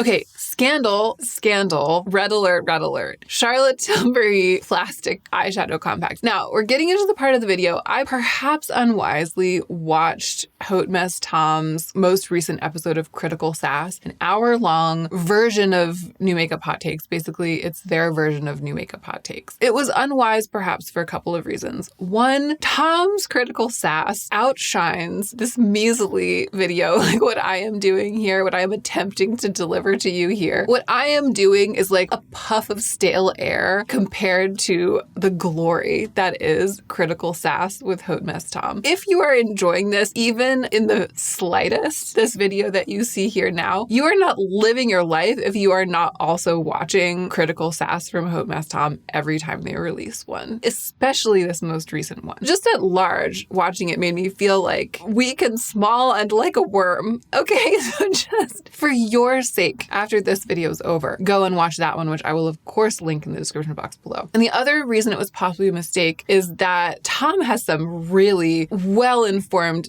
deep and thorough takes on some of the products that I'm about to get to. That's like beyond what I know and could know. If my takes are just hot takes, these are like takes with recipes that stewed on the stove for a really long time and then got finished in the oven, perfectly seasoned, So it's hard for me now to necessarily see what I see. I also see Tom's takes on some of these things, and I'll tell you which ones they are. My quick boiling hot take on this is that it's an attempt to do what Dior did with Dior Show that has totally failed, because from what I can see, these look cheap. The way that the plastic lid is constructed looks really bad. I mean, I think it's partly that it's thin plastic that curves around, whereas Dior Show, I don't have my palette up here. I wish I did, but you know what it looks like. It's thick acrylic, and not only is the lid a single thick piece of acrylic that's like flat to the base, but the base is also acrylic. So it looks designed, and even though it's not falsely weighted and made to seem heavier and more luxe than it actually is, because a lot of makeup packaging is just plastic, but it'll have like weights in it to make it heavy so that it seems fancy. Even though they didn't do that, I like it better than some of that faux luxury packaging because it's so fully designed and it has rounded edges. We're talking still about the Dior packaging, the Dior Backstage, like the slightly less expensive Dior makeup line. It has those rounded edges. It just is very satisfyingly designed as a piece of Dior makeup, and I really, really, really like handling it, looking at it. I really like it. This, it's like, oh, Dior managed to launch plastic looking packaging and still make it luxury, so we can do it too, but the execution is so far from that designed product that Dior launched. So far from that. It just looks, it's like this matte plastic looking bronzy rose gold, these thin compact covers. This had better be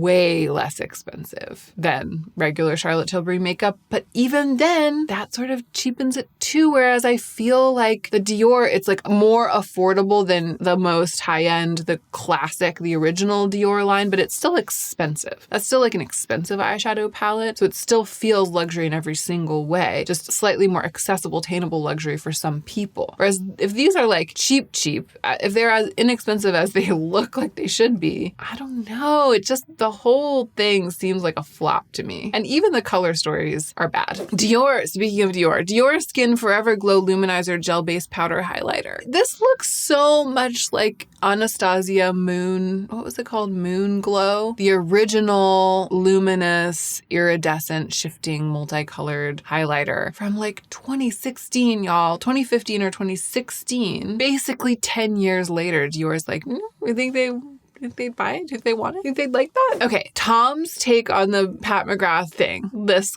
glass skin, which really just looks like latex doll skin, honestly, to me, is much more historical, fully informed than mine. My take on this is just like, who is wearing this?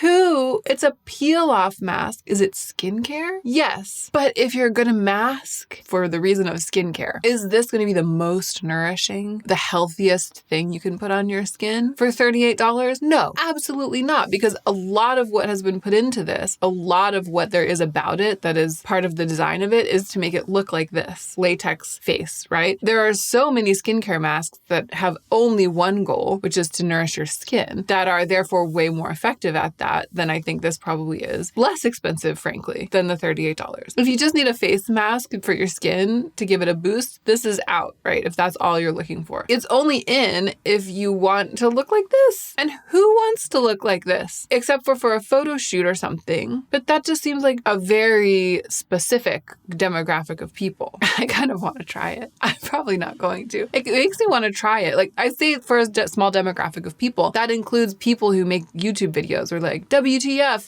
this thing, why did this, is it good? OMG, I actually loved it. You know, like that's my job. So I could get it and do that. But I don't even want to do that. Look at it. It just looks like a mess. It looks like a mess.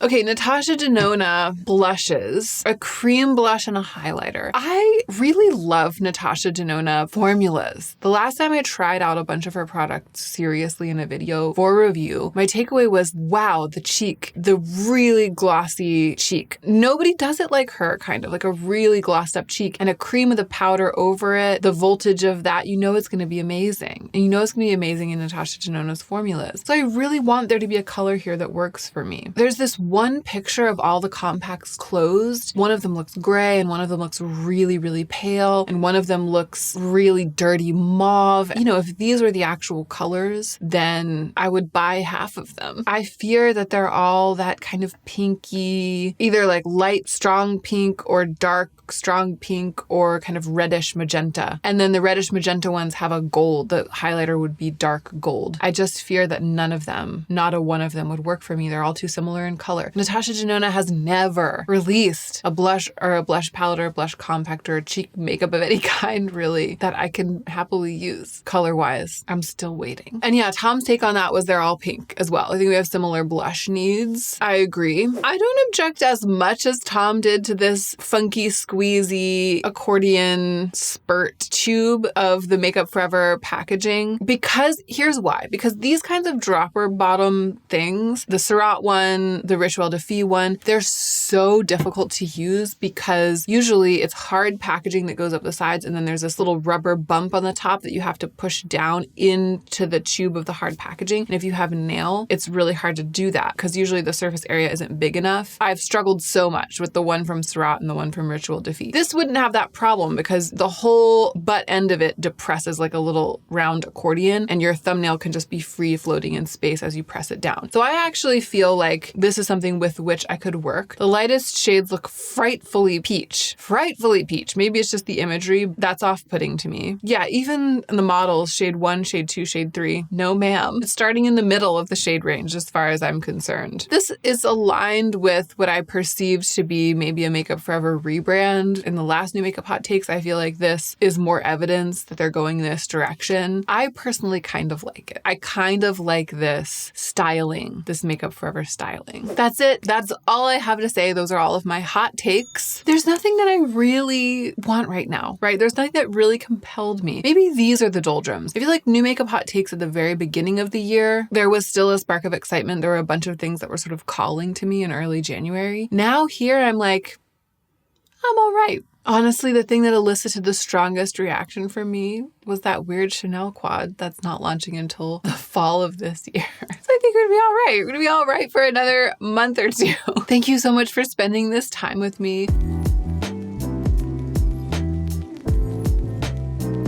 Time for another episode of New Makeup Hot Takes. It's weird though. I mean, a lot of things are weird. One, the pepperoni pizza perfume. Am I going to talk about it? I'm still undecided. The video is opened. I have it here on my screen. I'm still undecided. Two, I tried to do that lip from the Isamaya listing for the lip liner. Like the product photography, one of the models has basically this lip and I am still testing the Isamaya lip liner. Let's say this. I've adopted the Isamaya lip liner into the bosom of my family in the shade Liberica, but this is intense for me, right? But the thing that I was gonna say is weird is my takes aren't that hot today. It's like I have something sort of mild and innocuous to say about everything that's new to the market, and then maybe one like 75-degree take, you know? This is for those of us who like to just hang out, okay? If you like to just hang out, downregulate your nervous system a little bit with me while meandering through the landscape of new makeup here in March of 2025, then you've come to the right place. If you're new here, I hope you will stay for it. My name is Hannah. I love this stuff. I'm also a writer. I'll link my book at the top of the description box down below so you can check it out if you are so inclined. Now let's get into the meat of this video. New makeup, hot takes.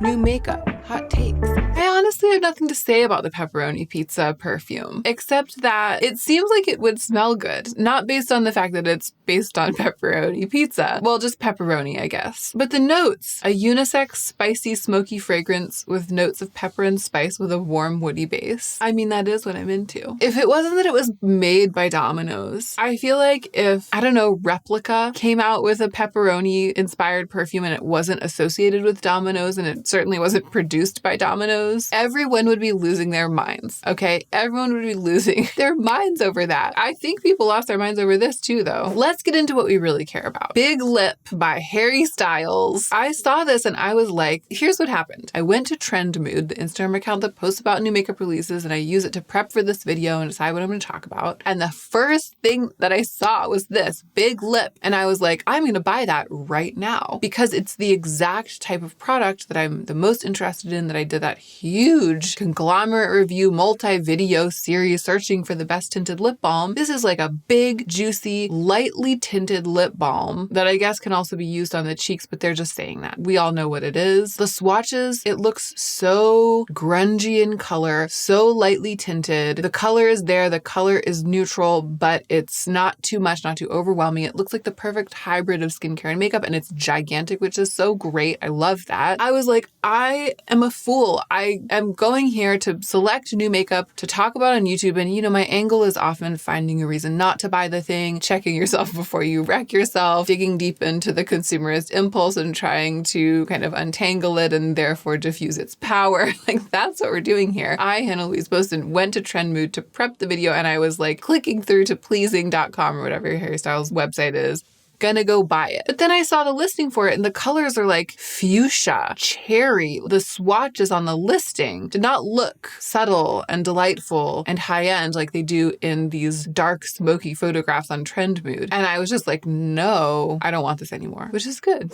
Merit, on the other hand, is really getting me where I live with new shades of the shade Slick, which is a great product from them, especially Tabby. Not only is it the milk chocolate brown of my dreams, but it's called Tabby. And a lip liner, which is really exciting. As we can see, I love a lip liner now. Like, I'm really into a lip liner right now. I do hope that I'll get the chance to swatch at least Tabby, but maybe more of these on YouTube, so stay tuned. I've worked with Merit, have a really great relationship with that brand, so I'm hoping they will be willing to send a couple of these colors along for me to review. If for some reason they don't, I will buy Tabby. We're really 0 for 2 with the digging deep into the consumerist impulse and untangling it so that it disperses. But Merit to me is the cream of the cream, you know, and especially I know this product, the shade Slick, the one that I've used, I've gone through like 2 tubes of is Marrakesh, but it's like a soft red, so it's not a super statement lip on me, but way more statement than this brown would be. I can feel pretty confident going into it that I will actively use this product and then it's not just a fantasy. Always fun to see what Merit's doing. Okay, let's talk about something that might just be a fantasy. What are these wiggly bottles? I told you my takes were sort of lukewarm today. And I say this every time. The marketing, the packaging, Jésus, have you tried this? Can someone just tell me in the comments, like, is this a good lip gloss or lip oil or whatever? Hydrating lip oil. I see this marketing everywhere. It works on me. I see it and I want it. And then I'm like, what are you talking about? Like, you don't know anything. To myself is what I'm saying it to myself. What are you talking about? You don't know anything about this. The colors actually also look pretty bright. It's like peach, raspberry. Yeah, there's a glazed pink one. Yeah, there's a shimmery one. It's the wiggly bottle and the way they do this little sparkle, sun sparkle hitting the glass. I see that and I'm just like, I bet it's amazing. But it makes me feel like if I get it, then when I open it, it'll be like, ah, and everything will be sun drenched and sparkly. But it won't. If I get it, it'll just be a little wiggly glass bottle in my hand. And then what will really matter is what the product is like on the lips. I just find the marketing so compelling. But we're going to move on from it. It doesn't matter. Another thing, maybe I think my takes are lukewarm, but it's really just because things are appealing to me. So it's harder to be harsh. It's harder to be like, we don't need this garbage trash. We just use what we have. When Fleur is releasing Vanilla Smoke, although I can do it. I can get through this. Because here's the thing about Vanilla Smoke. Past Hannah would have gone crazy for it. For years, this was my exact scent profile, right? Woody spices, cashmere, vanilla, incense, and I guess sort of like a white chocolate. The imagery is so good though, right? This incensey, smoky vanilla. So it just depends on how gourmand it actually is, because I used to just drench myself in sweet gourmand scents and I really loved that. And it really worked for me. It worked with my body chemistry. It worked with my lifestyle. It worked with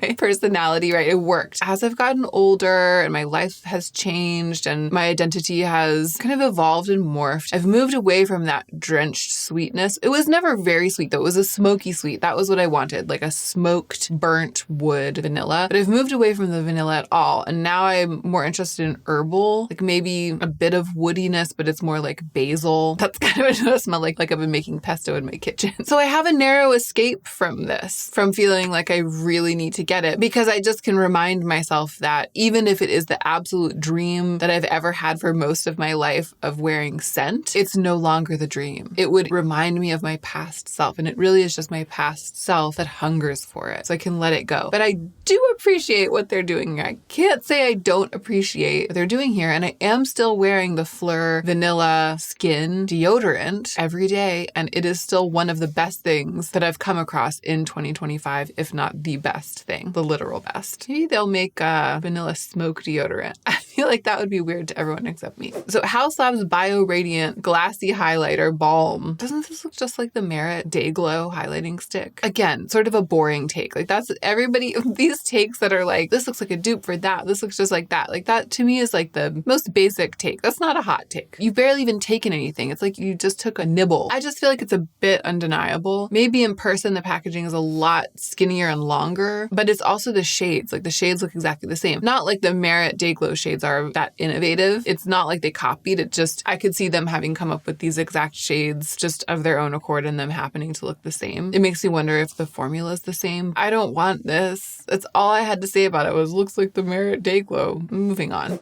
All right, here we go. Sorry, I'm smacking things in my excitement because we're starting to get into some things that are enlivening me, okay? Natasha Denona, Bloom. What are we doing, Natasha? Bloom was like a decade ago. Wasn't Natasha Denona Bloom X? Wasn't the Bloom collection 55 years ago? Was not the Bloom collection released between the world wars? And now here she comes, millennia later, with the Natasha Denona Bloom eyeshadow palette. And it, my friends, is boring. It really does look like something that would have been released in the same era as the Anastasia Beverly Hills Modern Renaissance palette, doesn't it? What are we doing here? What are these reds? What, for that matter, is this watercolory packaging that looks like hotel art? That's my hot take, and I'm sticking to it. One brand doing a thing. Well, I guess several brands have done a thing that kind of got me going, but look at these massive round pans of cream blush. Actually, somehow also feels a bit weirdly dated to me. I don't know why. They kind of remind me of the e.l.f. Poreless Putty Primer, and I hope they don't feel that way. I hope they don't have that silicone slip. They very well could. This, though, really makes me want to try it. And there is that kind of pale peach color. There are some great browns. There's like a nice soft coral. Go Juvia's Place Go is all I have to say about this. And this leads me to possibly my most comprehensive, legitimate take of the video, my most zoomed out piece of analytical thinking about their contemporary makeup market. My most analytical comment, which is really when you hear it, you're going to be like, wow, that was it. Is powder blush coming back? That's it. That was the comment. Because Say, Fenty, and Tower 28 are all releasing powder blushes. I think of those as three brands that are particularly interested in the way the wind is blowing. In fact, Say, if you remember my vicious takedown of the brand when it first launched, because I was so excited and I tried all these products and they were so terrible. And my thesis overall was that it seemed like the brand had been developed based on market analysis. And I meant this on every level, from the formulas through to the product design, through to the packaging and everything. It all seemed to just be like a synthesis of what the market might be moving towards, and then just spitting out products that seemed to check all the boxes of what they thought everyone wanted by zooming out and averaging everything together, kind of. But then the products themselves were sort of lackluster and didn't quite hit. Everything was a little off. It felt like it was AI. It felt like it was doing what AI does. And then it's like a little uncanny valley, you know, and the products all were. I think of Say as being a bit of a bellwether because I feel like that's their only strategy, you know? And Fenty, of course, is that way, although they have a much better, more comprehensive strategy for making actual quality products. And Tower 28 may be the most considered in some ways of all of them, but also quite about the trends and quite trendy. All three of them releasing powder blush. Is it coming back? You tell me if you're on the block, you know? If you're a young, trendy person, are the girls into powder blush? Is that what's happening? Is that why we're seeing this? I am not. I'm not ready to let cream blush go. You cannot pry it from my 40-year-old hands. But I will follow the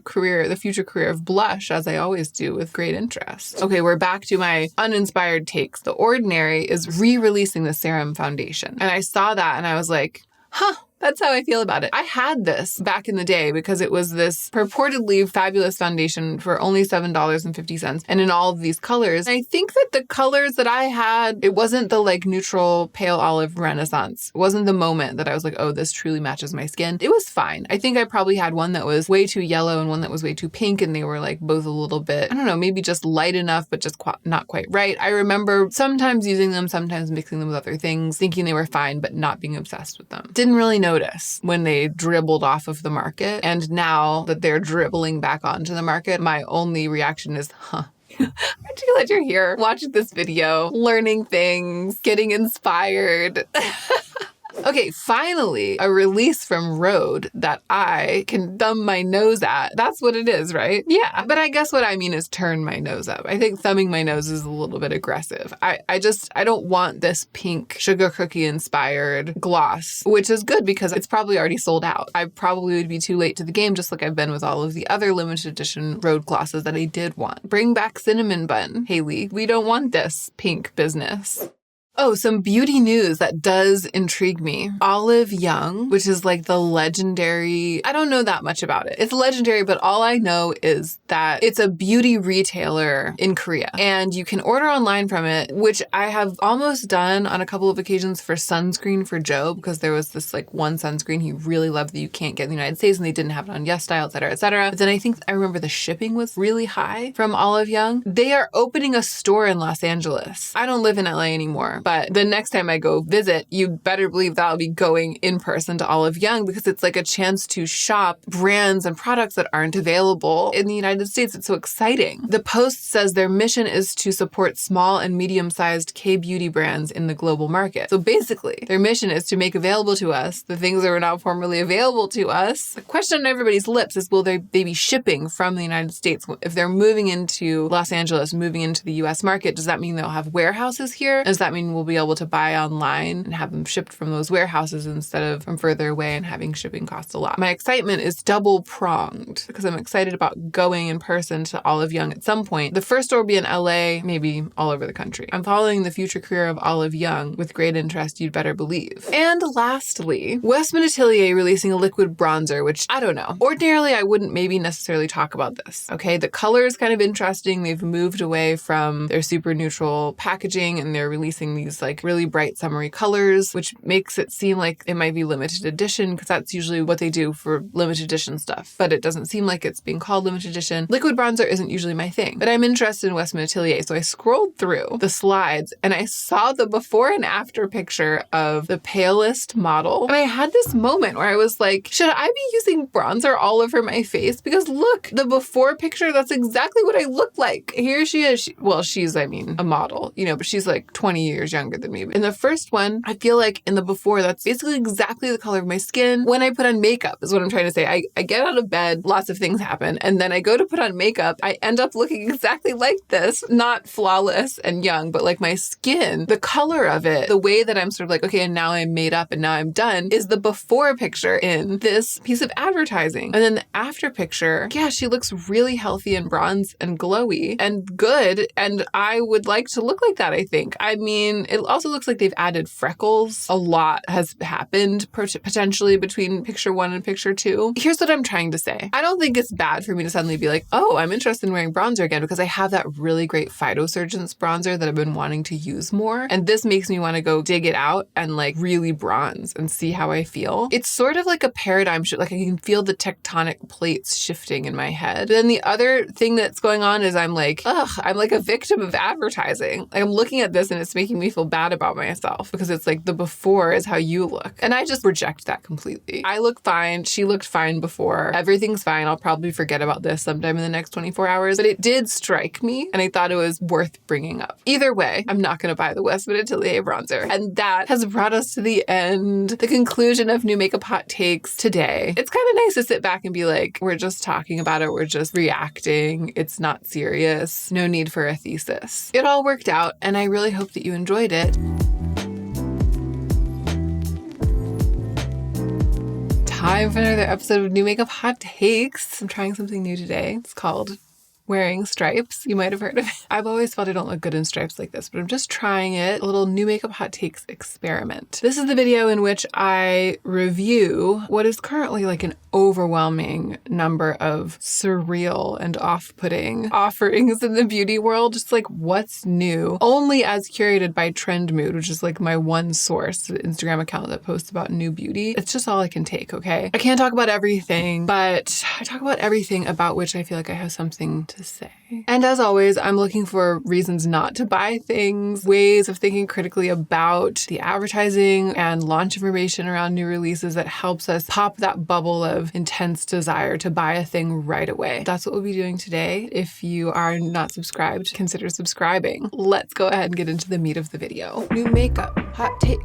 New makeup, hot takes. In no particular order. NYX Smack Smooch Smushy Soft Matte Lip Balm. It's like a weird combination of adjectives. It's soft, it's balm, and it's matte. I feel like we see a lot of matte things. We see a lot of balmy things. And we see a lot of soft matte blur. Like we see a lot of soft matte lip blur. We see a lot of soft matte lip color. We see a lot of tinted balms. But I do feel like it's kind of a slightly new spin to combine this group of adjectives. What it made me think of when I saw this release was just like a randomizer. It feels like there are all of these beauty words like soft, matte, lip, blur, balm, tint, serum, and it feels like they just put some inputs into the randomizer and it spat out soft, matte, lip, and balm, and then they were like, okay, that's what we're gonna make. Like, as soon as I saw the description of the product, I was like, we've really gone over the event horizon into lip product randomizer land. That said, I do love a lip balm. I do love something that looks like a greenish brown for the face, like for the lips, and the one in the upper right hand corner looks that way. It looks like a really cool toned brown. So I'll keep an eye out for that maybe if I don't forget about this in 2 seconds after I finish talking about it right now. I don't traditionally like a soft matte lip blur. I don't like a soft matte lip cream. That's what we usually see, soft matte lip cream. So I'm worried that this is actually just that and then they just put the word balm in to intrigue us, but that it's really just yet another K-beauty inspired soft matte lip cream arrived to the drugstores in the US. Okay, this is weird. An eyeshadow palette from Lancome. The Idol Cafe Crush Maxi palette. So there's a lot, Maxi palette. There's a lot that's weird here. First of all, the word maxi to describe what is simply a 12-pan eyeshadow palette that looks exactly like the Isamaya, the original Isamaya one. It looks like they used the same template for it or the same inner packaging. 12 eyeshadows, it's a maxi palette. But it's not just that. Coffee-inspired makeup has had a moment. That moment is long past, Lancome. I'm so sorry to tell you, but maybe you didn't notice because you were so busy getting really excited about releasing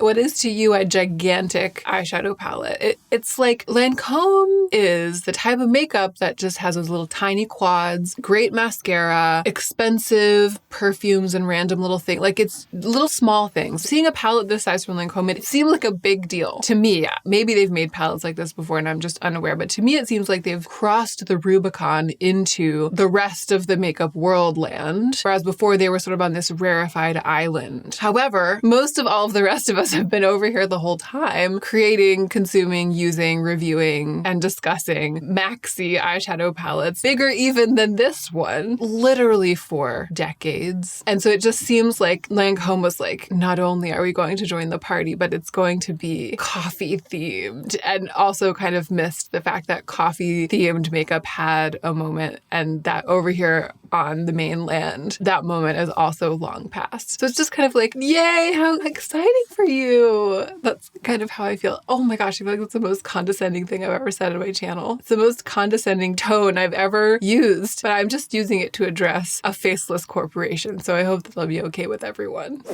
Okay, here's something that does intrigue me a little bit. This is an example of something that I'm discussing because I looked at it and I thought, aha, they're doing something designed to catch the eye of the likes of me. And also, I don't know how I missed this before. Maybe because I didn't like any of the colors that they initially launched with, but apparently House Labs has this product called Color Fuse Blush Balm. Once again, kind of like randomized makeup buzzword slurry. Color Fuse Blush Balm. Here's the thing that got me. 2 things. 1, the tagline, designed to flex between blush and bronzer. I'm really here for that right now, especially as I enter my bronzer era. But the other thing is one of the new shades is Glassy Ginger, and it looks like a really desaturated mauve, very desaturated, almost brown tinged mauve. There's also Glassy Cinnamon, which I could also see working for me. So I can see the other colors were all quite saturated and clear. I don't mean clear like see-through. I mean the color tones were very clear, and these are much muddier and bronzier. Yeah, Glassy Cinnamon, which is beige peach, and Glassy Ginger, which is dusty pink. Spiced up neutrals for cheeks and lips. I'm not going to run out and buy one. I'm happy to see it. I'm happy to see these shades, and I'm intrigued by a thing that is designed to flex between blush and bronzer. What is this? Sneak peek, Hailey Bieber, not Hailey Beaver, Hannah. Not Hailey Beaver on this day. Hailey Bieber is giving us a tease of her next new product. It looks like, oh, I see an apple. Okay, when I first looked at this, I saw a blob of liquid and then a tiny, like a small bug or like a speck of liquid with something black in it. And I was like, is her new skincare like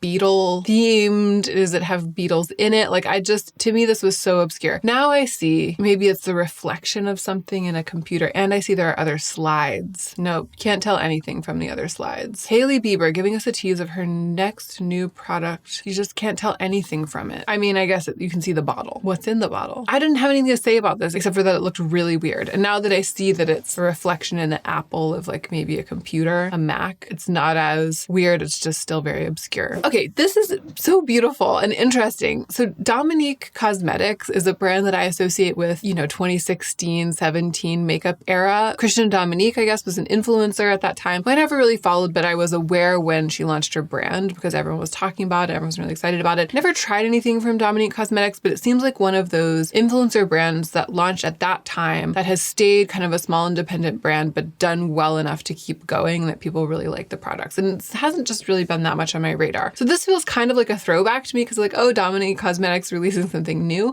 These are lip liners and I love the colors. The like yellow, ochre, browns, like there's a greenish brown, there's sort of a pukey color, there's definitely a yellow. Like I really like the shade range of these for lip liners, the shapes, and then there's these little brushes on the end. That's perfect. To me, a lip liner with a little brush like that is ideal. So weirdly, out of left field, Dominique Cosmetics, which I would maybe never have thought of again in my life if I hadn't seen something like this, is coming through with a very, very appealing looking lip liner, and I've been really into lip liner lately. So it's funny that it stood out, and the photography is very like minimalist, grungy, lo-fi, low contrast, and that is the kind of product photography that intrigues me these days. And it's just like, oh, these are kind of my people, but I wouldn't have maybe thought to expect that from Dominique Cosmetics. I'm just curious, unless it's available now. What says coming on May 2nd? Let's see. I was going to say I might have never thought of it again. Lip frame pencil. Well, the yellow is not as yellow as it looked. The color saturation of photography is very... Oh, no, it is. Dulce de leche is quite an orange, quite a yellow orange. I'll say on the site, it looks maybe more like standard high glam makeup than I thought from the Trend Mood post. If I ever came across one of these in the wild, I would be interested in it, but not interested enough to necessarily place an order. Stood out in the massive sea of new things. Another throwback, I just had to mention Fenty Body Lava. Look who's coming back. There are a lot of posts right now on Trend Mood that's like, look what's coming back. Look what's being re-released. Look what's coming back from the archives. Why is that? What's happening? Are brands just like trying to push recent nostalgia buttons? We're trying to throw back to the happier, very recent past? Or maybe brands just are low on resources. And I'm not trying to cast aspersions at Fenty. I'm just absolutely guessing here. Bringing something out of the archives or bringing like a pre-existing formula back doesn't cost as much, doesn't stress them out as much. I don't know. But when I saw this, I was like, oh my, those were the days. Because do you remember that summer when everybody was entirely in the grip of body luminizer? They can use all of the same imagery and swatch imagery and everything. So it's probably much lower overhead for them. Are people going to be into this summer? I don't know. Probably not me. All right, here is a classic example of me talking myself out of something that is otherwise quite attractive. A new Moondust eyeshadow palette from Urban Decay. I love the Moondust formula. Diamond Dog is the one that I'm currently just so crazy for. It's like the perfect eyeshadow to me right now. And when they release a little palette of 4 Moondust eyeshadows, it's always a real thrill. This one, however, is called Icy. Ice Out Moondust palette. It's not called Icy. It's called Ice Out, and it is icy. That is what saves me from it because it's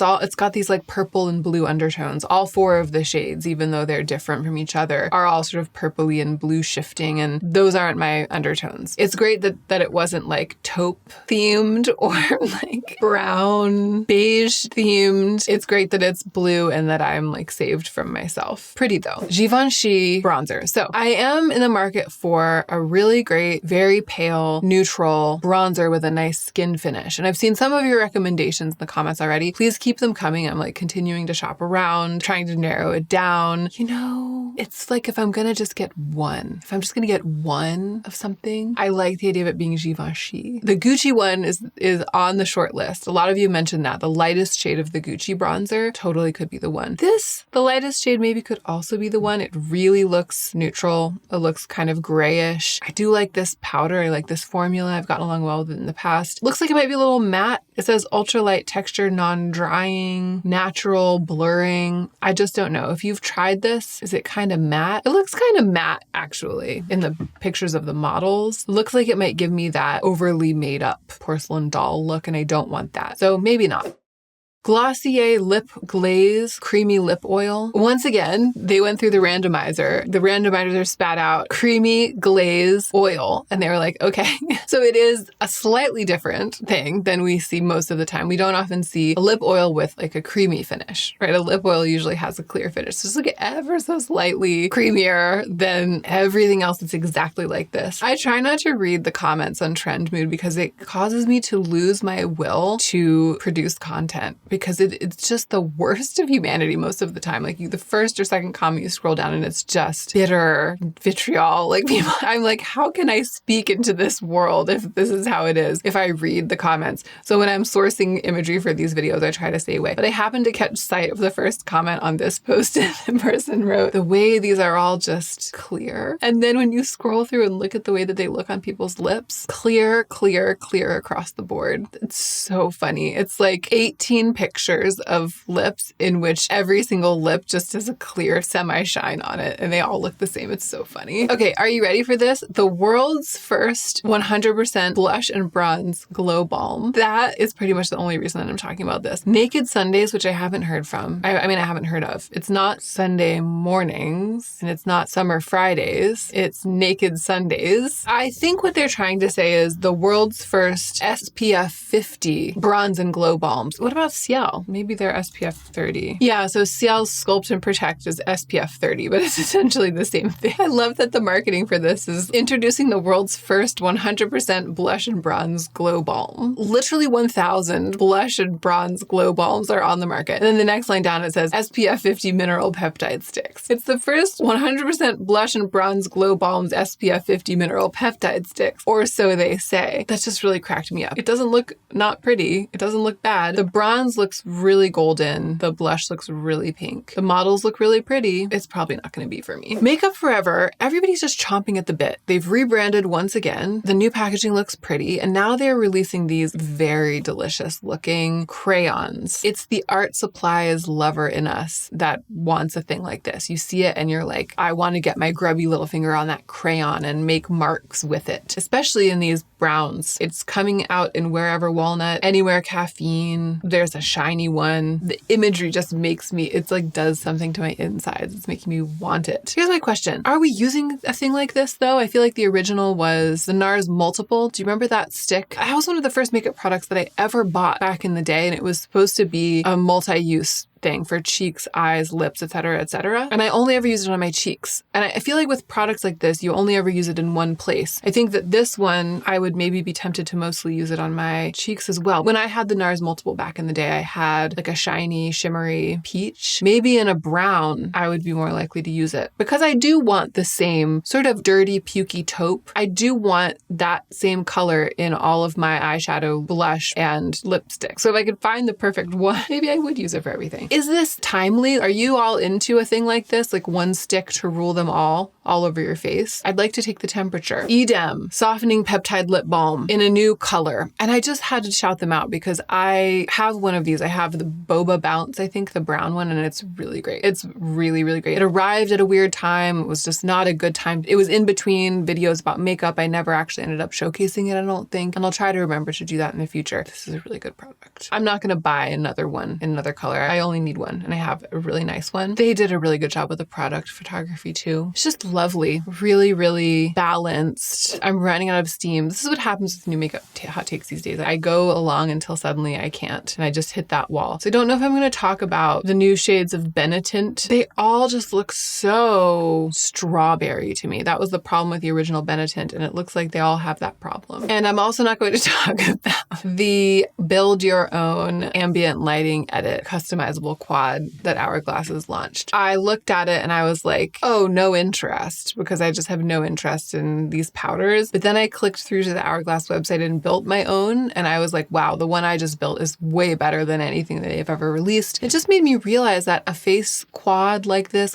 like Hourglass has been releasing forever, such a bad deal, because you're always going to get at least one, if not two, if not three shades that you don't actually actually want. You just get sucked into buying it because it seems like a good deal to get 4, but there's really only one that you use a lot, maybe 2 if you're lucky. Having the power to build my own, I was like, oh my goodness, why would I ever buy a face quad that I didn't get to design myself? And maybe it's just an hourglass thing, but I think it probably applies in a lot of cases. So that's how that ended up leaving me feeling those are all the hot takes that are fit to print on the internet. I am going to go now. I hope that you feel flush with new powers of discernment or enhanced powers of discernment. I'm sure you already had some. I certainly do. I started out feeling overwhelmed and kind of compelled by all that's new to the makeup market. And right now, there's nothing I really feel like running out and buying. And the only thing that I even remember from the whole video that I just filmed, my friends, only thing that I remember whose career I want to follow with great interest is the Makeup Forever multi-stick. And I mostly am just curious about what you're going to say in the comments about that type of thing. That's it. Thank you so much for being here with me during this rundown of new makeup.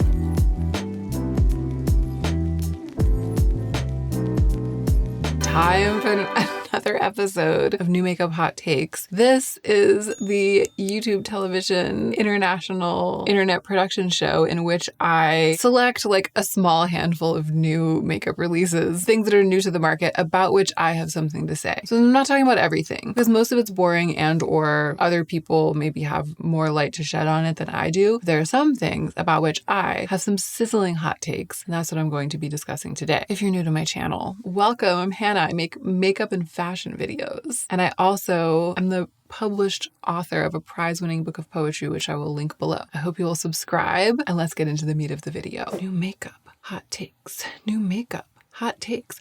Oh, new makeup, hot takes, new makeup, hot takes.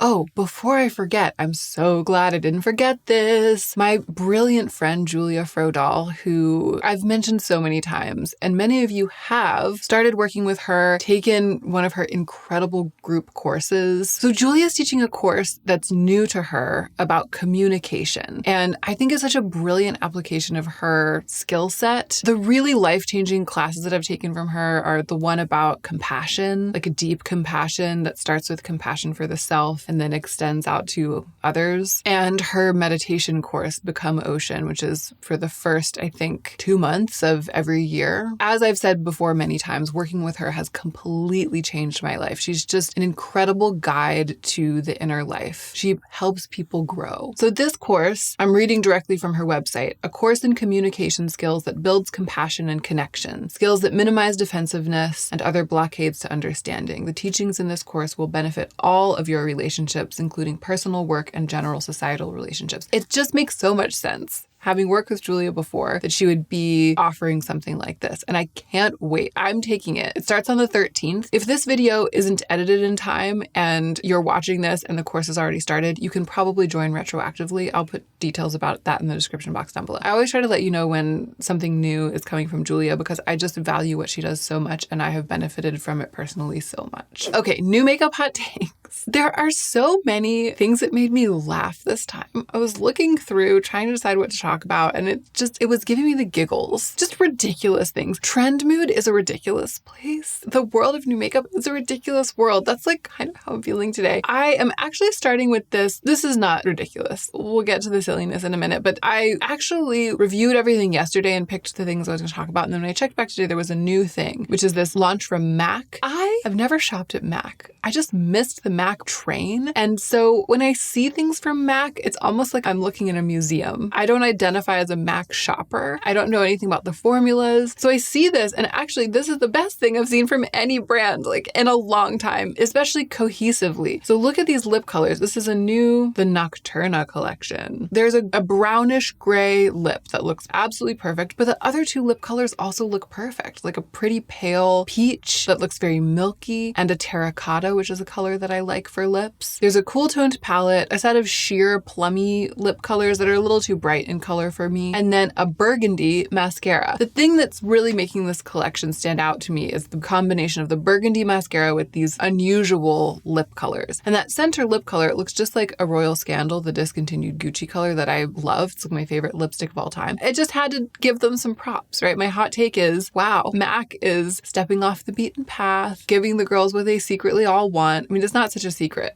I feel like we're all crying for it. No brands are listening. Here we see it. And by that, I mean just like the grunge and the lip. And the palette has some grungy colors in it too. I don't know from MAC. You know what I mean? I was just like, I don't know her. And so I see it and it passes me by and then I'll never think of it again. Let us talk about RHODE, my friends. RHODE by Hailey Bieber, which I guess she sold the company. I'm not an authority on business. Can't really speak to that. I don't know what happened. She did like the thing you do, right? You create a business and then it does well and then you sell it for, I guess, $1 billion. When I saw that, I was like, is this an April Fool's joke that I missed? But I guess not. Sold it to e.l.f., but I don't know what that means. Is e.l.f. now an umbrella company? Have they always been? RHODE's also going into Sephora. So is e.l.f. just, I don't know. There's an e.l.f. I imagine what it was is there's like an e.l.f., like Santa's e.l.f. that was like, I want to be the next makeup. And the first thing I'm going to do is acquire Hailey Bieber's brand. That's my hot take. I don't really care about that. What I care about is this. Once again, the rug has been pulled out from under me because I waited too long in between filming New Makeup Hot Takeses. I went to Trend Mood and I saw that Hailey Bieber has released something I really want. So the background is I used to think that this was probably garbage. RHODE, I mean. Then I tried it. Some of it is not good. Some of it isn't good value. The lip balms, which I love the formula and the colors, they get kind of grainy if they get cold because like the shea butter solidifies, or they used to. There were issues with the formula. But I really love some of the skincare. I really fell for the brand. And it's the opposite of MAC, right? I consider myself a RHODE customer to the point where when something launches, I'm like, oh, I better go buy it. Like that's the weird, extremely willing relationship I've developed with RHODE. But then what happens is I go to buy it and it's sold out. And that's what happened this time too. I really want this lemon teeny lip thing. I like that it's yellow. I like that it's probably lemon flavored. Like that sounds really good to me right now. I like that it's got some sparkle in it. It's reformulated. So this is they've reformulated the lip products to get rid of the problem of it getting grainy, I suppose. But the question is, will it still be as good? Will it still be good? Or did they ruin it by doing that? You know, because it was such a good formula, a really thick, liquidy balm. I saw this and immediately I was like, oh, I better go to the RHODE site and get it. Sold out. A new blush color, 2 new blush colors, but one of them, perfect for me, tan line, a pinky tan, sold out. And the third new thing from RHODE, a glazing mist, a face spray, couldn't care less. Don't even want it. I didn't even check for it. It may or may not be sold out. I'm hoping that with the e.l.f. in charge now, instead of Hailey, that e.l.f. has a better sense of like how many lemon teeny lip balms he needs to produce before making an announcement about selling them. I'm also hoping that these products being in Sephora will mean that there's more stock and that this won't happen to me. This is like the 5th or 6th time on New Makeup Hot Takes that have been like, here's the news. I found out that RHODE released something I want that is now sold out and is never going to be made again. Topicals. This is like the boring stuff that I care about, okay? But we're all here for the same reason. Social contract, right? We're all here to discuss this. We're all in the absolute weeds of the makeup world. Topicals, I guess, is like a skincare brand. Then they came out with this mint balm, Slick Salve Glossy Lip Balm for soothing and hydration. It looked great. Everyone said it was great. I wanted it. But I don't really like mint in a thing like that. And it was green. It just was very attractive looking. My favorite type of lip product right now is a thick liquid balm a la Hailey Bieber. This is that. I've wanted this since the day it was born. Every time I see it, I'm like, I want that. And then I'm like, oh no, but it's green and it's mint, so I don't. Then they released another color, acai. And I was like, oh, it is the thing I wanted but didn't want, but not in green and not in mint. But then it was a berry color, and I don't really like a berry color on me. I needed something a little bit grungier, a little bit earthier, a little bit more aligned with my color.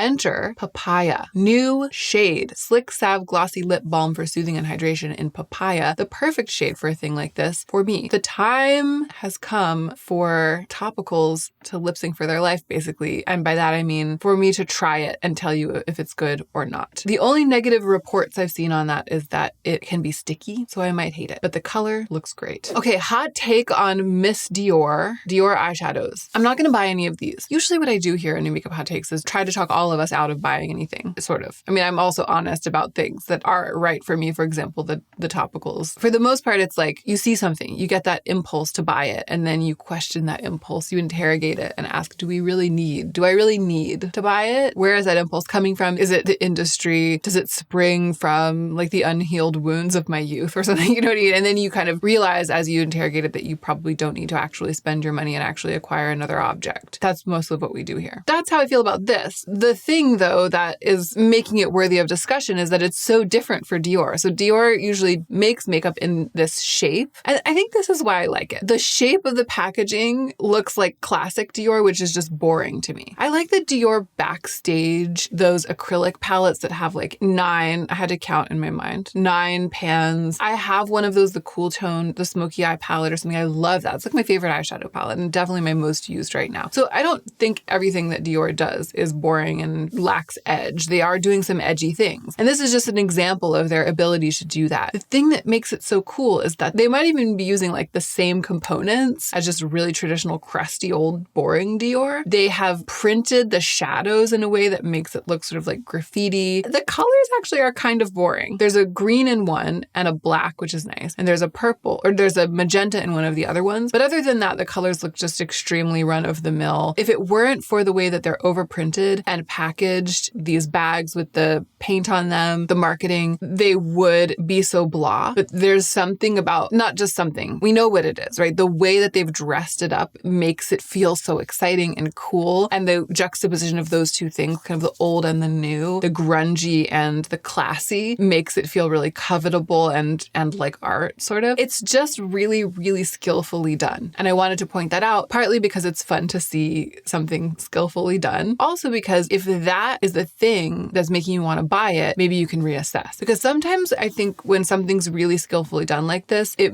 tricks me into thinking like, and therefore I must buy it. Or it's like the other way around. I see it and I'm like, oh, I have to have that. It's perfect. But then when I unpack it, I realize that that feeling of is just purely a response to it being skillfully done. It's not because I have to buy it. Mic drop.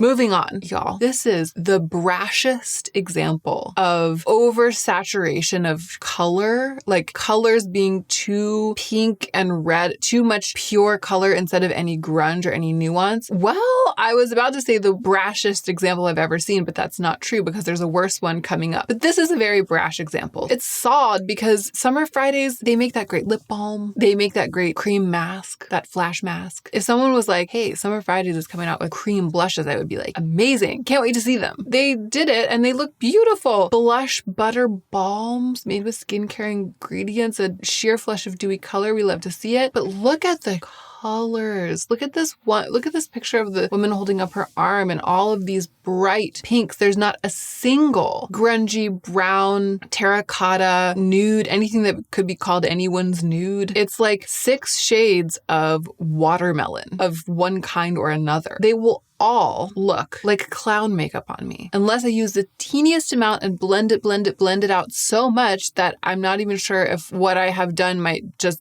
be like blend away my cheek makeup and that the readiness of my skin is showing through and that there's actually no blush on it at all. I need to calm down, but instead I'm going to move on to talk about the worst example of this. Charlotte Tilbury new blush sticks, Unreal Blush Healthy Glow Sticks. These are the shades: Rosy Glow, Peachy Glow, Pretty Glow, Pinky Glow, Berry Glow, and Cherry Glow. And they are bubblegum pink, fuchsia, bright rose, peach orange, cherry red, bright raspberry. Like the shades are unconscionably pure and saturated. Every single one. I mean, it's fine for some blushes to be like that. It's just in a shade range. There has to be a range in terms of how intensely saturated and how primary and sort of middle of the road the colors are. There's no range in that way. Somebody who has the top comment with 344 likes really nailed it. It says, they are very beautiful, but always the same problem. The color scale is always the same. Pink in its tones, purple in its tones, orange in its tones. No intermediate colors, no intermediate tones, no browns. Dior is always the same tones. I wish there were reddish browns. I wish there were natural tones. Yes, 1,000 times yes. Usually the comments on Trend Mood really get me down, but that one really got me together. And it says it all. It says it all about this, and it says it all about the Summer Fridays blush release as well. And now, this is where it takes an absurd turn. There are those issues, right? Everything being too bright and everything just being what would be clown blush on me. And then the next thing to come up up is this NARS release. I've had some time to think about this. I think it might just be the photography. You remember that April Fool's Morphe palette mock-up that was just like an entire giant Morphe palette of all the same shade of brown, like orangey brown? This just looks like that. Again, at first glance, it looks like April Fool's. I feel like I had so many experiences going through Trend Mood this round where I was like, is this an April Fool's joke that just came across my screen at the wrong date? Look at these NARS lipsticks. At first glance, they just truly all look like the same color. And it's so funny to see like a makeup announcement that's like new lipsticks from NARS, and then it's like these 6 lipsticks and they're just all the same color. It's so funny. However, upon closer inspection, not only are they not the same color, the main tone, it's variations on a theme, right? Subtle variations on a theme, which I actually really like, as long as it's variations on a grungier theme than pink. And that's the thing. I feel like Summer Fridays is variation on the theme of watermelon, which for a blush is just not for me, and also just such a basic choice. This is lip colors that are variations on the theme of like terracotta. Looks like there's sort of a creamy, nudie terracotta, a deep wine-colored terracotta, a pale peachy terracotta, a true terracotta. These all just look really like shades of brick, and that I actually like. But then when you start looking closer, I think maybe it's just an issue of whoever photoshopped with it. Whoever on the NARS team was in charge of making fake pictures of their makeup, their monitor like needed to be recalibrated or something, and they ended up making it all kind of look the same when they're actually not that similar. It's great that they're not all just like variations, again, on watermelon or on pink or even on red. And so in that way, it's a little bit unusual. It's unusual to see a subtly varied shade range like this that is leaning into like brick nude. Okay. All one can do is laugh. Isamaya palettes coming to Sephora, right? So many issues. First of all, I reviewed the original Isamaya palette, and the Trend Mood note says, looks like they are bringing back the previous palettes, but with new packaging. If these are just the pre-existing Isamaya eyeshadow formulas in this very strange new packaging, I already know that I think the thumbnail, I know strong language, but I think the thumbnail actually said, I hate it. I tried to use that eyeshadow palette for so long. I'll link that video. It was like my first encounter with Isamaya. It did not go well. What is going on with the shape of this? I mean, I think maybe I'm not just getting it. Like maybe it's a reference to something. The comments are making me laugh. I'm here for it today. Someone said, okay, mitochondria. Okay, mitochondria with like 5 A's at the end and then a smiley face, an emoji with the heart eyes. It's so funny to me. It's like, come on, mitochondria. Someone else said, it reminds me of those throw up pans you see at the doctor's office. This is the thing. A lot of the Isamaya Sephora makeup is packaged to look slightly medical. And I mean, this looks medical in that it looks like a kidney, and that's part of your body. There might be another reference to some kind of medical equipment that I'm missing. I mean, I guess mitochondria is also part of your body. It's just so unappealing. That's the thing that needs to be said. It's just so unappealing and nonsensical. I mean, it is being shown in a pan, in a kidney bean shaped metal tray. I think it is trying to look like some sort of tray for equipment. That's what it is, right? A surgeon's tray that you put like your scalpel on. Maybe that's what it's shaped like. It's just a swing and a miss. Or really just, is it even a swing? It's just a strange mitochondria miss. Someone else commented, okay, but why did this immediately make me think the mitochondria is the powerhouse of the cell? Commenters are coming to my aid this week as I tried to figure out what was new to the market and what was going on with it. Lastly, but not least, the hilarity continues with this. It's funny in so many ways. This is what it is. Anastasia Beverly Hills powder bronzer. I saw this and my heart leapt into the sky. I was like, finally, someone is making the blush colors of my dreams. I was like, which cool brand has finally figured out what's gonna look amazing on me? All of these colors, like look at them. It's all like blush mixed with gray. It's like somebody took that watermelon shade range from the Summer Fridays blush launch and mixed every shade with gray, like half Summer Fridays, half gray powder, pressed them into pans, and it's my dream. And then I was like, that's not what happened. They're marketing this as like bronzers for everyone, not even even contours, bronzers, a shade range of bronzers. And I was like, that can't be right. Something's gone horribly wrong. Scrolling through, it is so weird. Everything looks gray. I want these. I slowly got the sinking feeling that something had gone wrong. And then you get to the picture of the swatches on the arms and look at the swatches on the lightest model. We have light peach. The first 6 shades are just light peach to dark peach. And then the darkest shade is like this watery rose color. That's not the gray shades that we were seeing, but it's also not bronzer colors. Anyway, I once again went to the comments to figure out what was going on. Anastasia herself has posted, "These are not the real life colors. They look so ashy in this picture. You have to see them in the stores." Shrugging girl emoji. They are gorgeous. Of course, typically the comments on this one are all just like, they're so gray. They look weird, right? Clearly something has gone horribly wrong. You just have to laugh. Like, how did this happen? How did this happen? So many people were involved in this, right? So many people spent so much time getting this imagery, taking these photographs, editing the images of the models, doing close-ups. Like, so much money and so much time went into the project of just this, creating this Instagram post, creating the images to allow someone to post on Instagram to publicize this thing. And it is just so laughably bizarre looking for what it is supposed to be. That was giving me the giggles to begin with. If it actually did look like this, it would be the blush range of my dreams. It's like too much. It's all just too much. And that's where we're going to leave it today, my friends. Thank you for being here with me as I waded through these pretty lackluster and like avant-garde feeling. Like, ultimately, the experience was sort of out of body this week. I started to feel like I was cut loose and adrift from reality, which caused me to realize that everything is a hoax. And like, I was just like really like fracturing into 1,000 pieces and just like floating off into space. Like, that's what these new makeup releases made me do this week. And I appreciate you coming along for the ride. I hope you're well. I hope you're taking care of yourselves. I hope you're taking extra good care of yourselves so that you can be the most effective versions of yourselves as you do your work in the world.